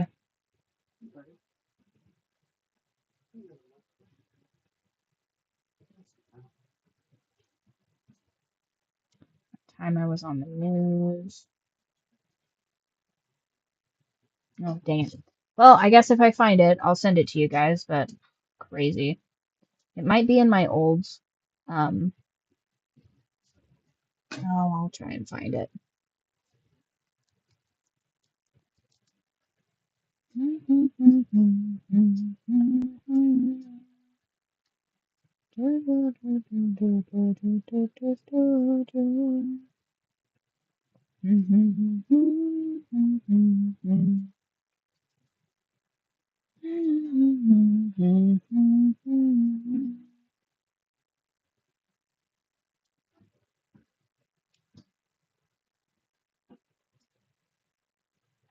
They have a picture of the swords, but not a picture of me at the actual convention. That's annoying.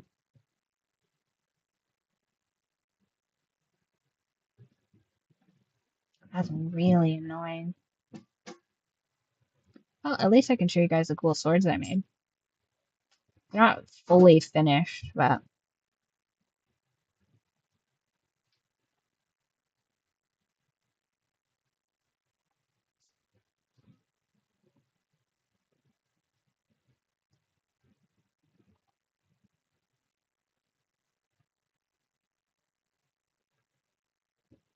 yoink. Eventually I'll figure it out. That will remind me, though, hopefully. Do I seriously not have chat still? Oh, 1 second. This widget is trying to test my patience.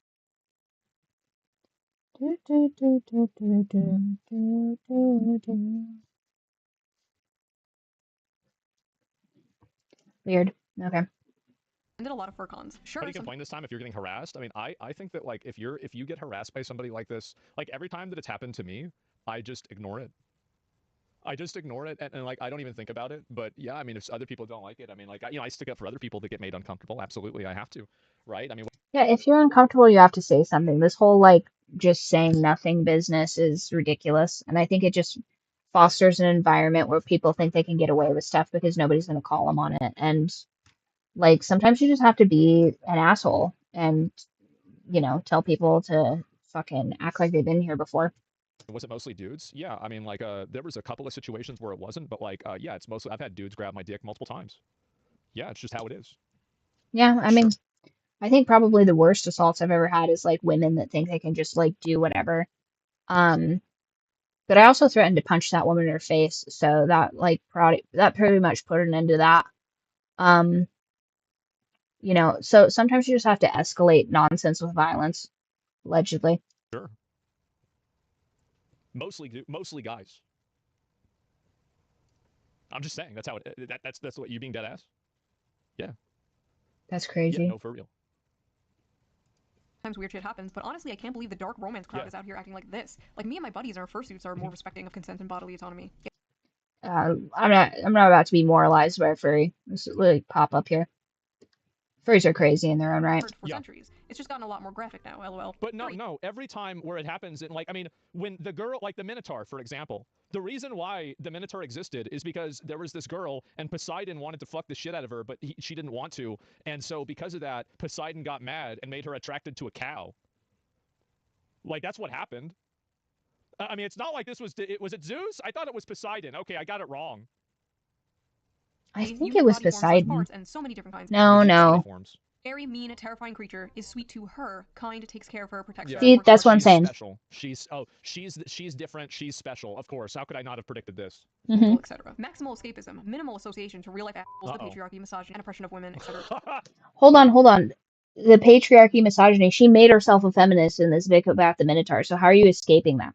Like you just created a made up problem in a fantasy world. Like you don't actually have to do that. Like how they it completely expunged all racism from Wizards of the Sword Coast and like the last thing. They're like, nope, no more racism.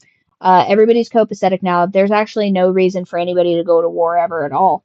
So like, that you can just turns out you can just take giant sweeping concepts out of your novels. You don't have to include them. I mean, if you want it to be realistic and have people be able to relate to it, you should probably keep them in there. But you don't have to have those things in your book. You don't have to have, you can write out whatever ideology you want out of your book. You can do that. Maybe we might have to bring a little bit of that back, huh, guys? Because the monsters are less dangerous than dating actual men. Okay. Calm down. Fat woman of color. Modern, contemporary, and even fantasy romances are hard to click to because they are almost always about thin white women and just too realistic. And romance in real life is not. I don't think people would really enjoy a novel about a woman that's 300 pounds struggling to get up a mountain. I think a lot of the reason why the women are skinny is one, because generally the backstories of orphans is that they're malnourished. And two, a lot of fantasy stuff involves a lot of like movement and mobility, and like you kind of have to be decently athletic about that. I mean, if you want to be a 300-pound, black feminist wizard, that's your business. And honestly, you know what? I'd write a book about. I would read a book about that, But you like be for real, like you know what I mean. The reason that these things don't exist, there's plenty of books where there's like isn't isn't Cruel Prince written from the aspect of like a bad Latina girl, like a baddie Latina girl, becomes the leader of the Fae or something like that? Not always attainable for fat That was a women good book. slash I like that women book. of color. In monster alien romance, though, Bro, this is so. A Nazi could have said this. Women and just too realistic. And romance in real life is not always attainable for fat women slash women of color. Can you imagine how much trouble I would get in if I said that? Wait, they'd be mad at me for like, I would get in trouble if I said that. In monster alien romance, though, my size doesn't matter, and it's easier to get into that headspace and enjoy it. I'm sick. Your size doesn't matter because the guy's 10 times the size of anything. You know what I mean? So that's crazy. A lot of women's smut, especially monster smut, is about submission, domination, forced breeding, non-consensual consent. The women are like conquered and taken and overpowered by these monsters. And I think many of these women are reading these books containing monsters and not men because masculinity and dominance in men has been completely demonized in modern society. But the truth they say that, but like anytime, like the thing is that this.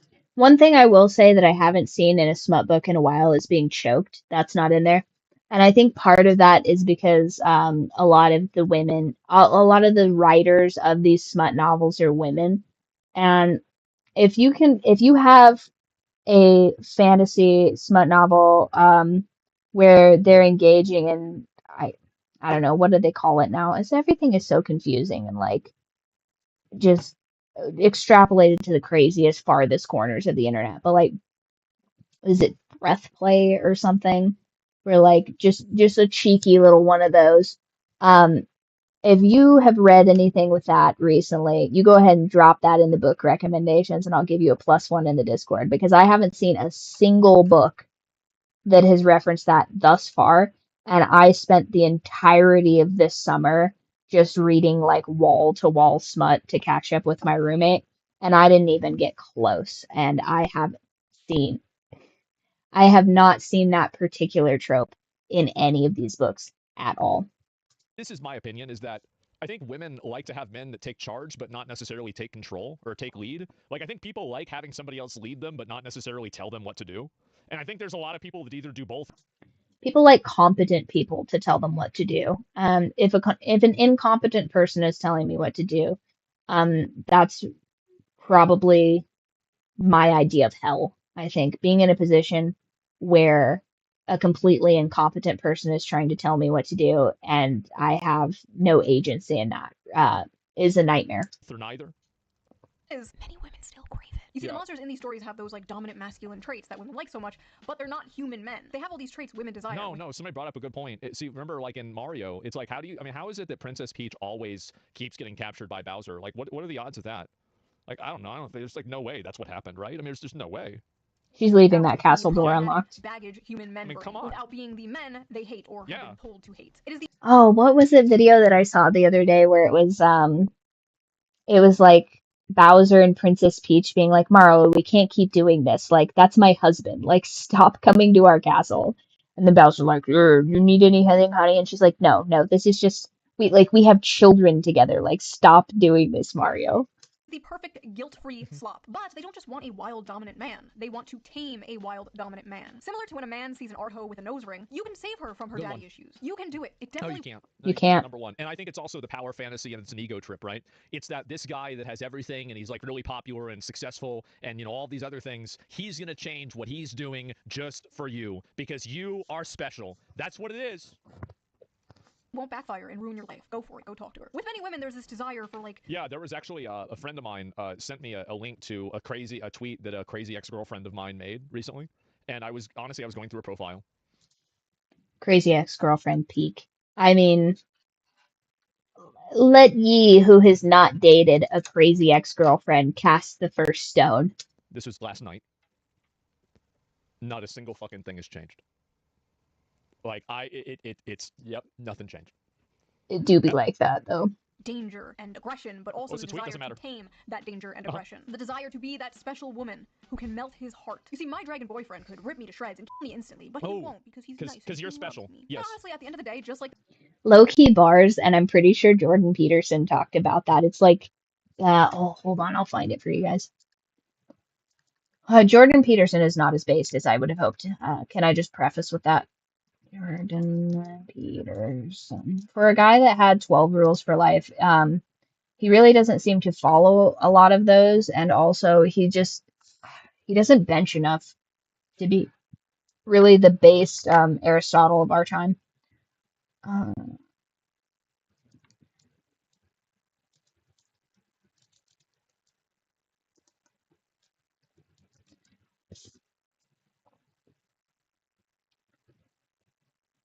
This is a relatively short one. We'll just pop that one on real quick. I was reading this book called A Billion Wicked Thoughts that was written by a bunch of engineers at Google, and they were looking at billions of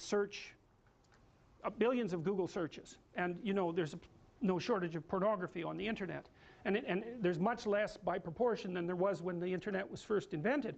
And it's so interesting because it actually turned out that one of the things that drove the development of the internet and the technology was the proclivity of young men to search out sexually provocative images. That was what was at the forefront of the development of the net. It's extraordinarily interesting. They were motivated to I'm gonna grab some water for that purpose, and that provided the platform from which it emerged. Amazing. Anyways, the Google engineers looked at pornographic search processes and then segregated male searches from female searches, and what they found was that the males searched out images. Surprise, surprise, no one considers that, you know, particularly interesting, but the females searched out literary representations of pornography. It was written. And so I can give you an example of that. If you know about Harlequin romances, does everybody still know about those? Anybody not know about those? Okay, well, they're mass market romances, and of a very stereotypical type. And the original ones were pretty harmless in terms of no violence and no real sexual content. But that was 40 years ago, and they've differentiated tremendously, and now there's hardcore Harlequin romances. Yeah, there are. With particularly garish covers, and then there's the old, you know, more tame, basic, sexless and aggressionless romances where everything is implied and not explicit, but the explicit ones exist. So they did a plot analysis of the typical pornographic female fantasy. Well, and it's so comical because engineers did this, and social scientists would never do this because they'd be probably too concerned about the ethics of it or some damn thing. But engineers, you know, they'll just plow ahead with no concern whatsoever for such things, and they actually discover things that way. And so they discovered the basic plot of the female pornographic literary product, and they identified, so basically what happened was that a innocent, well-meaning and attractive young woman encounters a male who's a bit of a monster. And the monster, there's 5 types of classic male monster. For all you males who want to know, this is what you can become. Vampire, that's a good one. Werewolf, billionaire, pirate, and I gotta write a pirate one too. Okay, so that's very interesting because, well, first of all, there's a dominance thing. Now you're actually blushing, you know, you're actually blushing about that. That's very, very funny. So, sorry to point it out, but it's so comical, you know. I know, it's so funny. I was reading this, it was just cracking me up. I thought, oh my God, really? Pirate, vampire, oh, that explains it. What about all these damn vampire shows, right? They're so popular online, they're so popular on Netflix. Oh yes, and then there's the werewolf. There's nothing sexier than a werewolf, apparently. But I mean, so there's predatory dominance that's implicit in that, right? With the billionaire, it's more abstract, but clearly that's an indication of very high success in the male dominance hierarchy. So, but there's this desire for aggression that's in that, a real aggression. Right, and it's not surprising to me at all. It makes perfect sense. But the basic plot is that the woman encounters this mysterious and aggressive male and tames him. That's the female hero myth, as far as I can tell. It's Beauty and the Beast.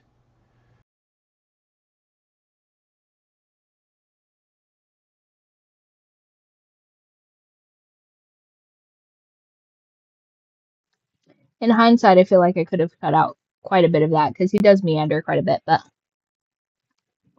that's the gist of it. You want something that is dangerous to others but not to you.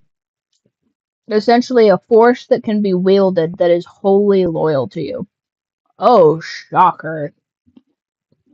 I have no idea what this Minotaur business is, though. The video I made about the anime girl in a wheelchair where men were saying, this is the average male fantasy, and a bunch of women were like, you want to rape a disabled girl? When in Of course. reality, it was just a distilled manifestation of the average male fantasy, which is to protect and provide for a sweet woman and save her. This is like basically the flip of that, right? This is just the distilled manifestation of the female fantasy. Men are seeing this and they're saying, what do you mean you want to milk a minotaur? When in reality, it's just to have a big, strong protector and provider swoop you up and save you. And like I said in that video, they're basically both the same fantasy. This is a tale as old as time, the princess being saved from the dragon by the more things change, the more they stay the same. A knight in shining armor, whether the dragon be a wheelchair or student loans, you know? But in this case, the woman is being f***ed by the dragon. That's and the right. Sits in the corner and watches or something, I don't know. Maybe it's not that deep. There are some hungers better starved than fed. And maybe as women, for the sake of society, we have to starve our hunger for minotaur p***ness. I don't think there's a problem with girls looking at this shit. It's fine. This is the problem. See, the issue is that the kind of girls that do it, like, you have to understand that, like, every girl that probably, most of the girls that are getting into this, there's probably, like, already been, like, 5, like, this is, like, stage 7 of having a problem, right? And so, like, this girl's already gone through 6 other stages of having problems. So, like, by the time that you get to this stage, I think that really, I mean, you might as well just do it at that point, right? Yeah, I mean, this is mental illness. Yeah, you already cooked, bro. Like, that's it. Yeah, that's the moral of this video. Yeah.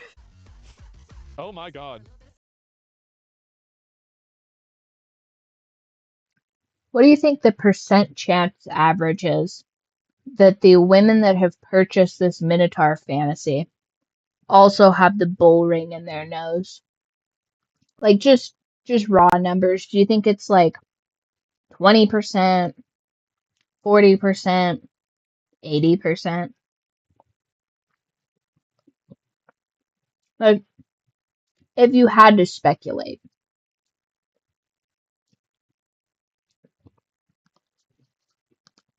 And then, in furtherance of that point, how many of these women do you think also played Taurens in World of Warcraft?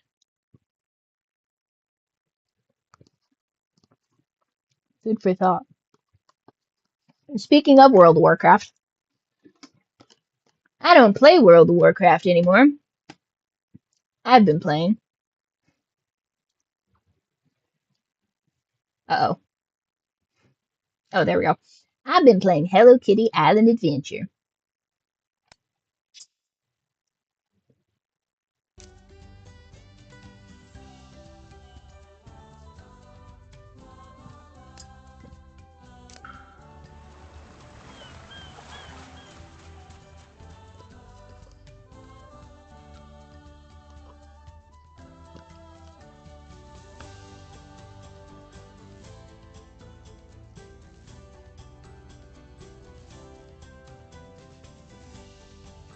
Bet you thought we were just going to talk about Gooners this entire time.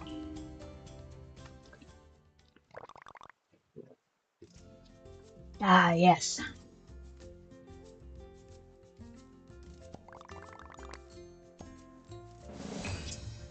Oh, nice. I got a flower.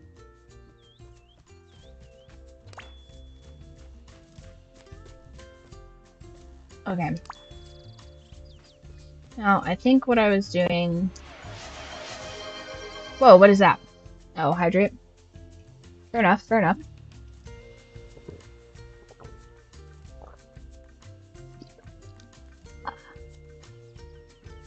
You know, you guys have been helping me drink more water.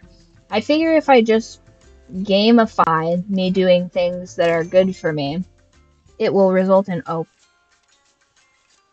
Oop. One sec, guys. I gotta go get my cap. One moment.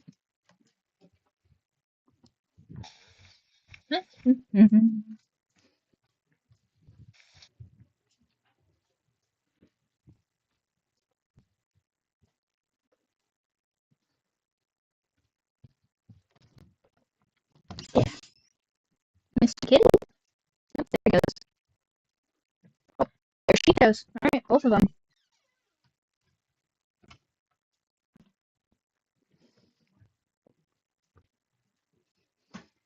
You don't have to tell me. I already know. I already know what it is. You want purple or yellow? Purple. Oh, isn't that nice? Well, why don't you share it with your brother? Don't be a greedy little toad. Oh my gosh. You better eat your snack. You can't. Get over here. Don't you run from me. Get over here, you toad. No.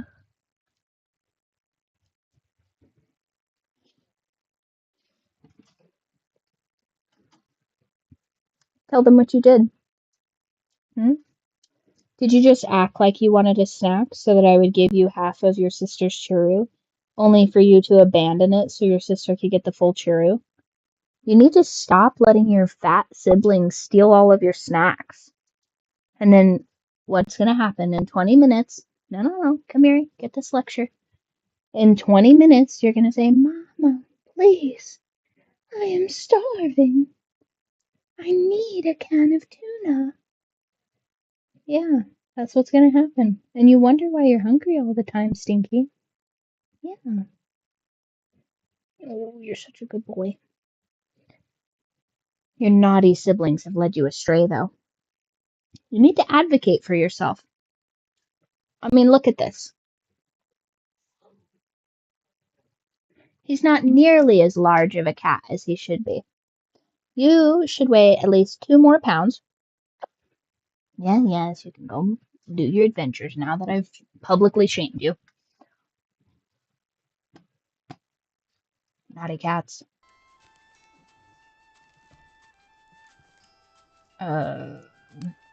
Trade. That's cool. Ooh, I want that. Does she have different things on different days? Oh, she does. Nice. What other things does she have that I simply can't live without?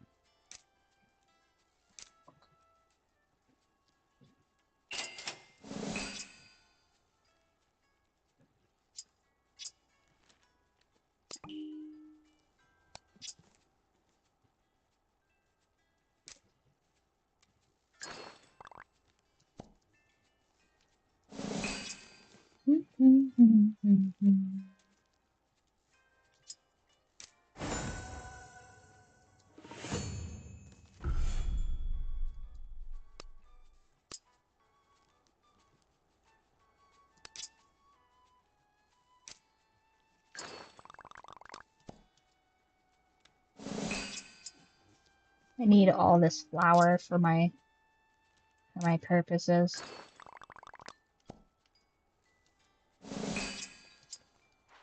Well, let me give her another one.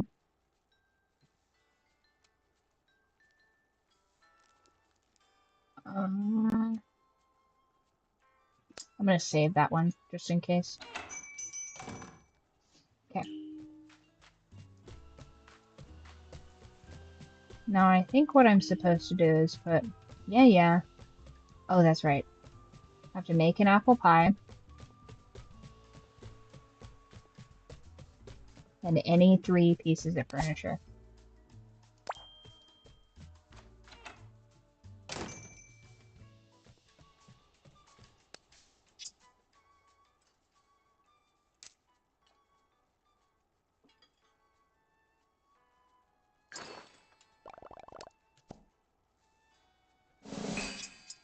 Nice.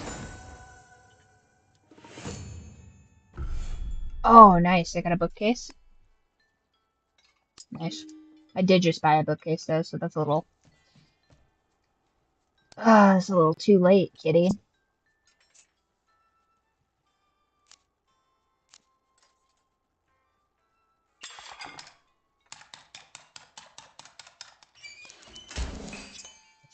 Okay.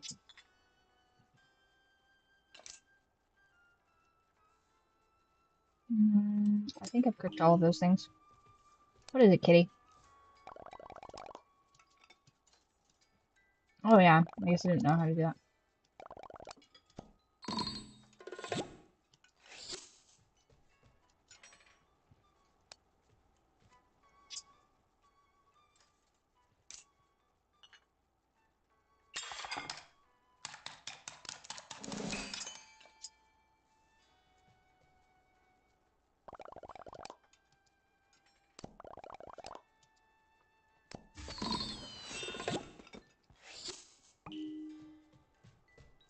Yeah, I pretty much already know how to do those, Kitty, but, you know. I don't know. Actually, what I'm gonna do is I'm gonna go to my house and I'm gonna get all of the stuff in my house that I didn't actually want in there. Like, for example, I don't really want this. And I don't, I guess that can stay there. But I do want this in here. And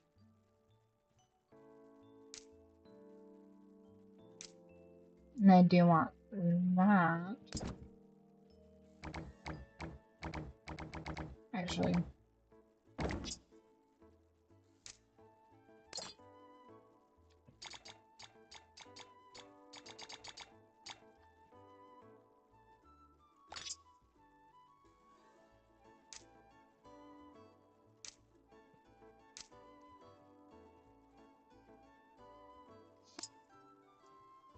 That over there.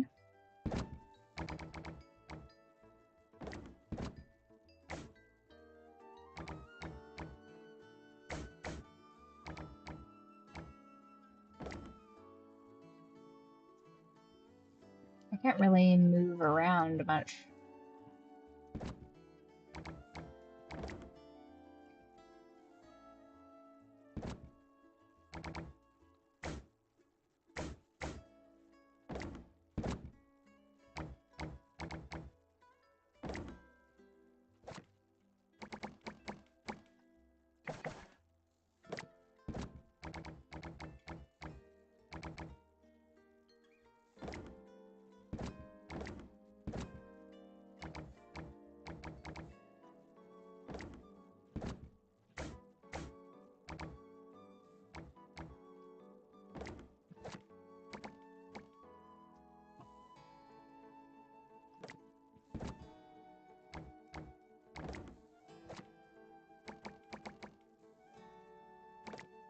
What?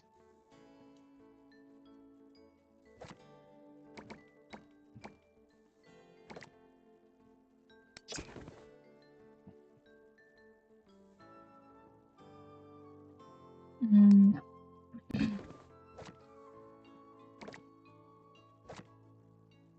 Yeah, that's fine, I guess.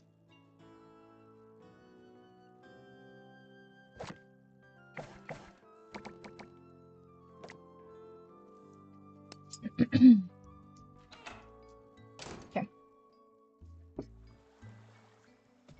Telling you, in like 20 minutes, he's gonna come in here and be like, please, if only you would give me a bit of kibble, Mother.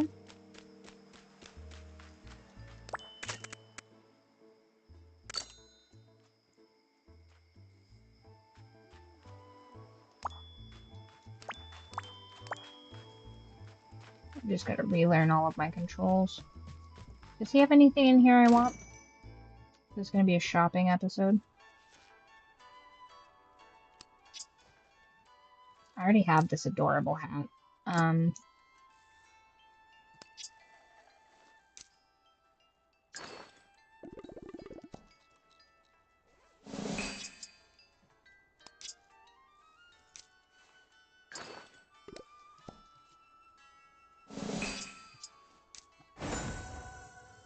Nice, what did you give me?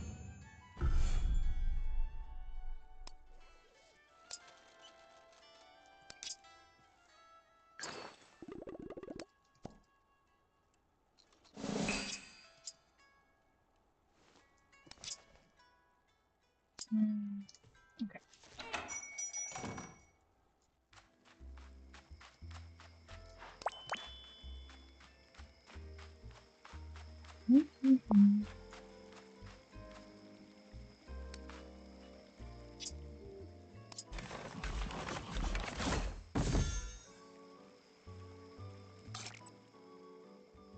He's cabin number 8 or whatever that he wants.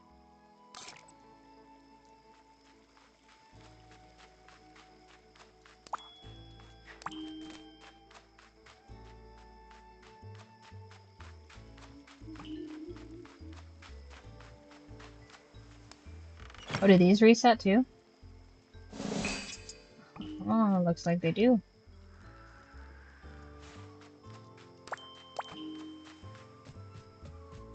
Doo -doo -doo.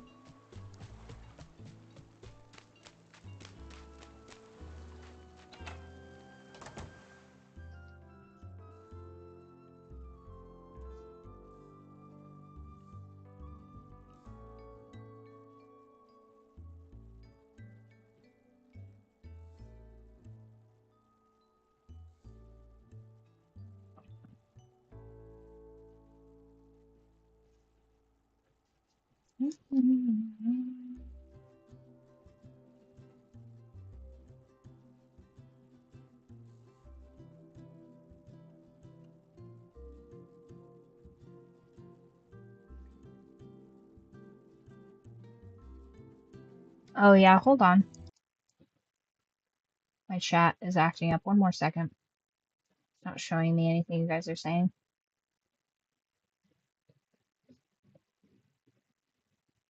Yep, stream's bugging again.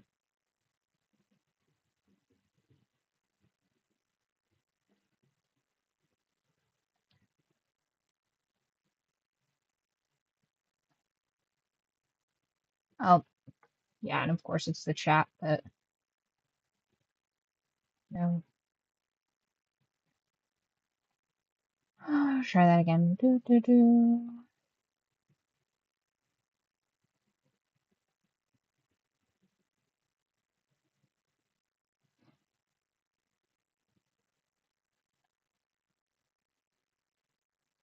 There we go. There we go. No, it just bugged out. I haven't had the chats for the last, like, looks like 25. When's that one gonna pop up?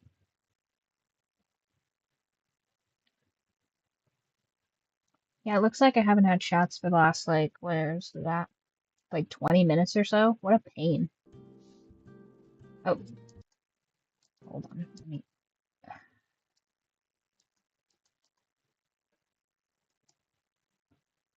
Okay.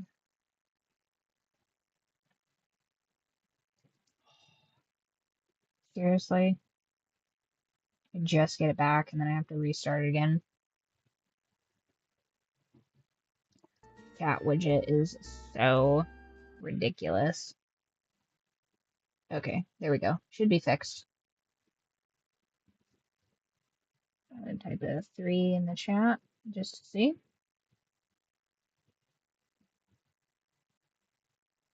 No? Never mind, it's not fixed. One second.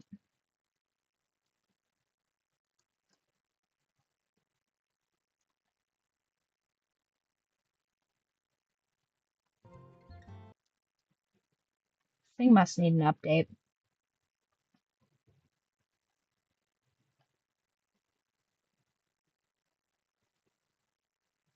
Check for updates. There we go. Yep, up to date.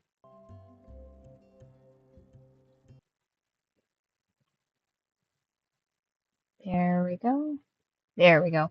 Okay. All right, chat's back. The little yellow thing is supposed to be, like, taking me to all of my, like, quest areas, but I haven't been using it. I don't know how to actually, like, rotate the...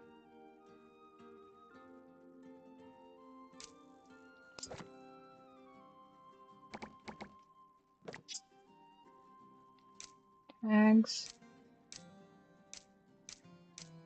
Oh. Required by Hello Kitty. Okay, so does that mean that this goes in her house? Maybe I'll place this instead. And then I'll put that there.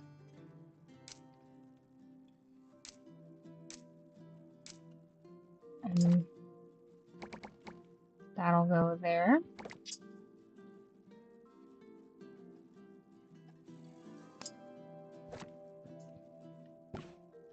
Okay, and then I have to put an apple pie in his house.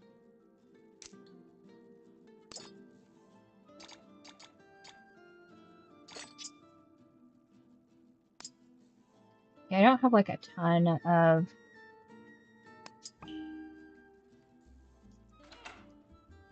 Hopefully he'll put other things in his house. Yeah, so this little critter thing or whatever is supposed to be following all of my quests and stuff and telling me like, oh, go over here. So it's basically to idiot-proof these quest lines, but I don't really pay attention to it. It's mostly because this girl wants 10 billion seashells for anything. Like, look at that. Okay, that's not a great example, but like, look how much this couch is. It's expensive. And I got that couch for free, but like, you know, like I want all these little things in here, but yep.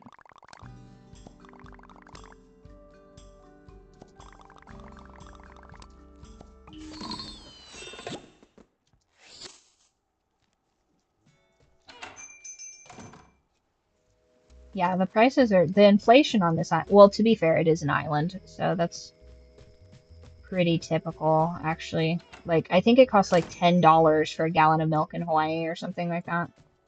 So that's not actually far off. It might actually be more now.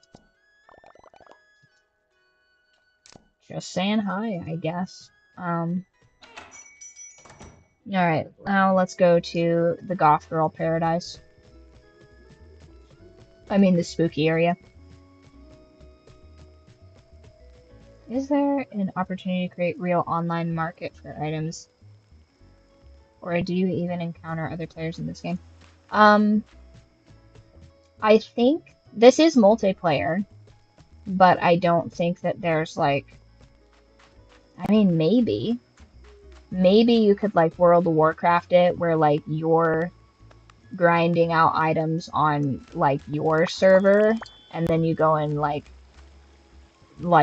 visit other places. Maybe? I thought I fixed this, but I could be wrong. I really did think I fixed that cabin, but once again, I could be mistaken. Whee! Goth Girl Paradise. Yeah, I mean, it used to be Spencer's Gifts. That's where you used to be able to get it.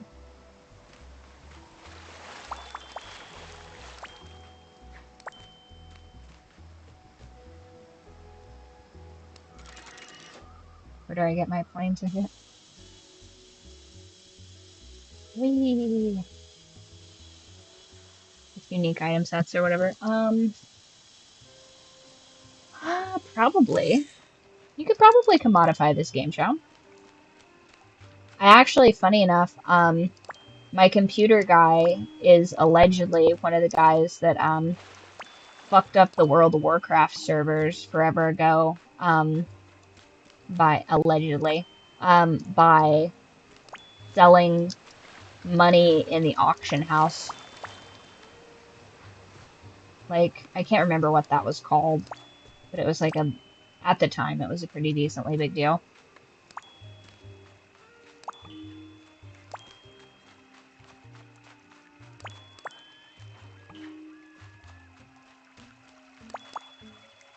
Now, you'll recall if I used this, I just want to grow my own swamp mellow. I don't want to have to come here to get it. Can I just have swamp mellow at home? I like that it's kind of like a little like Louisiana.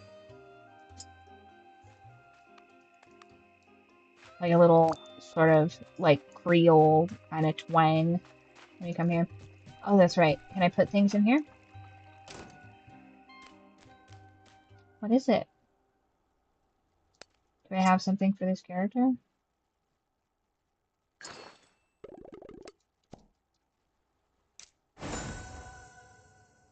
Are you gonna give me a quest now?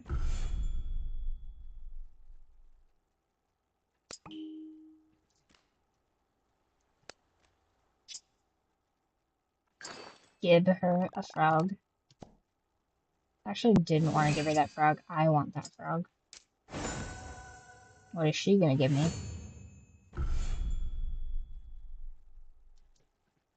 Oh, so I don't have to... Okay.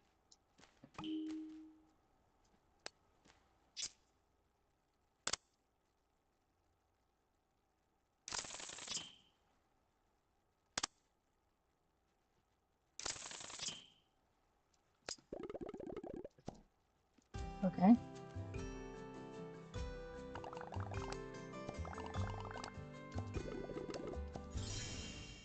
What?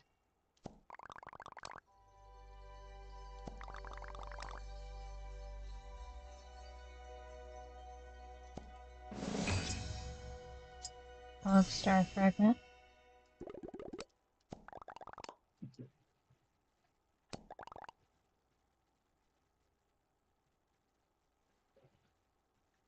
I remember Lord of the Rings, there was actual real estate, and certain lots were more expensive than others.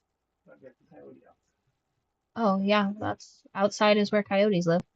Have you thought about chasing them with a spear? That's my favorite thing to do. The moment they're out there, one of my favorite things, you'll go out there and the coyotes will all be yipping and carrying on and crazy. And then I just stand on the hillside with a spear and it just gets silent immediately. Like some sort of primordial fear within them is like, oh no, the man is out there with a spear. Wait, you mean visually? Well, you know, because when the deer look at you, they look with both of their eyes. You know, whereas one eye. They too look at you with both eyes. Fair enough, but their eyes are positioned differently on their face. They're closer together. I couldn't tell. Oh, that's right, you're blind. My bad, my bad. Hold on. Oh yeah, the stream is better. The last stream was like hubby vision. It was like all blindy, all blurry.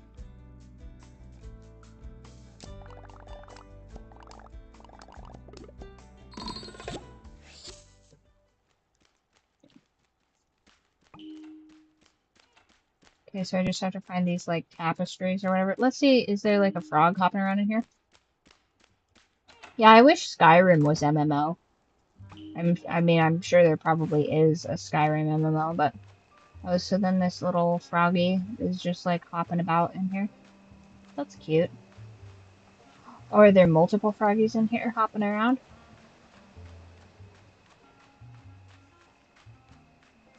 This is just like a nice, cute place to just wander around. I'm essentially creating a park with little critters in it.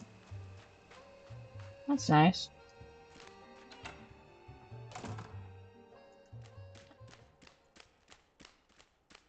Elder Scrolls Online. Yeah, that'd be pretty cool, I guess.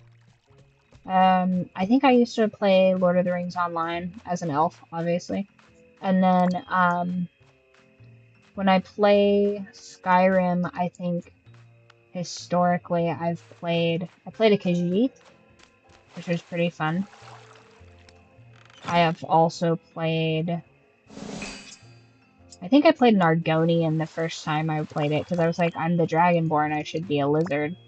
And they were like, no, you don't have to be a lizard. And I was like, but it's in the name. Should I not be a reptilian if I am playing a dragonoid? Aha, I got you. I got you, frog. That frog is so cute. I really like that they made this game. 10 out of 10.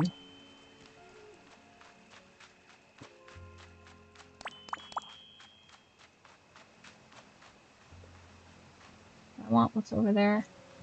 Do I want to spend more time in the Gothland, or do I want to...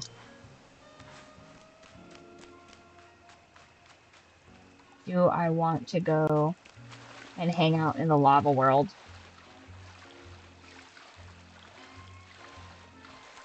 Which version of Baldur's Gate am I playing? This is Baldur's Gate 3. Hey, it's multiplayer. We could play together. I'm always down to start a new campaign.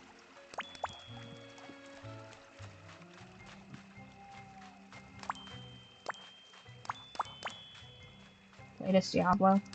Yeah, I don't think I've ever played Diablo. I think, but the last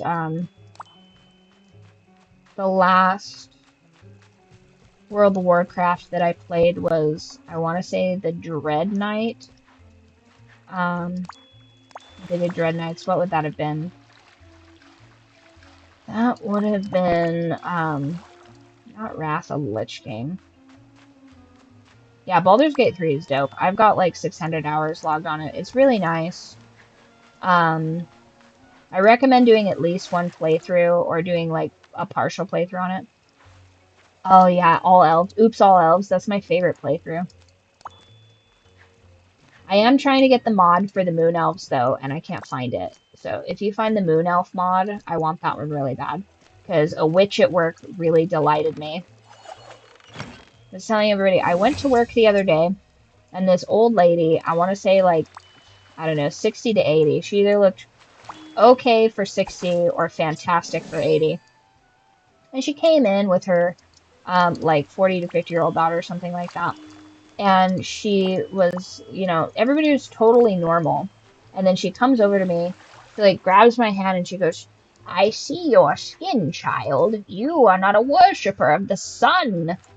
And I was like, yeah, you are absolutely correct. And her daughter immediately looks horrified and is like, come on, Mom, like, let's get out of here. But I was so very delighted. And then I'm pretty sure I immediately came home and tried to find that moon elf. Tried to find that moon elf mod for Baldur's Gate, but I couldn't find it. I think it's the same lady that does the, I think it's this, no, get out of here. I think it was the same lady that did the, Asimar,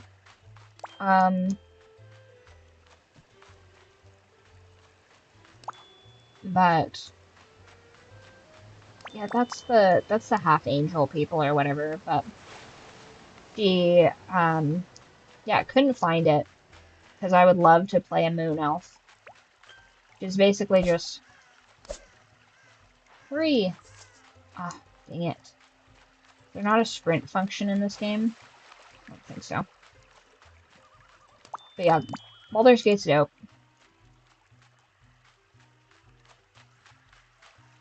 What is another game that I've been playing the Long Dark too, but that one's probably, I don't know. I feel like you could get just as much enjoyment from from like Far Cry as you could out of here as you could from the Long Dark, but the Long Dark is, I don't know. There's something special about the Long Dark for me because I very much have like the hobbies of an old man. So I'm like, yeah, of course I want to like tan hides and fight wolves. Like, doesn't everybody? Once again, I've been seeing more and more propaganda about raising rabbits for meat and fur, and I'm just like constantly disgusted with myself that I just can't get over the whole like, you know, the fact that they're rabbits business, because I would absolutely love that. This woman made a like a rabbit fur vest, and it looks so sick, and I bet it's warm as fuck. And right now, presently, my toes are fucking freezing. Like, I speaking of, did I order that? Did I order that? Please tell me I ordered that.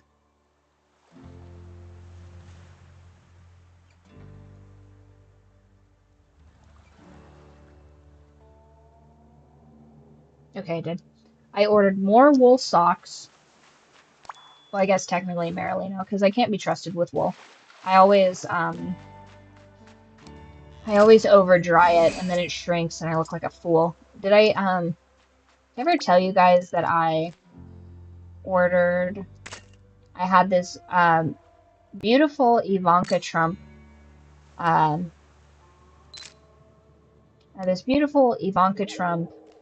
sweater that was all wool, and I was like, oh my god, this is gorgeous, and it fits so good. And then I washed it a couple of times, and then the next time I wore it, it didn't quite fit, and I was like, huh, like I must be gaining weight or something like that. And then wash it again, and I'm like, ah, God, it's like really tight in the middle, you know? And I was like, God, I must just be getting fat as hell. Like, I must have just been like eating too many donuts or something.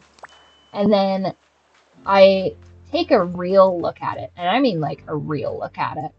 And the sleeves are this big, and the waist is like this big. And I was like, oh my God, I have been shrinking this, because the only parts of the garment that were like normal were the parts that were like under tension that like couldn't shrink.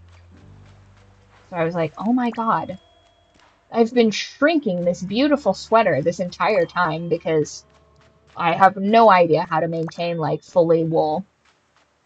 So I think that I have to, I don't know. I think I'm either gonna have to have like hubby be in charge of all of the wool wear, I guess, or just purchase like merino wool, because I don't think goat hair does the same thing.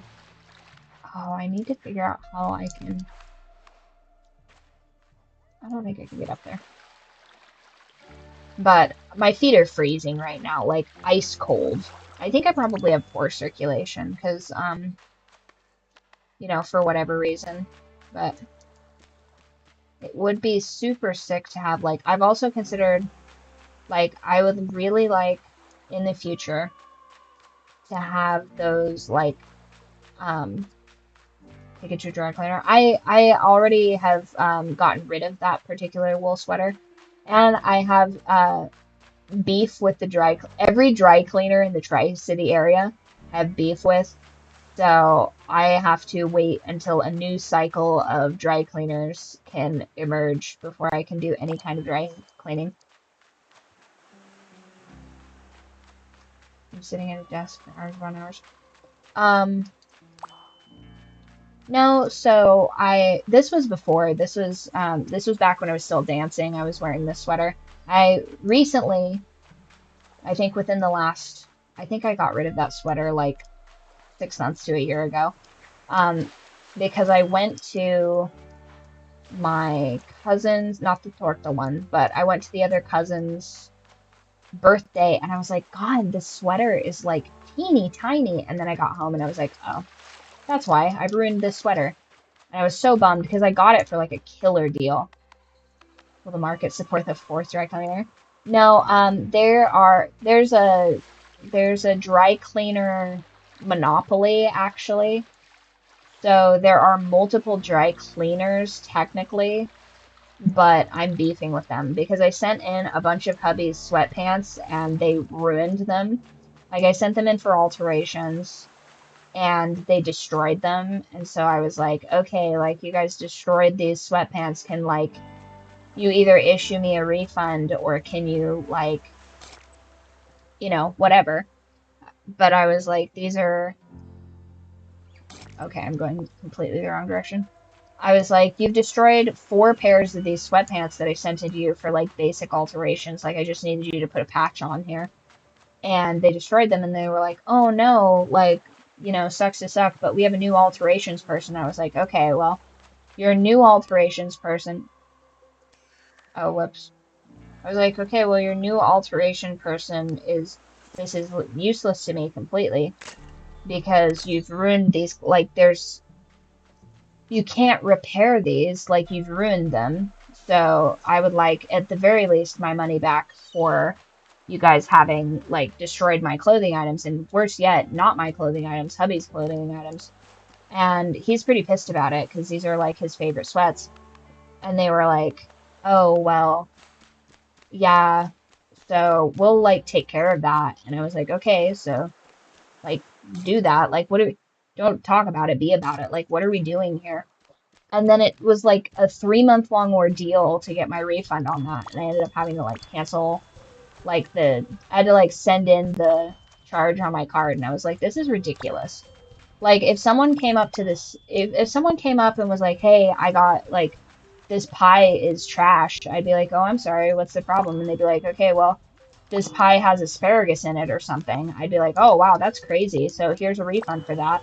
And then I'd take a picture, I'd put it in the logbook for, like, shit that's gone awry. And I'd be like, that's crazy. We had, like, a pie with asparagus in it or something. And that'd be the end of it, but instead, this guy, like, just drug this whole situation out for forever and a day, and I was just like, dude, this is crazy. Like, I should not be having to do this much legwork and emailing, which you guys know I do secretly fucking love the emailing. I love emailing so much. But not when I'm, like, emailing for someone else, because then it just makes me seem incompetent that I, like, can't get this task completed. Because then, instead, I'm just like, hello, as per my 3rd, 4th, 5th, and 6th email, you said you were going to fix this. You didn't fix this. So, like, give me my money back. And they're like, oh, yeah, I'm so sorry to hear about that. I'll have someone else fix this. I'm like, okay, well, but, like, that's crazy.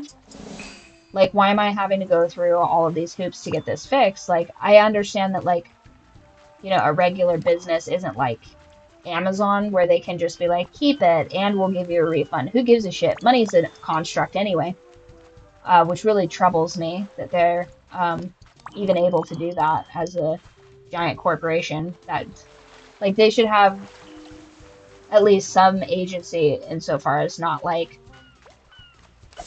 you know, facilitating trash being sent all over the place. But I'm like, hey, you destroyed these.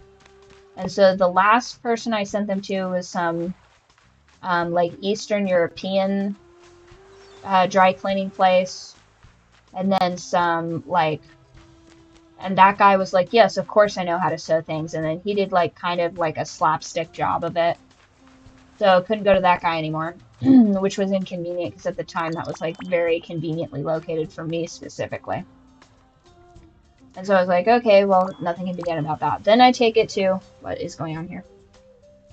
Oh, I see, that's like lava. So then I take it to hubby's preferred dry clean. Then I take stuff to this hubby's preferred dry cleaner. And this woman is excellent. She does a great job, but it takes me 3 months to get in. And I'm like, okay, so I don't have like 3 months every time I need an alteration on something. So I need a different dry cleaner because I kept going in. Yeah, if there was an Asian dry cleaner, you don't think that'd be the first place I'd be going? You don't think that I would drive hours out of my way to go to an Asian dry cleaner? Come on, like, look who you're talking to. Oh, broken surfboard. Is there anything that can be done about that? Oh, nope, I just burn alive. Okay, fair enough. So, hubby's dry cleaner lady, she's fantastic, but she's impossible to get in. And then we do this, like, weird, like, loop-de-loop for, like, a couple of years where, like, every single time I come in, she's sick, or she's on vacation, or this or that, and I'm just like, Jesus Christ, like, I can't get in. I was like, I need alterations on this stuff, and just can't get in to see her, and hubby's like, why is my stuff not being altered? And I was like, I can't get in to see this lady. And so I'm just, like, hours out of my day trying to get a hold of this lady. It's just ridiculous. And so then finally I go in there and they're like, oh, she doesn't work here anymore. She, like, went back to, like, Slovenia or, you know, wherever the fuck. I was trying to make, like, a made-up place to not, like, put her on blast. But I think Slovenia is actually a country. Who knows? I'm shit at geography. So, trying desperately to get somebody to do these alterations. Can't get anyone to do these alterations. Then I go to this new place. I want that. I think I need one more of those. So I can't find anyone to go to these alterations, and so then I say, okay, you know what? I'm going to go to this place. They do alterations now. For years and years and years, they just did regular dry cleaning, no alterations. But I was like, you know, but I remembered that one of my exes worked as a delivery driver for them, which is crazy.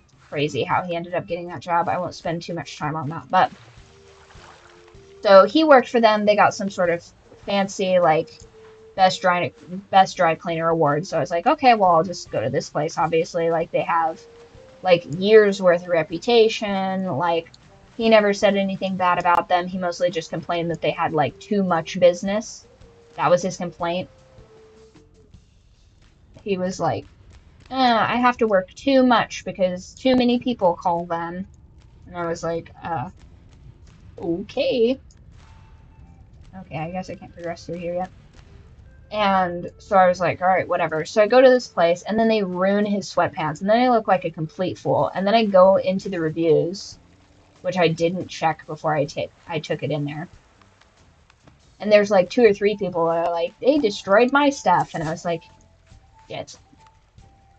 So then I finally get that all done. And I guess the point of that whole long-winded nonsense tirade is that it's like damn near impossible to find a good dry cleaner in this area.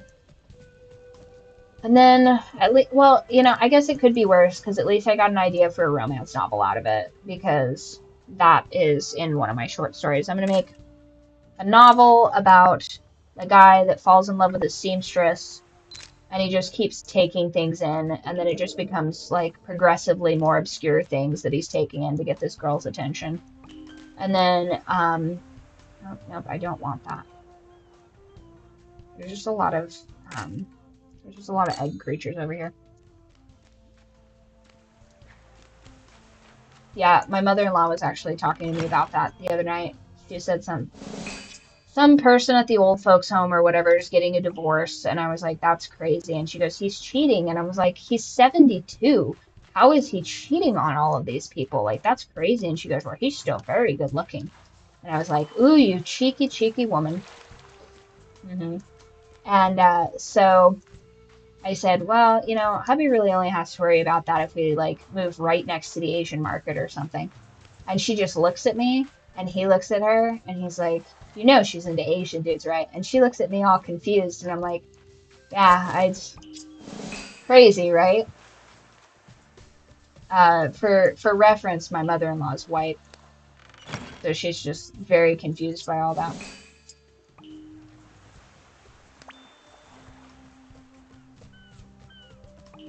Now, my grandmother's confused that I am not with a Native American guy, because when I was young, I don't think I really even had a concept of, like, Asian dudes just generally.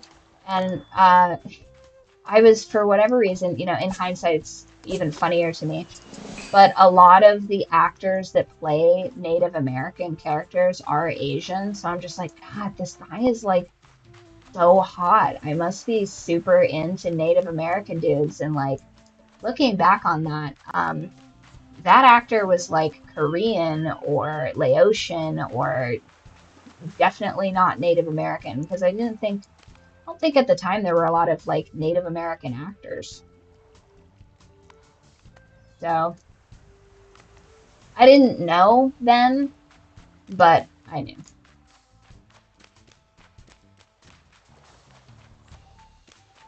Just like when I tried to kiss that girl in grade school, I'm like, you're like my best friend, and she's like, not like that.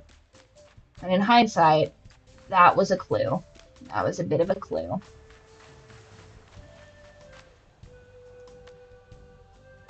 Can I climb up the side of this? Is it this way that I had to go up last time? Yeah, I think it was this way I had to go last time.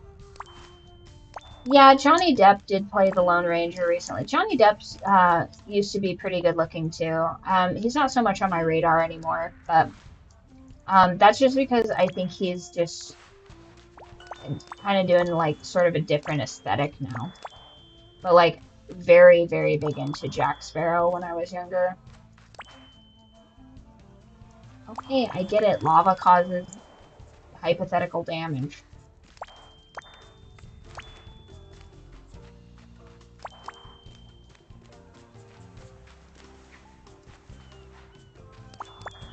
Like that one guy in...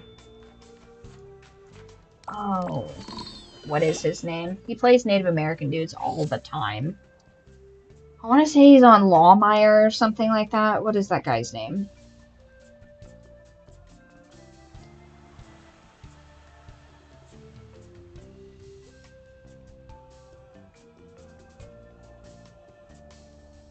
Like, super famous actor.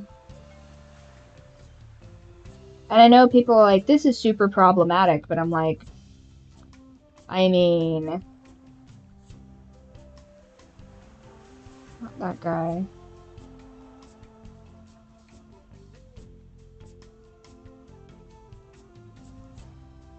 Where is he? It's like super, super famous. South Asian actors, no. Oh, hold on. Because I used the word Indian instead of Native American.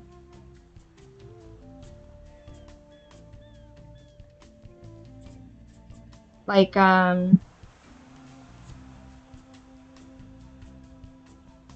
like that chick from Yellowstone, I guess, isn't she Asian? And she plays a Native American actress.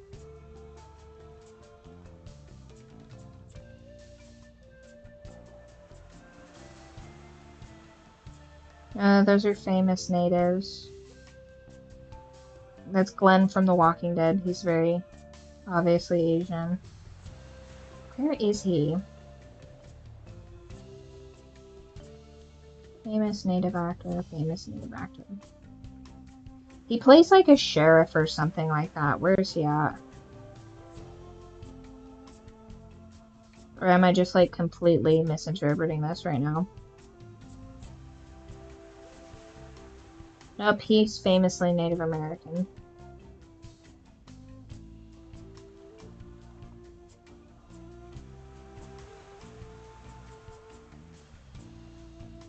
Yeah, where's all these controversial actors that played?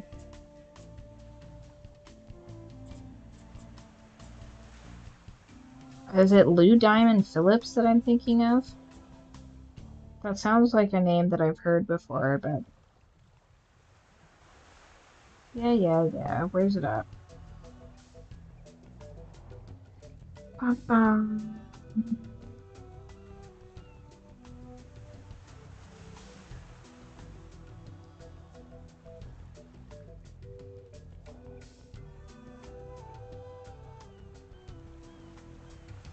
Who is Burt Lancaster? Yeah, that seems very obviously like a white guy. So definitely not him. I mean, he's good looking. I don't... Where it's like, he has like, he has like kind of a square face. Is this Lou Diamond Phillips? Lou Diamond Phillips.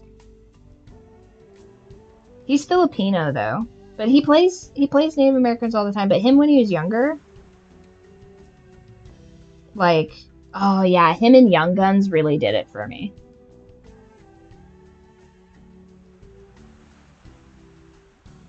That's exactly who I'm thinking of. Yeah.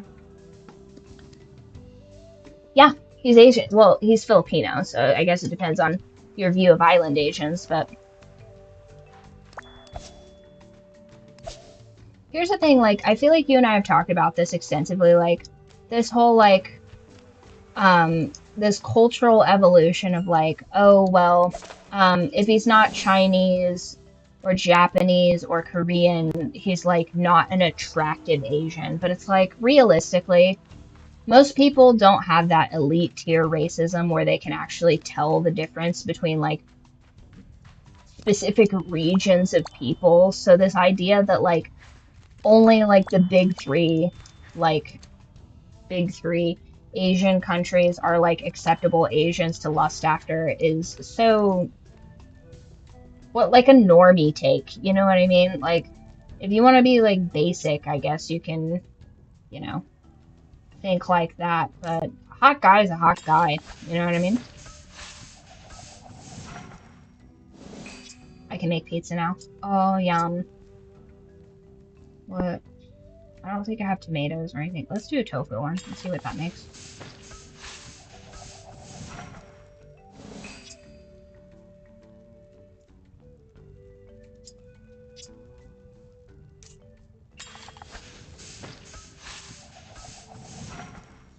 Toast.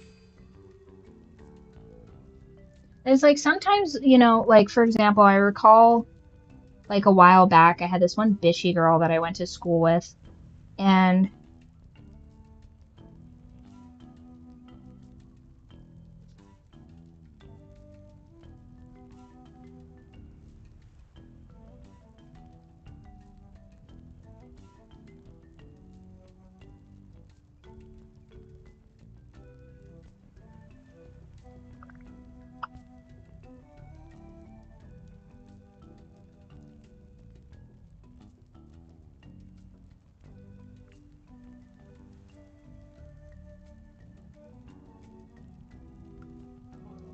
nice. Having a crime drama play out in real time on my phone right now, which is pretty interesting. I love office goss when it doesn't pertain to me specifically. But yeah, this whole like you know, oh, only these guys can be attractive. Like, I'm sure I've shared ad nauseum to you guys. Like, that one time this Latino guy came in and I was like, oh my God, you're so attractive. Like, where are you from? Like, what, are you Asian? And he was like, I'm not Asian. I'm Latino. I'm Mexican. And I'm like, okay, dude. Thought you were hot. My bad. And he was like, oh, well, like, what's up? And I was like, oh, okay. So when you think I'm making fun of you, you're not pleased at all. But when you could potentially hit, you're down to clown. And you know what? I respect that. I respect that because you're ready to throw down and call me on my bullshit. And not a lot of people would do that. Oh my God, did I tell you how I made an ass of myself at this wedding? It was really bad. Yeah, it was bad. So we recently went to a wedding. One of hubby's students finally got married to his girlfriend. I guess fiance is the most accurate. And it was like at least 30 to 50% Asians, and I was sweating bullets. I was sweating bullets.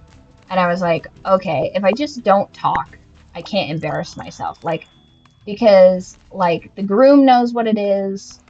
You know, the other guests that came there, like, my adoptive stepdaughter, she knows what it is.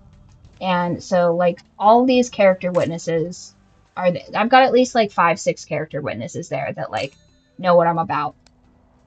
And I'm like, okay, it's cool. Like, if I can just get through dinner without exposing myself for being a creep, like, this will all be fine. Like, perfect, great, excellent.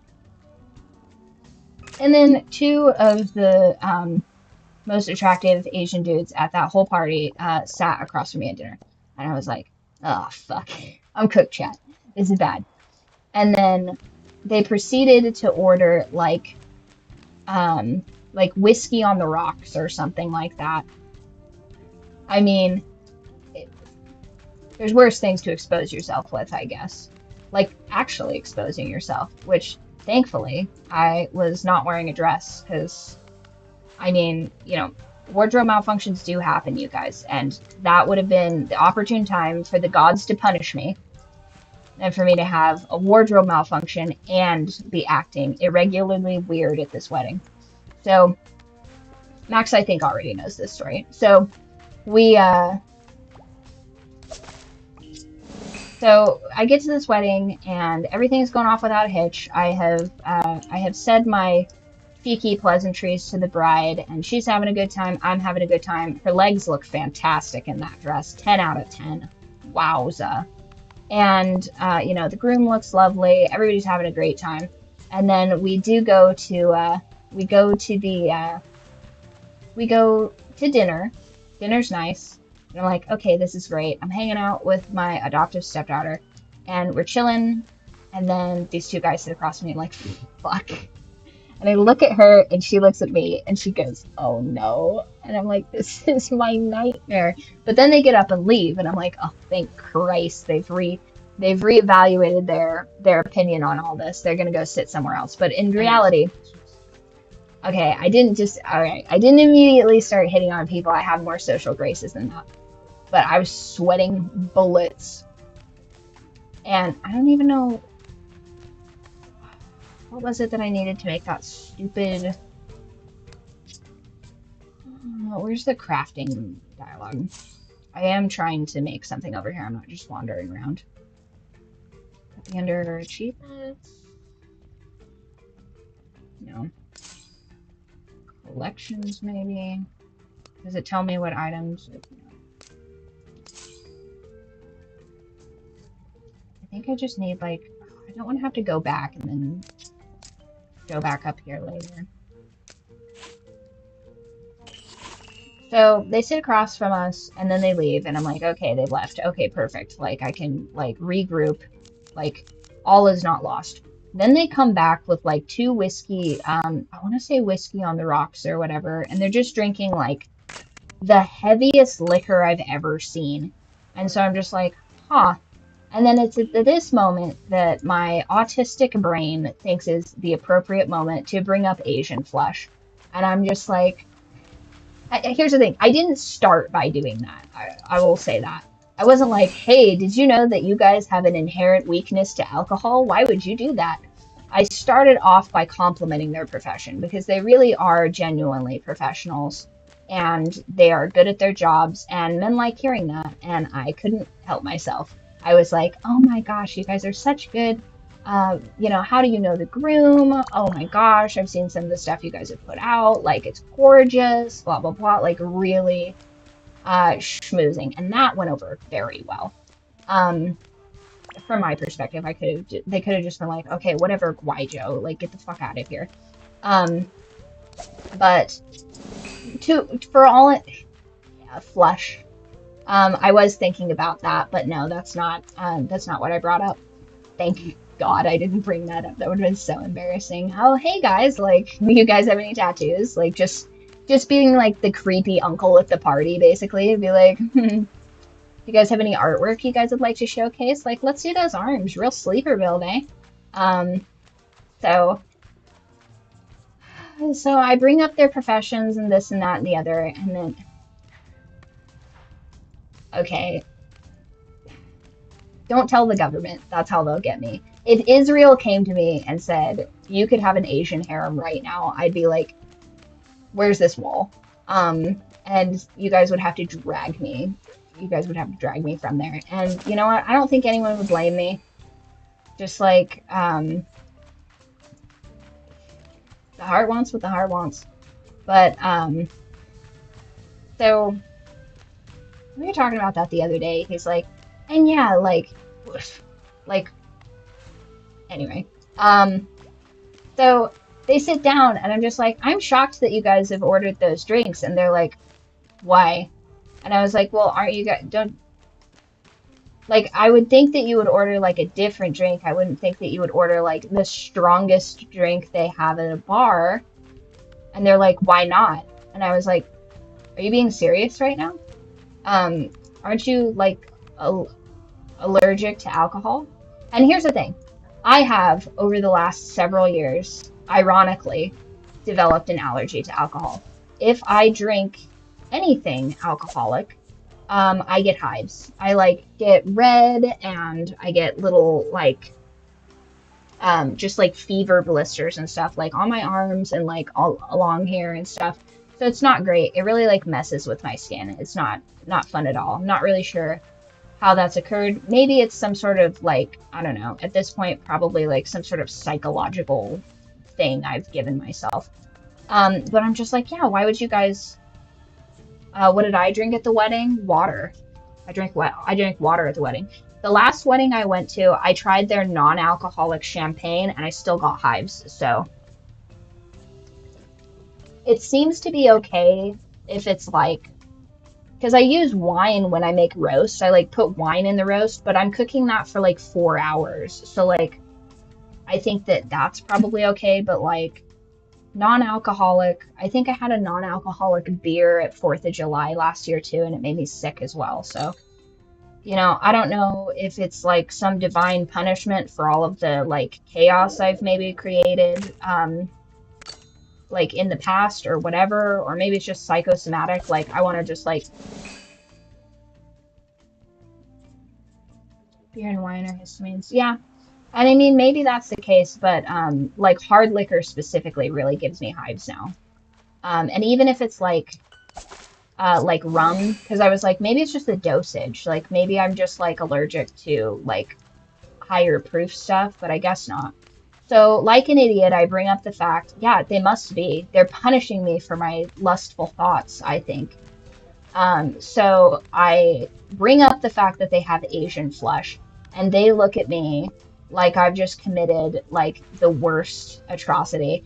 And then, of course, I'm embarrassed because I've just brought up something, like, entirely unnecessary at this social event. And I want these two to like me because I have a problem. And so I'm just like, oh, okay, I just did, like, the dumbest thing possible. Excellent. Perfect. How do I backtrack from this? I'm like, clearly by just, like, talking as fast as I possibly can right now. Like, that'll be the way that I solve this.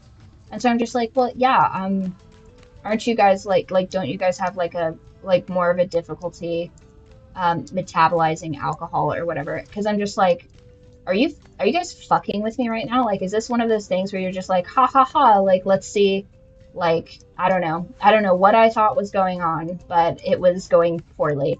And my adoptive stepdaughter is looking at me and she's just like, this is the worst case scenario. Like, this is aside from me, like probably physically groping one of them, this could not get any worse. And they're just looking at me like, and the one guy finally, they're just looking at me like I'm the dumbest bitch on the planet, and I absolutely felt like the dumbest bitch on the planet. In that exact moment, I was like, this is so bad. I should have said nothing.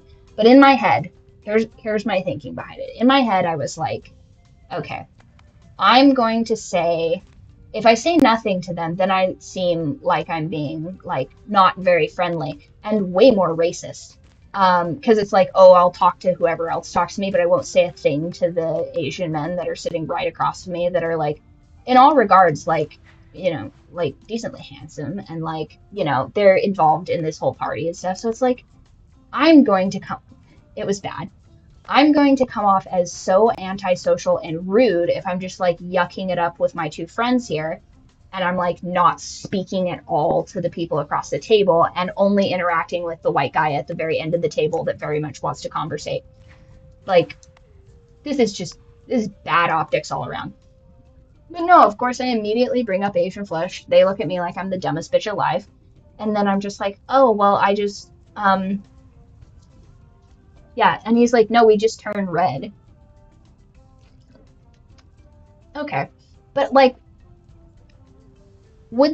is that with, that's surely that like would be exacerbated if you got like a higher proof alcohol, yes? Like, am I not correct in that? Because if you were drinking like rum, you would have a lower amount of histamines with that, would you not?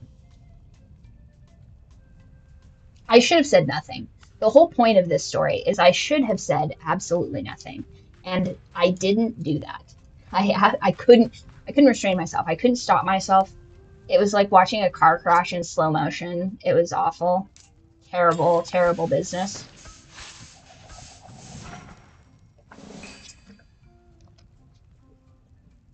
Absolutely the worst. Let's do pineapple. Oh, no. Out of dough. Who makes dough?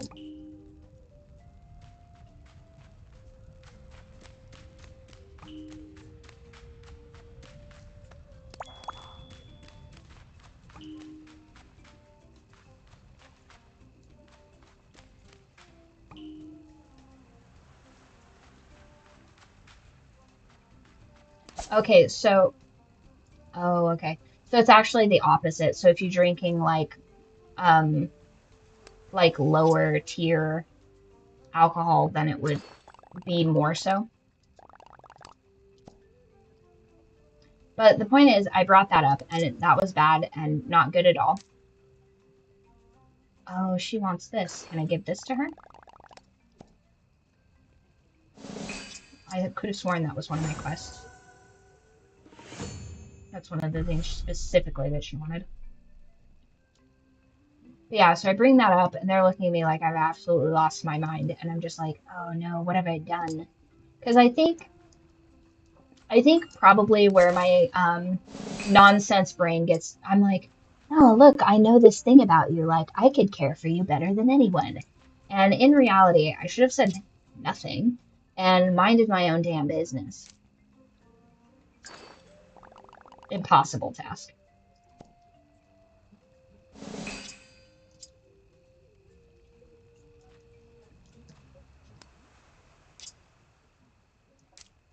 Do we truly have like 52 toasted almonds?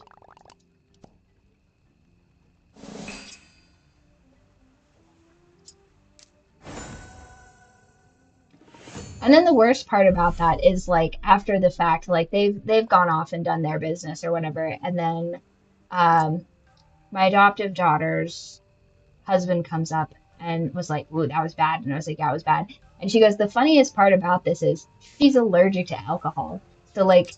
She's just lustfully looking at these Asian men with their alcohol and wanting both of those things. And I'm like, bad. All around, 0 out of 10, do not recommend. When you go to weddings, speak to no one. Give a gift. Schmooze the bride. Run away as soon as possible. Thank God we were only there for like the ceremony and the dinner. That would have been so much worse. So much worse if we had been there for the entirety of the time. I've dishonored my family. I've dishonored all of our cats.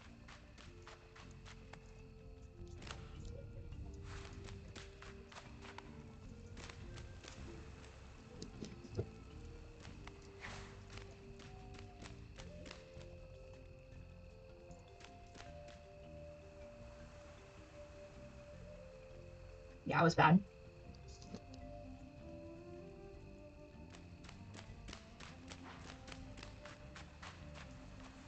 Well, I mean, she figured out she was deathly allergic when she drank alcohol. That's like, I would be one of those people that would lie to their kids like that. I'd be like, you're like nah,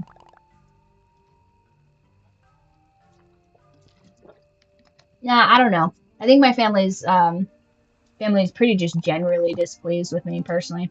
The funniest thing is like I think my family was more upset to find out that I liked girls than they were when I told them that I was a midnight ballerina. They're not pleased with that. First of all, the only reason I told them is because I thought I was going to bring that little hipster girl to Thanksgiving, and then I realized that I was not going to be doing that. But you know, that's really the only reason why I even include them in, because it's really none of their business as long as it doesn't affect them specifically.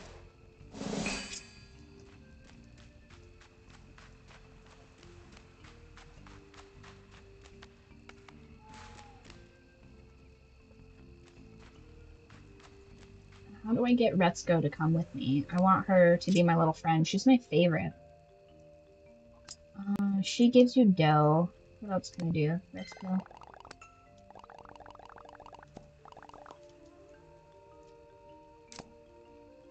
Okay, well I can't do anything with Retzko. I need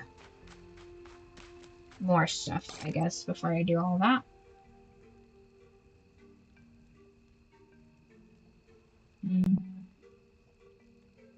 I guess I can just, what's this?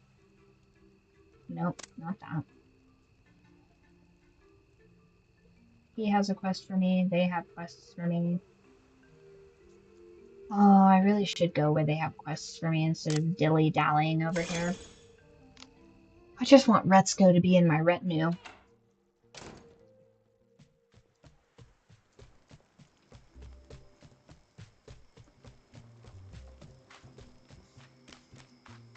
But my family, I don't know. My family's kind of crazy. Is that an open relationship versus a situationship? At the time, it was, I guess, technically a situationship. But, I don't know. Being in a closed relationship isn't too bad, I guess. I think it definitely keeps me from making stupid mistakes like that. Can you imagine if I was still on the dating market? If I was still just, like, just trying to ham-fist my way through all this? I think probably one of the trade-offs to having a soulmate that understands you is that you can't just do hedonist debauchery stuff all the time. Which, you know, in hindsight, was not like a better part in my life. Like when I was dating bartenders and, you know, just generally hanging out with ne'er-do-wells, my life wasn't better. It was very stressful and annoying.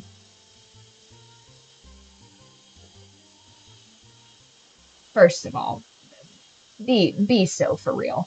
I was never smashing the first person that made eye contact with me. That would have been horrifying. Because I think a lot of people were making eye contact with me because they were like, Oh, did I really just do this again? I just immediately tried to speed run to the goth girl. Do you see that? I have all these quest markers down here, and where did I go?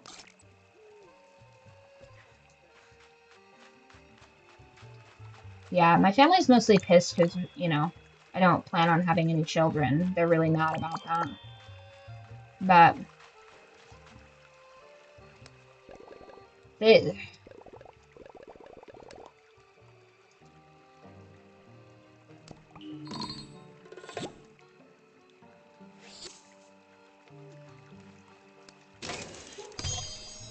Ooh.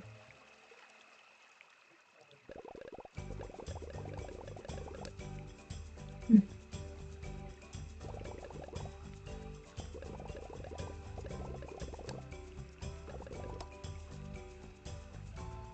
Yeah.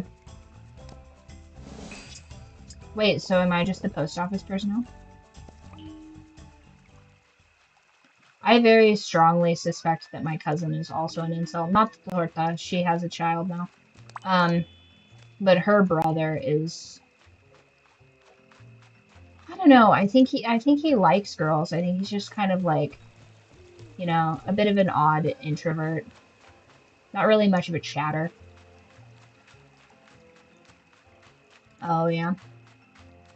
I mean, you know, one of the things that I've heard can be helpful is joining a cult. If I had known that in my 20s, I think I would have been cuffed up way sooner. Because a large problem of, you know, being single in your 20s is like, you don't want to just like, you know, be knocking down anybody that can move, because that's like just bad for you generally, for your mental and physical health. But also, you just, I don't know, you need to be paired with someone with like goals, because one of the worst things is when you're younger, because everybody wants a piece, I guess, to a certain degree, they say things like, you know, just give this person a chance, like, you know, and essentially that's just like, oh, date this person for, you know, several years, even though you're not compatible, because it makes other people feel better. And I'm like, that's worse.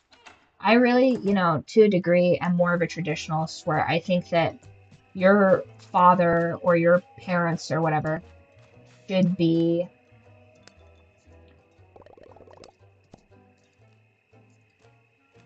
Oh, it won't let me do that, will it? Your father or your parents should, like, give enough of a shit about you to essentially, like, pair you up with somebody. And if they do a bad job, then it's their responsibility to, you know, retake ownership of you and care for you. And I think obviously that's a better system. So, for example, if I was the matriarch of my family specifically, I would tell my cousin, I would be like, you are not permitted to date this guy with an ankle monitor. And she'd be like, you can't stop our love. And I'd be like, actually, I can. I'm dragging you back to the family compound. And you'll never see this boy again unless you want to write him notes or whatever. And then eventually he can gain my favor and then win your hand. And then she'd scream and cry and throw a fit. And then I'd cane her in public and I'd be like, you know, stop this nonsense. You're dishonoring us or whatever. And then eventually I would pair her off with somebody that like shared her likes and interests, because I'd be like a dutiful parent that would like know things about my child. And then ultimately as she grows and matures, she would, you know, respect me more. And maybe if they didn't get along or whatever, like maybe I would permit her a few dalliances or something like that, as long as she didn't disrespect her spouse. But ultimately, I would rule my family with an iron fist, and I wouldn't permit any of this nonsense to be going about. But, you know, that's not the current system as it stands, and I think it's a worse system, personally. Whereas, I think if my parents and my family were in charge of who I was getting cuffed up with, they would do, like, just a terrible job, generally.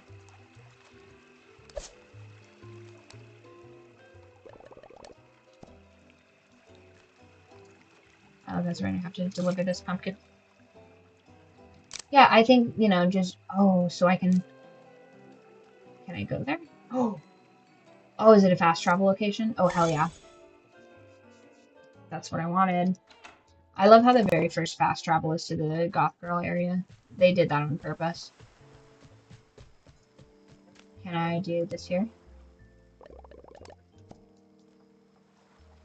Okay, so I just have to wait and see, I suppose. Not really sure what that's up to. But yeah, my family would have done a terrible job. They would have cuffed me up with that whiny trust fund baby in the beginning, because they would have been like, he comes from a good family, he's good enough for you. And ultimately, he was kind of like a wet blanket that, like, really couldn't take care of his own life, let alone, you know, date me. He said, in his own words, she's a bit much. And I was like, buddy, I'm essentially your surrogate mother. Like, no wonder I'm not, like, stoked to be in this relationship with you.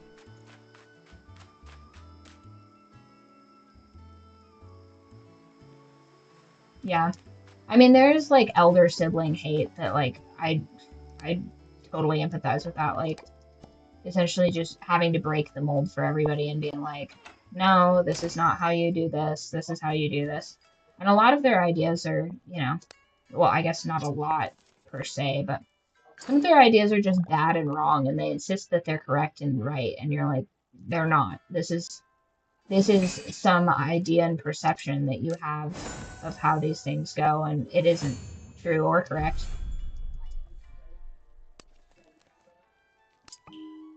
You know, like my family's like, if you don't go to college, you won't make anything of yourself. And I'm like, well, I did go to college and all it made me is poor. So I think you might have bad information on there. And they're like, nope. And I'm like, okay, well, you guys didn't go to college. And so I don't think you would know what you're talking about specifically. And maybe 50 years ago or whatever, college was great. But now it's kind of a money pit that doesn't really teach you anything. And it's not really a place for smart people. It's a place for people that can conform and follow orders. And that's not necessarily something I value in a productive society. In certain instances, yes, I do think that it's helpful. But, I mean, whenever they had professors that don't actually have to teach you anything and it's just like tenured nonsense, it started to lose a lot of value. Alright, 1 second.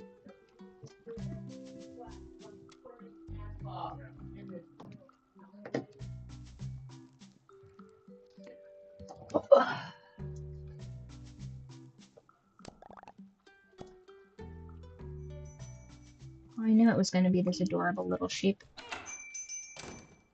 Is she going to unlock all the fast travel locations?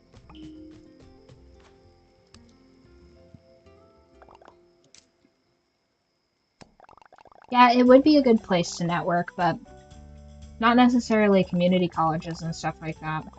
I don't think they're as good of a place to network. Yeah, I don't think I would have been good at either a frat or a sorority. I think I would have been a menace, just generally. I'm either, I would either have been universally disliked or entirely too well liked, I think would have been an issue.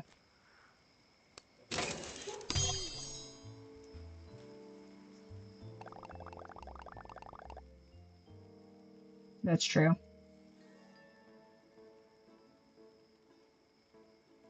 Yeah, but then I would have just been with that friend's dad when their marriage ultimately collapses.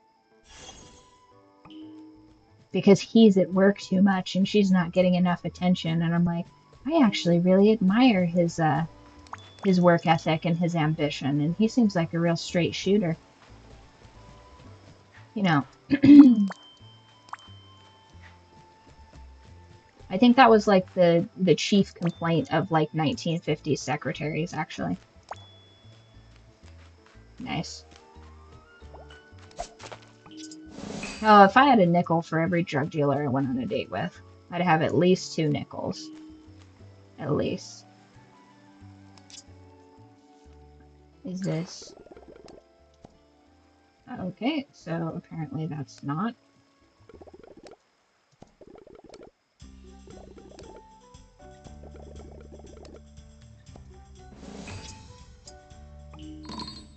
Yeah, was that it? Was that all he was going to give me? Is this thing to make jeweled apples? I want that.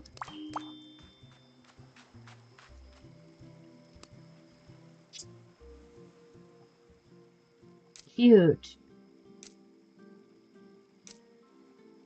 Okay, so I have everything to craft that now.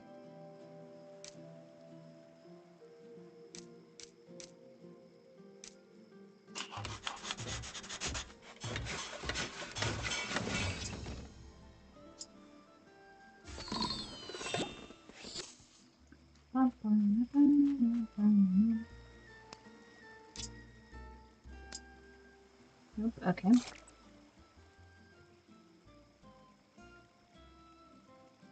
Hey, but can I... Hey! Fast travel, nice. That's gonna be a game changer, and then I don't have to run everywhere.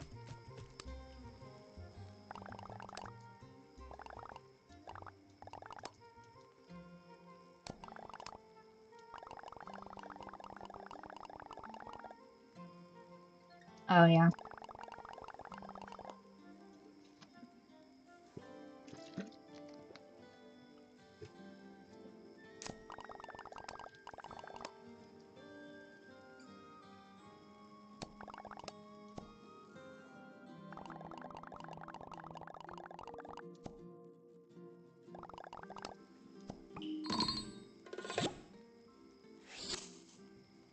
Hmm.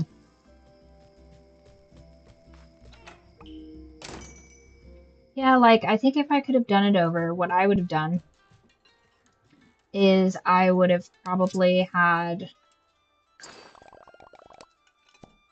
Okay, clearly not her luggage then. I think if I had it to do over, I would go back and I would go to the college, but I don't think I'd enroll. I think I'd just be about, you know, because I didn't really learn anything in the classes and I didn't really network and all of that stuff. I mostly just, like, I don't know, ended up around people that were doing things, but that was well after I'd been out of school. And I guess, you know, I guess I look younger or whatever. I don't think that that's the case, but I suppose, yeah, you should have to kick your significant other's parents' ass to be with them. Like, if you're a guy and you're gonna go date somebody's daughter, you should have to kick that guy's ass. I feel like that's fair, and it ensures that your daughter is not dating a weakling. Or at the very least, go to a draw, you know what I mean? Once again, circling back to my earlier tirade about how dad bods should not be synonymous with being like a sloppy fuck, because that just, first of all, I think, you know, if we can take it to like a more serious note for just a moment, I think that just puts your children in danger, because I want to say there was some like profiler or something like that that was asking, I want to say it was on the news or like a Discovery, like a documentary or something like that. And it's like, what do predators look for? And it's like an absent father or a father that doesn't appear to be a threat. And it's like, well, duh. Like, obviously, if you're gonna like, you know, try and like, you know, predate on something, you're gonna look around to see like who's the most vulnerable, and the people that are the most vulnerable are the people that aren't being protected. So if you're a present father, I think you can avoid having a lot of problems just generally with society. Like, you can have, you know, children probably with a lot more confidence and probably that, you know, choose better partners, have a lower risk of, you know, abuse, probably, you know. And I'm not saying there's not outliers to these things, but just generally, in general, if you decide to be a present and good parent, the end result of those things are generally good. So I think that that is, you know, probably better. Because, like, financially supporting your children is not enough. Financially supporting your children is not enough. You have to give them the frameworks of, like, you know, what good behavior is. You know, being nice to your spouse, you know, setting boundaries with people, you know, teaching them what behavior is appropriate to see somebody, you know, conduct themselves with. You know what I mean? I'm also not a big fan of those, like, you know, for sake of argument, like drunk barbecue dads. Like, I think we were looking at that. What was it? It was, I want to say it was like a Family Guy skit or whatever that I saw yesterday, where it was like, basically, I want a shirt that says I'm gonna, like, you know, grope a waitress inappropriately or something like that. And it's like, oh, like a Tommy Bahama shirt. Like, the the typical outfit of the drunk barbecue uncle. Oh, give her to me. Give her to me. Come here, squirrel. Hi. Hi. Hi. Come here. Hi. Hello. Mm-hmm.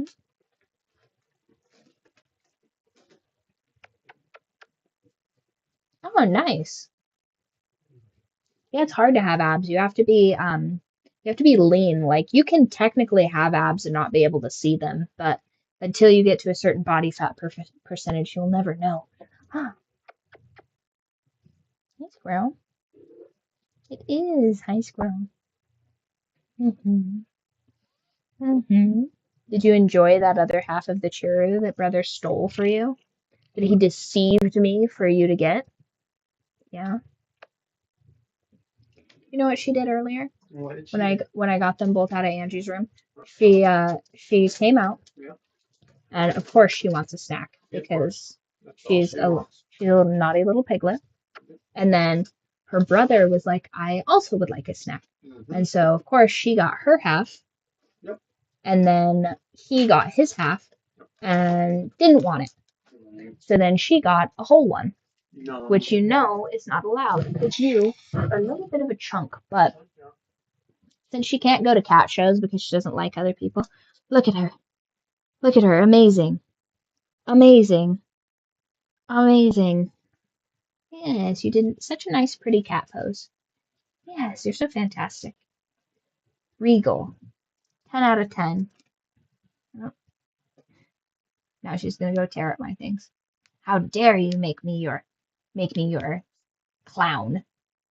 Squirrel. Squirrel. It's so funny. Oh. I miss abs. I miss having them. I miss being like lean enough that if I started acting kind of funny towards somebody, they would just like let me say what I wanted instead of implying that they would absolutely fight me. I miss that a lot. Like when girls at work would be like, actually, I think men deserve less. And I'd be like, well, I mean, could you fight a man? And then they'd turn around to say some stupid shit to me. And then they would just be like, you know what? Maybe you're right. And I know they don't think I'm right. I know that they are in direct opposite. Yeah, that's right. I don't have a Twitter anymore. Oh, do you have Discord?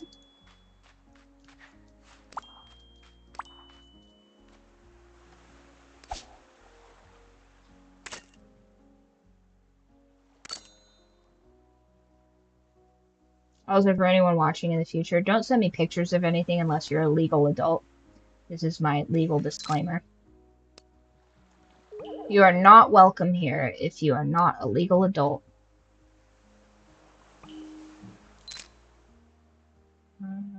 Retake.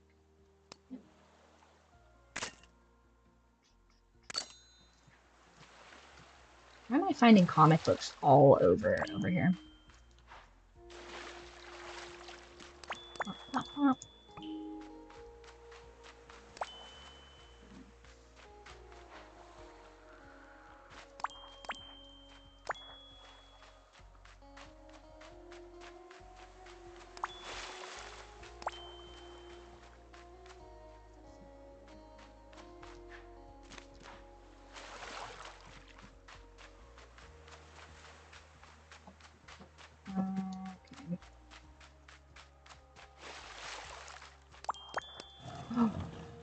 Nice. Oh, I can finally get in here.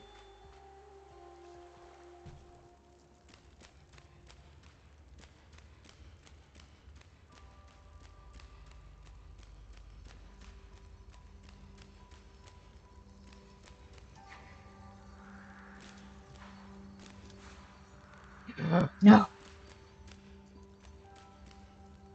I don't think so. Let's see here.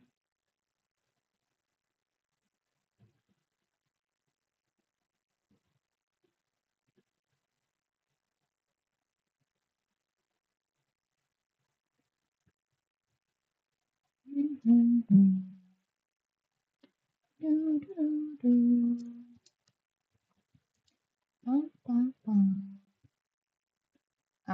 nope, I didn't need that. One more time.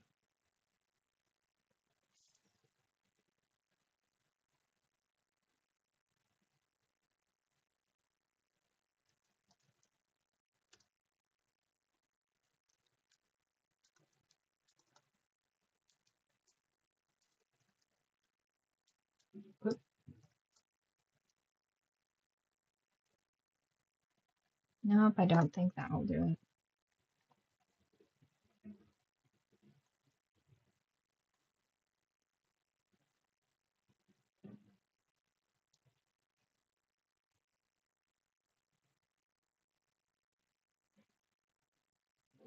Nope.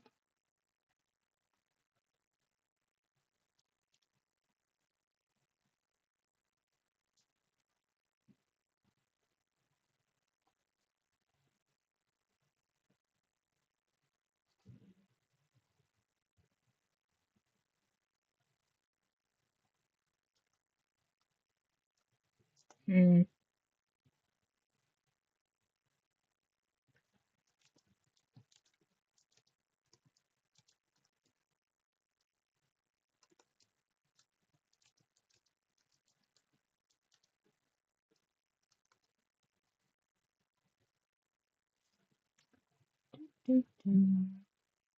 I sent you an email. I think that's what it is. It's not letting me see it right now because I'm on streamer mode. Not also the most technologically illiterate, so hopefully that works. There it is. Okay, so what are my goals over here? What does this do?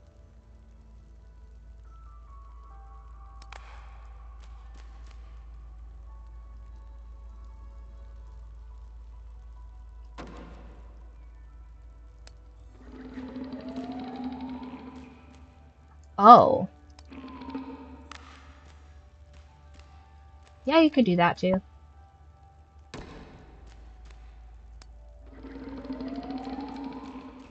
That's nuts. It just kind of seems unnecessary.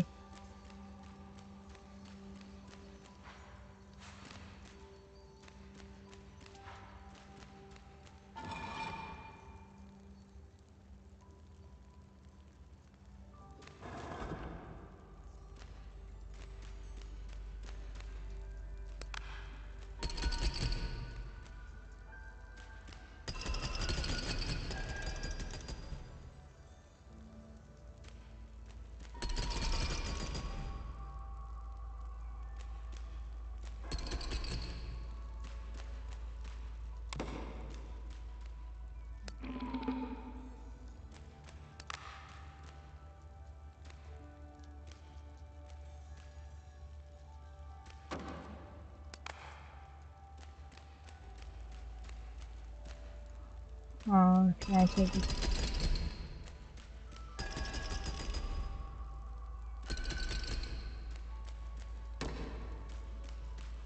Guys, I might be bad at puzzles.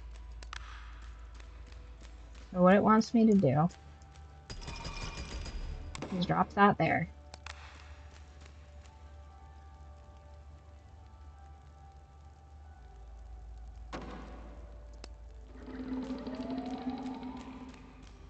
And it wants me to go up here.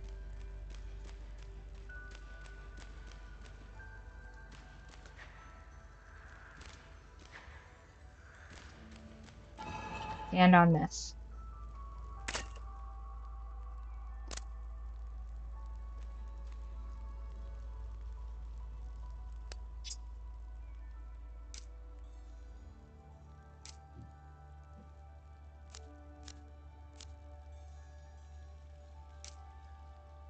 I don't think I can drop any of these things.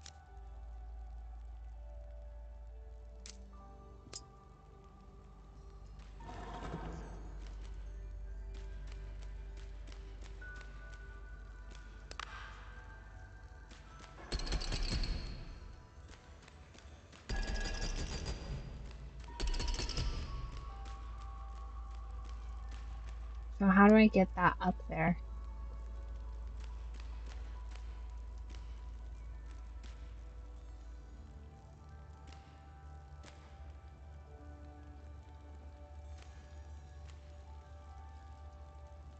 Well, let me drop that there, will it? I don't understand. It wants me to be up here, but there's... I think I just need to have another person.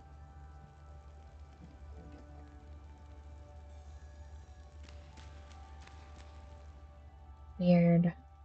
Okay. So, can I even... Where am I at? I'm on this island. How do I get them to follow me?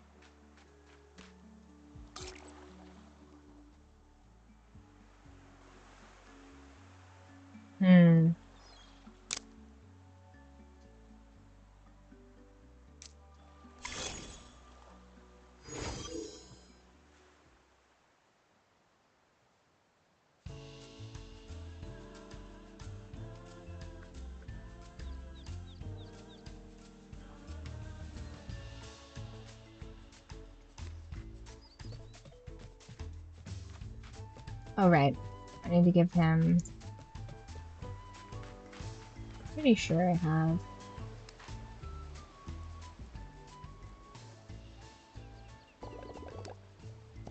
Nice.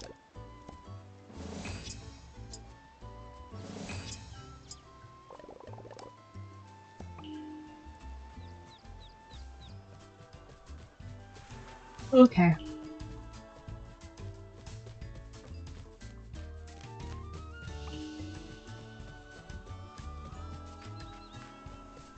Let's see what Hello Kitty wants.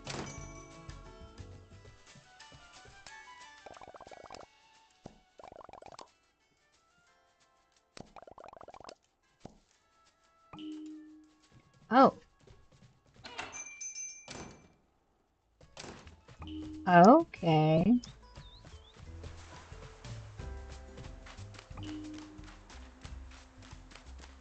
Is this all I needed?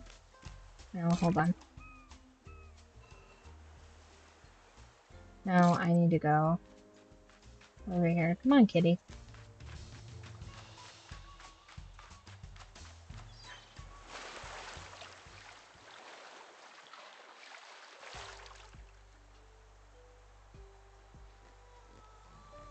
Okay.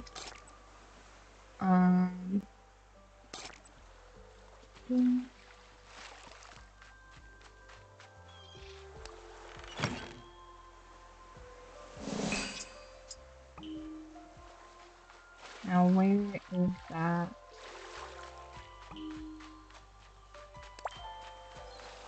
Let's just buy that temple.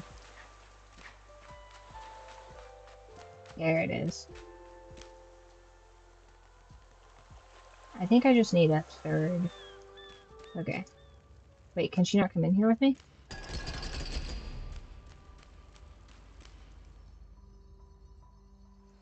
Where'd she go?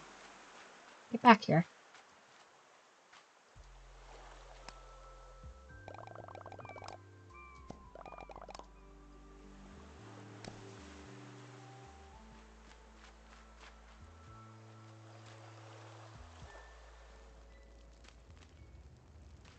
Why won't she come into this temple with me? Oh, she just runs around. That's annoying.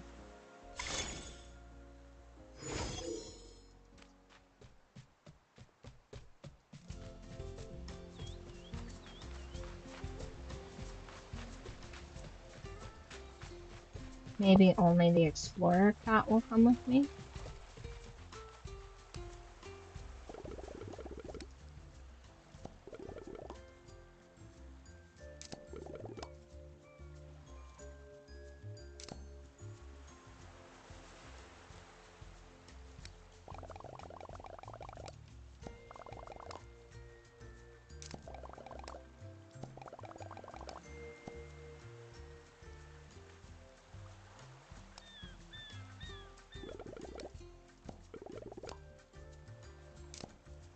Hmm.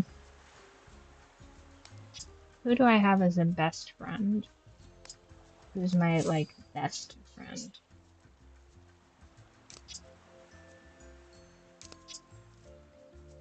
Level 6.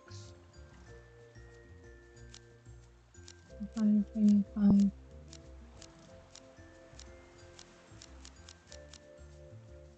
Okay.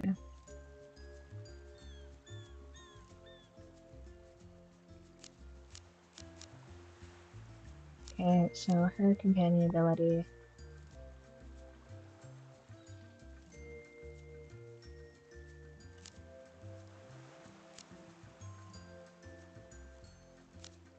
He's a better puzzle friend.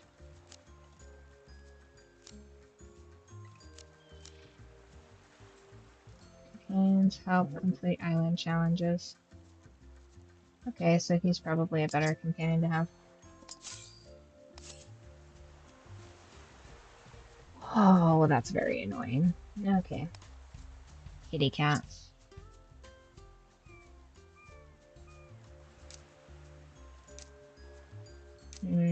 Wood block.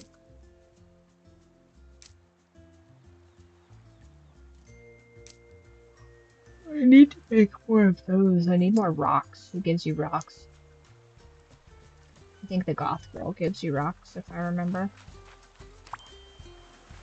Was that someone's car? Like outside? I don't think so.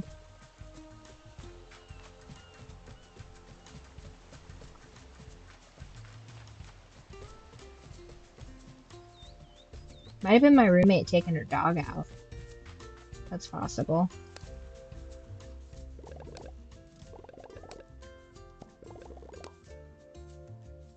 Oh.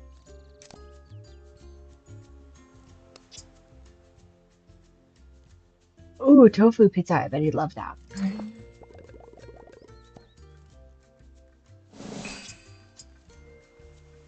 One of my favorite things is when I'm watching, like, a podcast. Well, I guess not, like, favorite, I guess, but I really enjoy when I'm watching a podcast and there's, like, police sirens or something like that. So then I'm like, ah, these people are in the city. Like, I know that.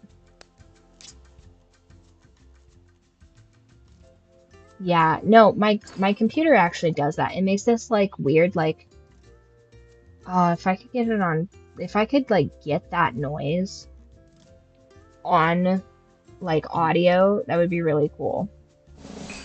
Because it's gotta be some sort of, like, notification that I'm just unaware of, because I don't know what it means, and it just intermittently happens, but not with enough frequency for me to be able to be like, aha, I know what that is. Like, it doesn't make a Discord notification noise, but it's, I feel like it's some sort of, like, freaking Windows notification or something that I just can't place. And it drives me crazy. Nope, I've maxed him out.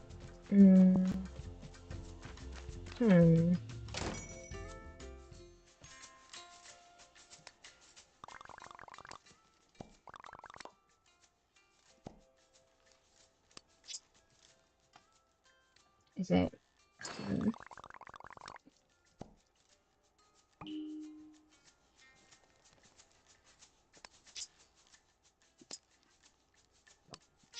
Does she have anything good?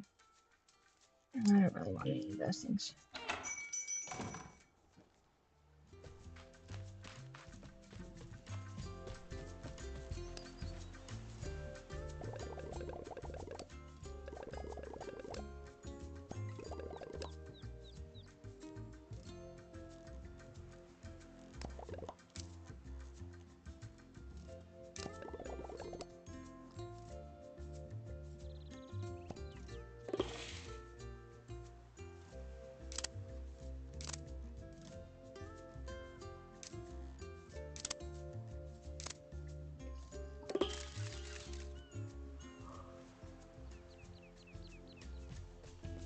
I think it's just Hello Kitty that has a different outfit so far.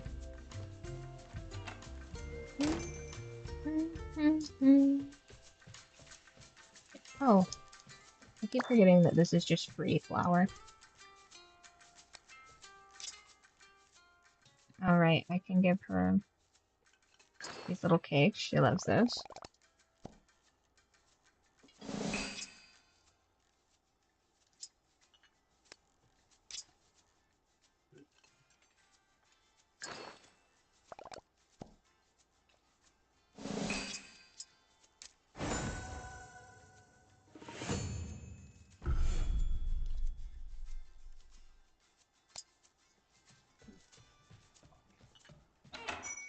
Runts.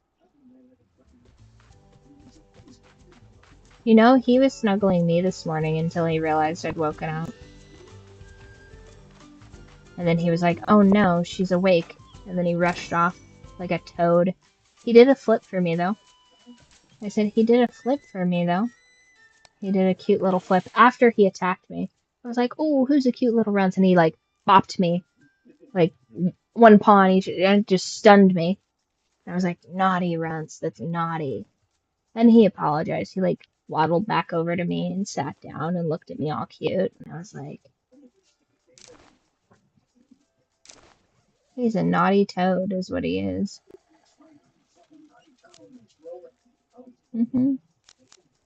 He's a massively naughty toad.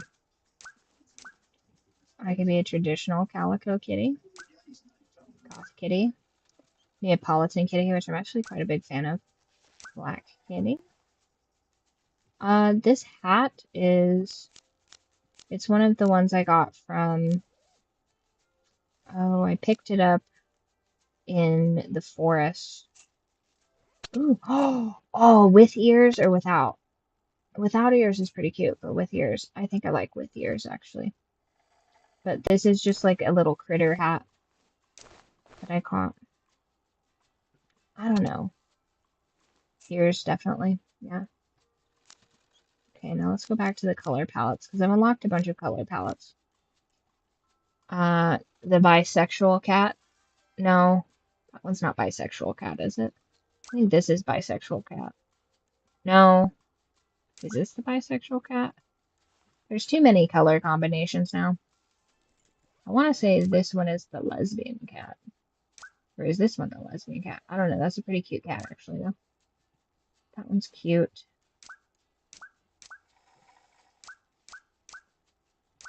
I think it's either this one or the Neapolitan cat.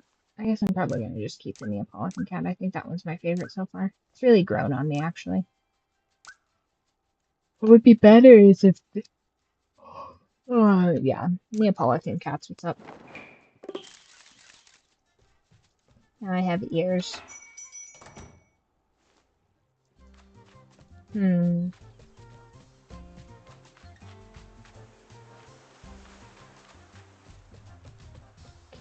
I...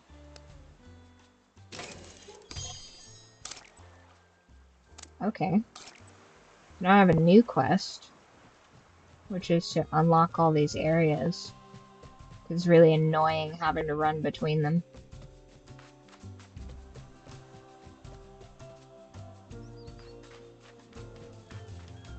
What is it, dog?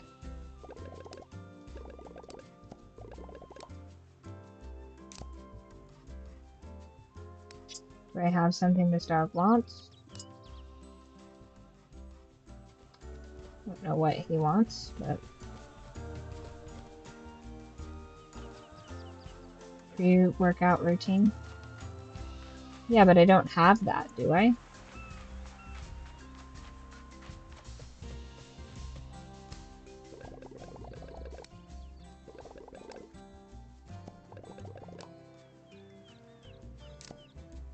I don't have anything for him to be there for me about. Is this dog trying to rizz me up?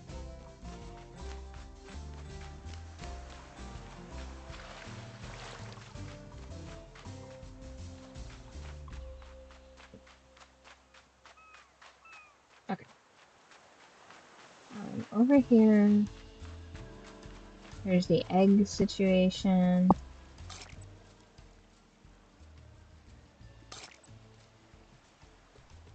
A pre-workout partner, I think. He wants to be geeking in the morning, is that what he wants? That's his whole deal, is just geeking, tweaking, running around and freaking.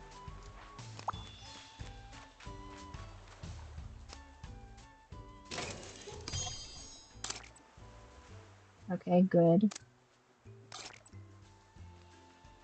At the very least, we can upgrade some of these fast travel points.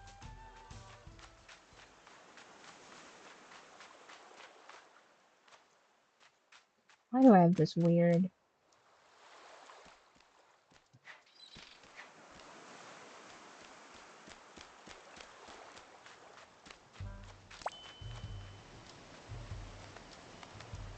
Well, well, well. We return once again to the Goth Girl area.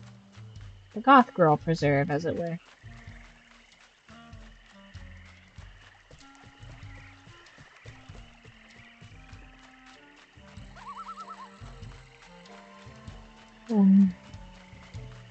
Someone help, the Goth Kitty wants to ritualistically sacrifice me.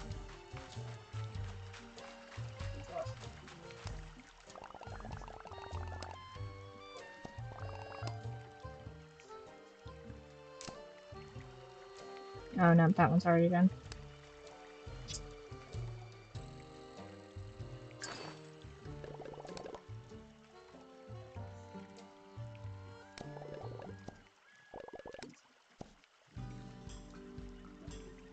Right.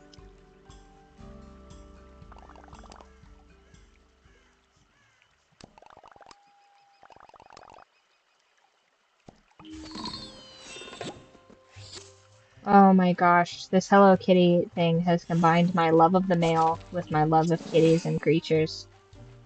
Okay, that's definitely a point in their favor. Okay.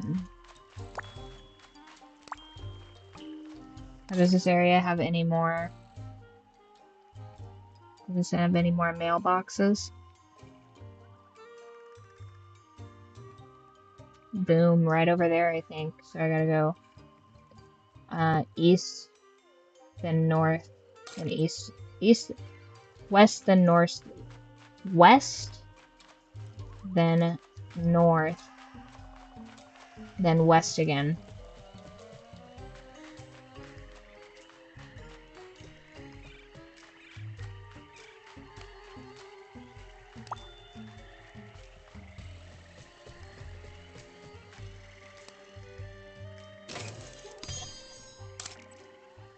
Nice. There's another one somewhere in the spooky swamp. Where is it at?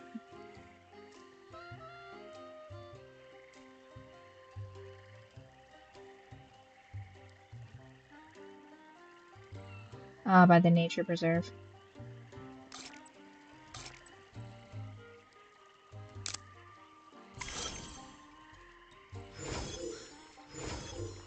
Because nothing says I'm obsessed with this place. Like finding all of the fast travel locations immediately.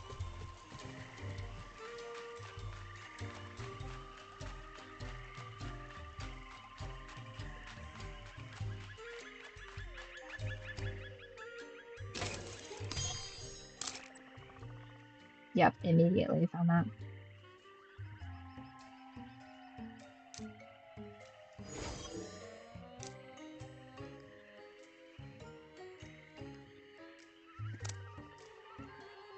Okay, so those are fast travel locations. That's a fast travel location.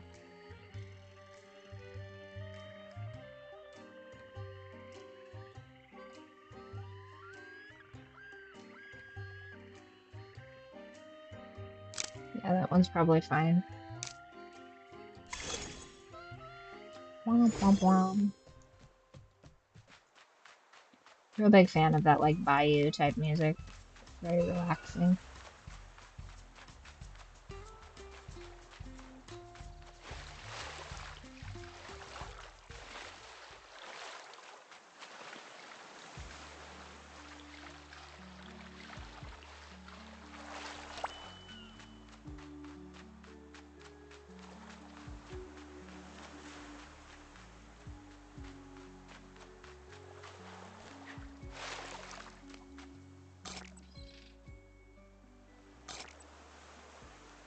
Kind of weird to put a post office box all the way up here, but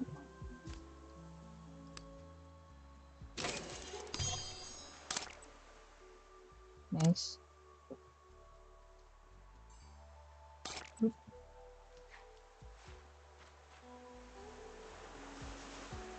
No. No.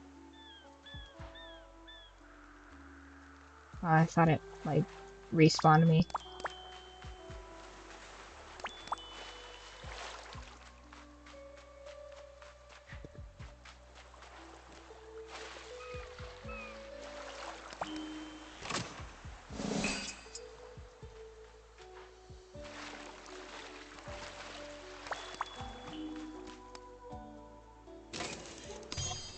Why would there even need to be a post office here? There's not even a house over here.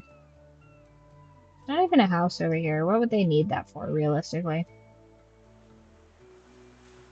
Now, where's the other box?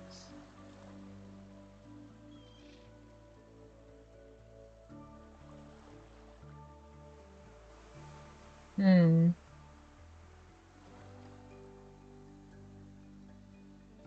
Yeah, I don't know. I'm not seeing it. I'm sure I'll stumble upon it here soon.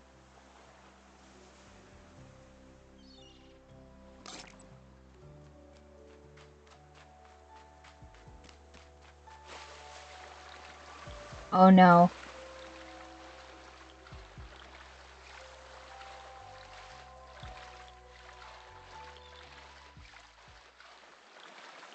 I saw that stamina bar and immediately panicked.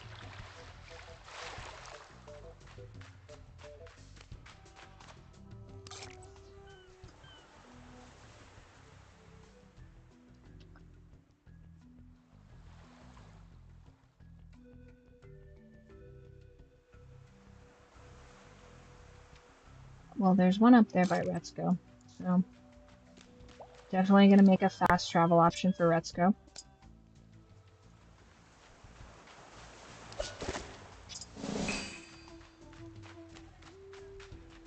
There's one thing I absolutely need is to be able to get to Retzko faster.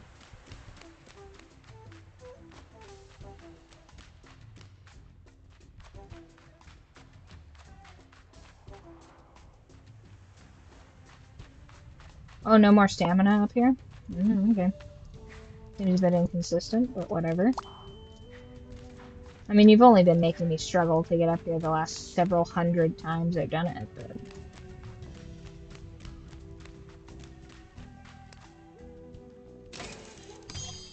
Nice.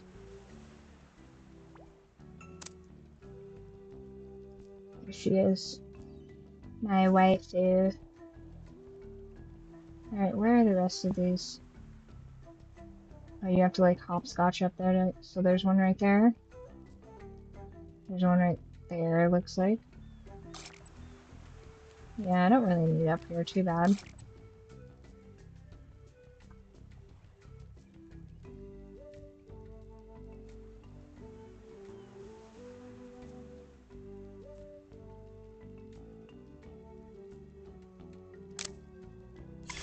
That might be the last one.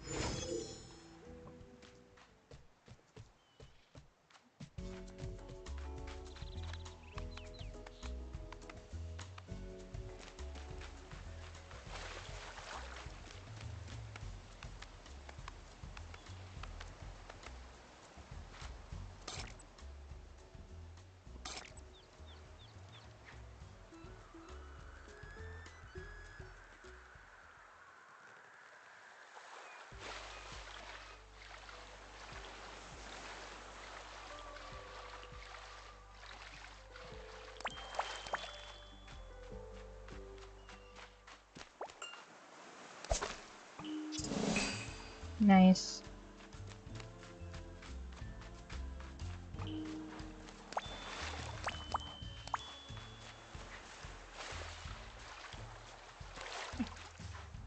Oh, I found it. Nice. I got all of the ones for Seaside Resort, all the Spooky Swamp. Mount Hotheads is gonna be kind of hard, but at least we don't have to jump all over the place anymore. So I think this is probably gonna be where I call it. Ooh, where I call it for the evening. I think we've pretty much done all we can do, and it's getting quite late. But if you're new here, definitely follow for more more nonsense as well as gaming. if you are more interested in books than you are in watching me yap or play, I wrote a vampire romantasy novel, and as well as the second rendition of a contemporary fiction novel that's also available for purchase. If you check out either of the all of the links in my bios, I think will go to there. Then I stream Mondays and Fridays, as well as what else? What else? Oh yeah, you're also welcome to join my Discord as long as you are an adult. And then, oops, missed that crab. But yeah, you guys are welcome to join the Discord. I am on there every day, and I stream Mondays and Fridays. I'm currently writing an Asian billionaire romance novel that should be out at least next year. Yeah, the Discord is pretty poppin'. I think right now we have a 40-day Wordle streak. I'm gonna try and get that up to 90. That's my current goal right now, is we're gonna have a 3-month Wordle streak, which we were on par to do. 43 days, nice. We were on par to do until I got sick and then didn't do the Wordle one day, and that was my bad, you guys. I let you guys down, but we will persevere and we will have the greatest Wordle streak ever known to man. So I think that's everything for this evening. It's quite late, but I did start much later than I had hoped to do. So I will see you guys all next time,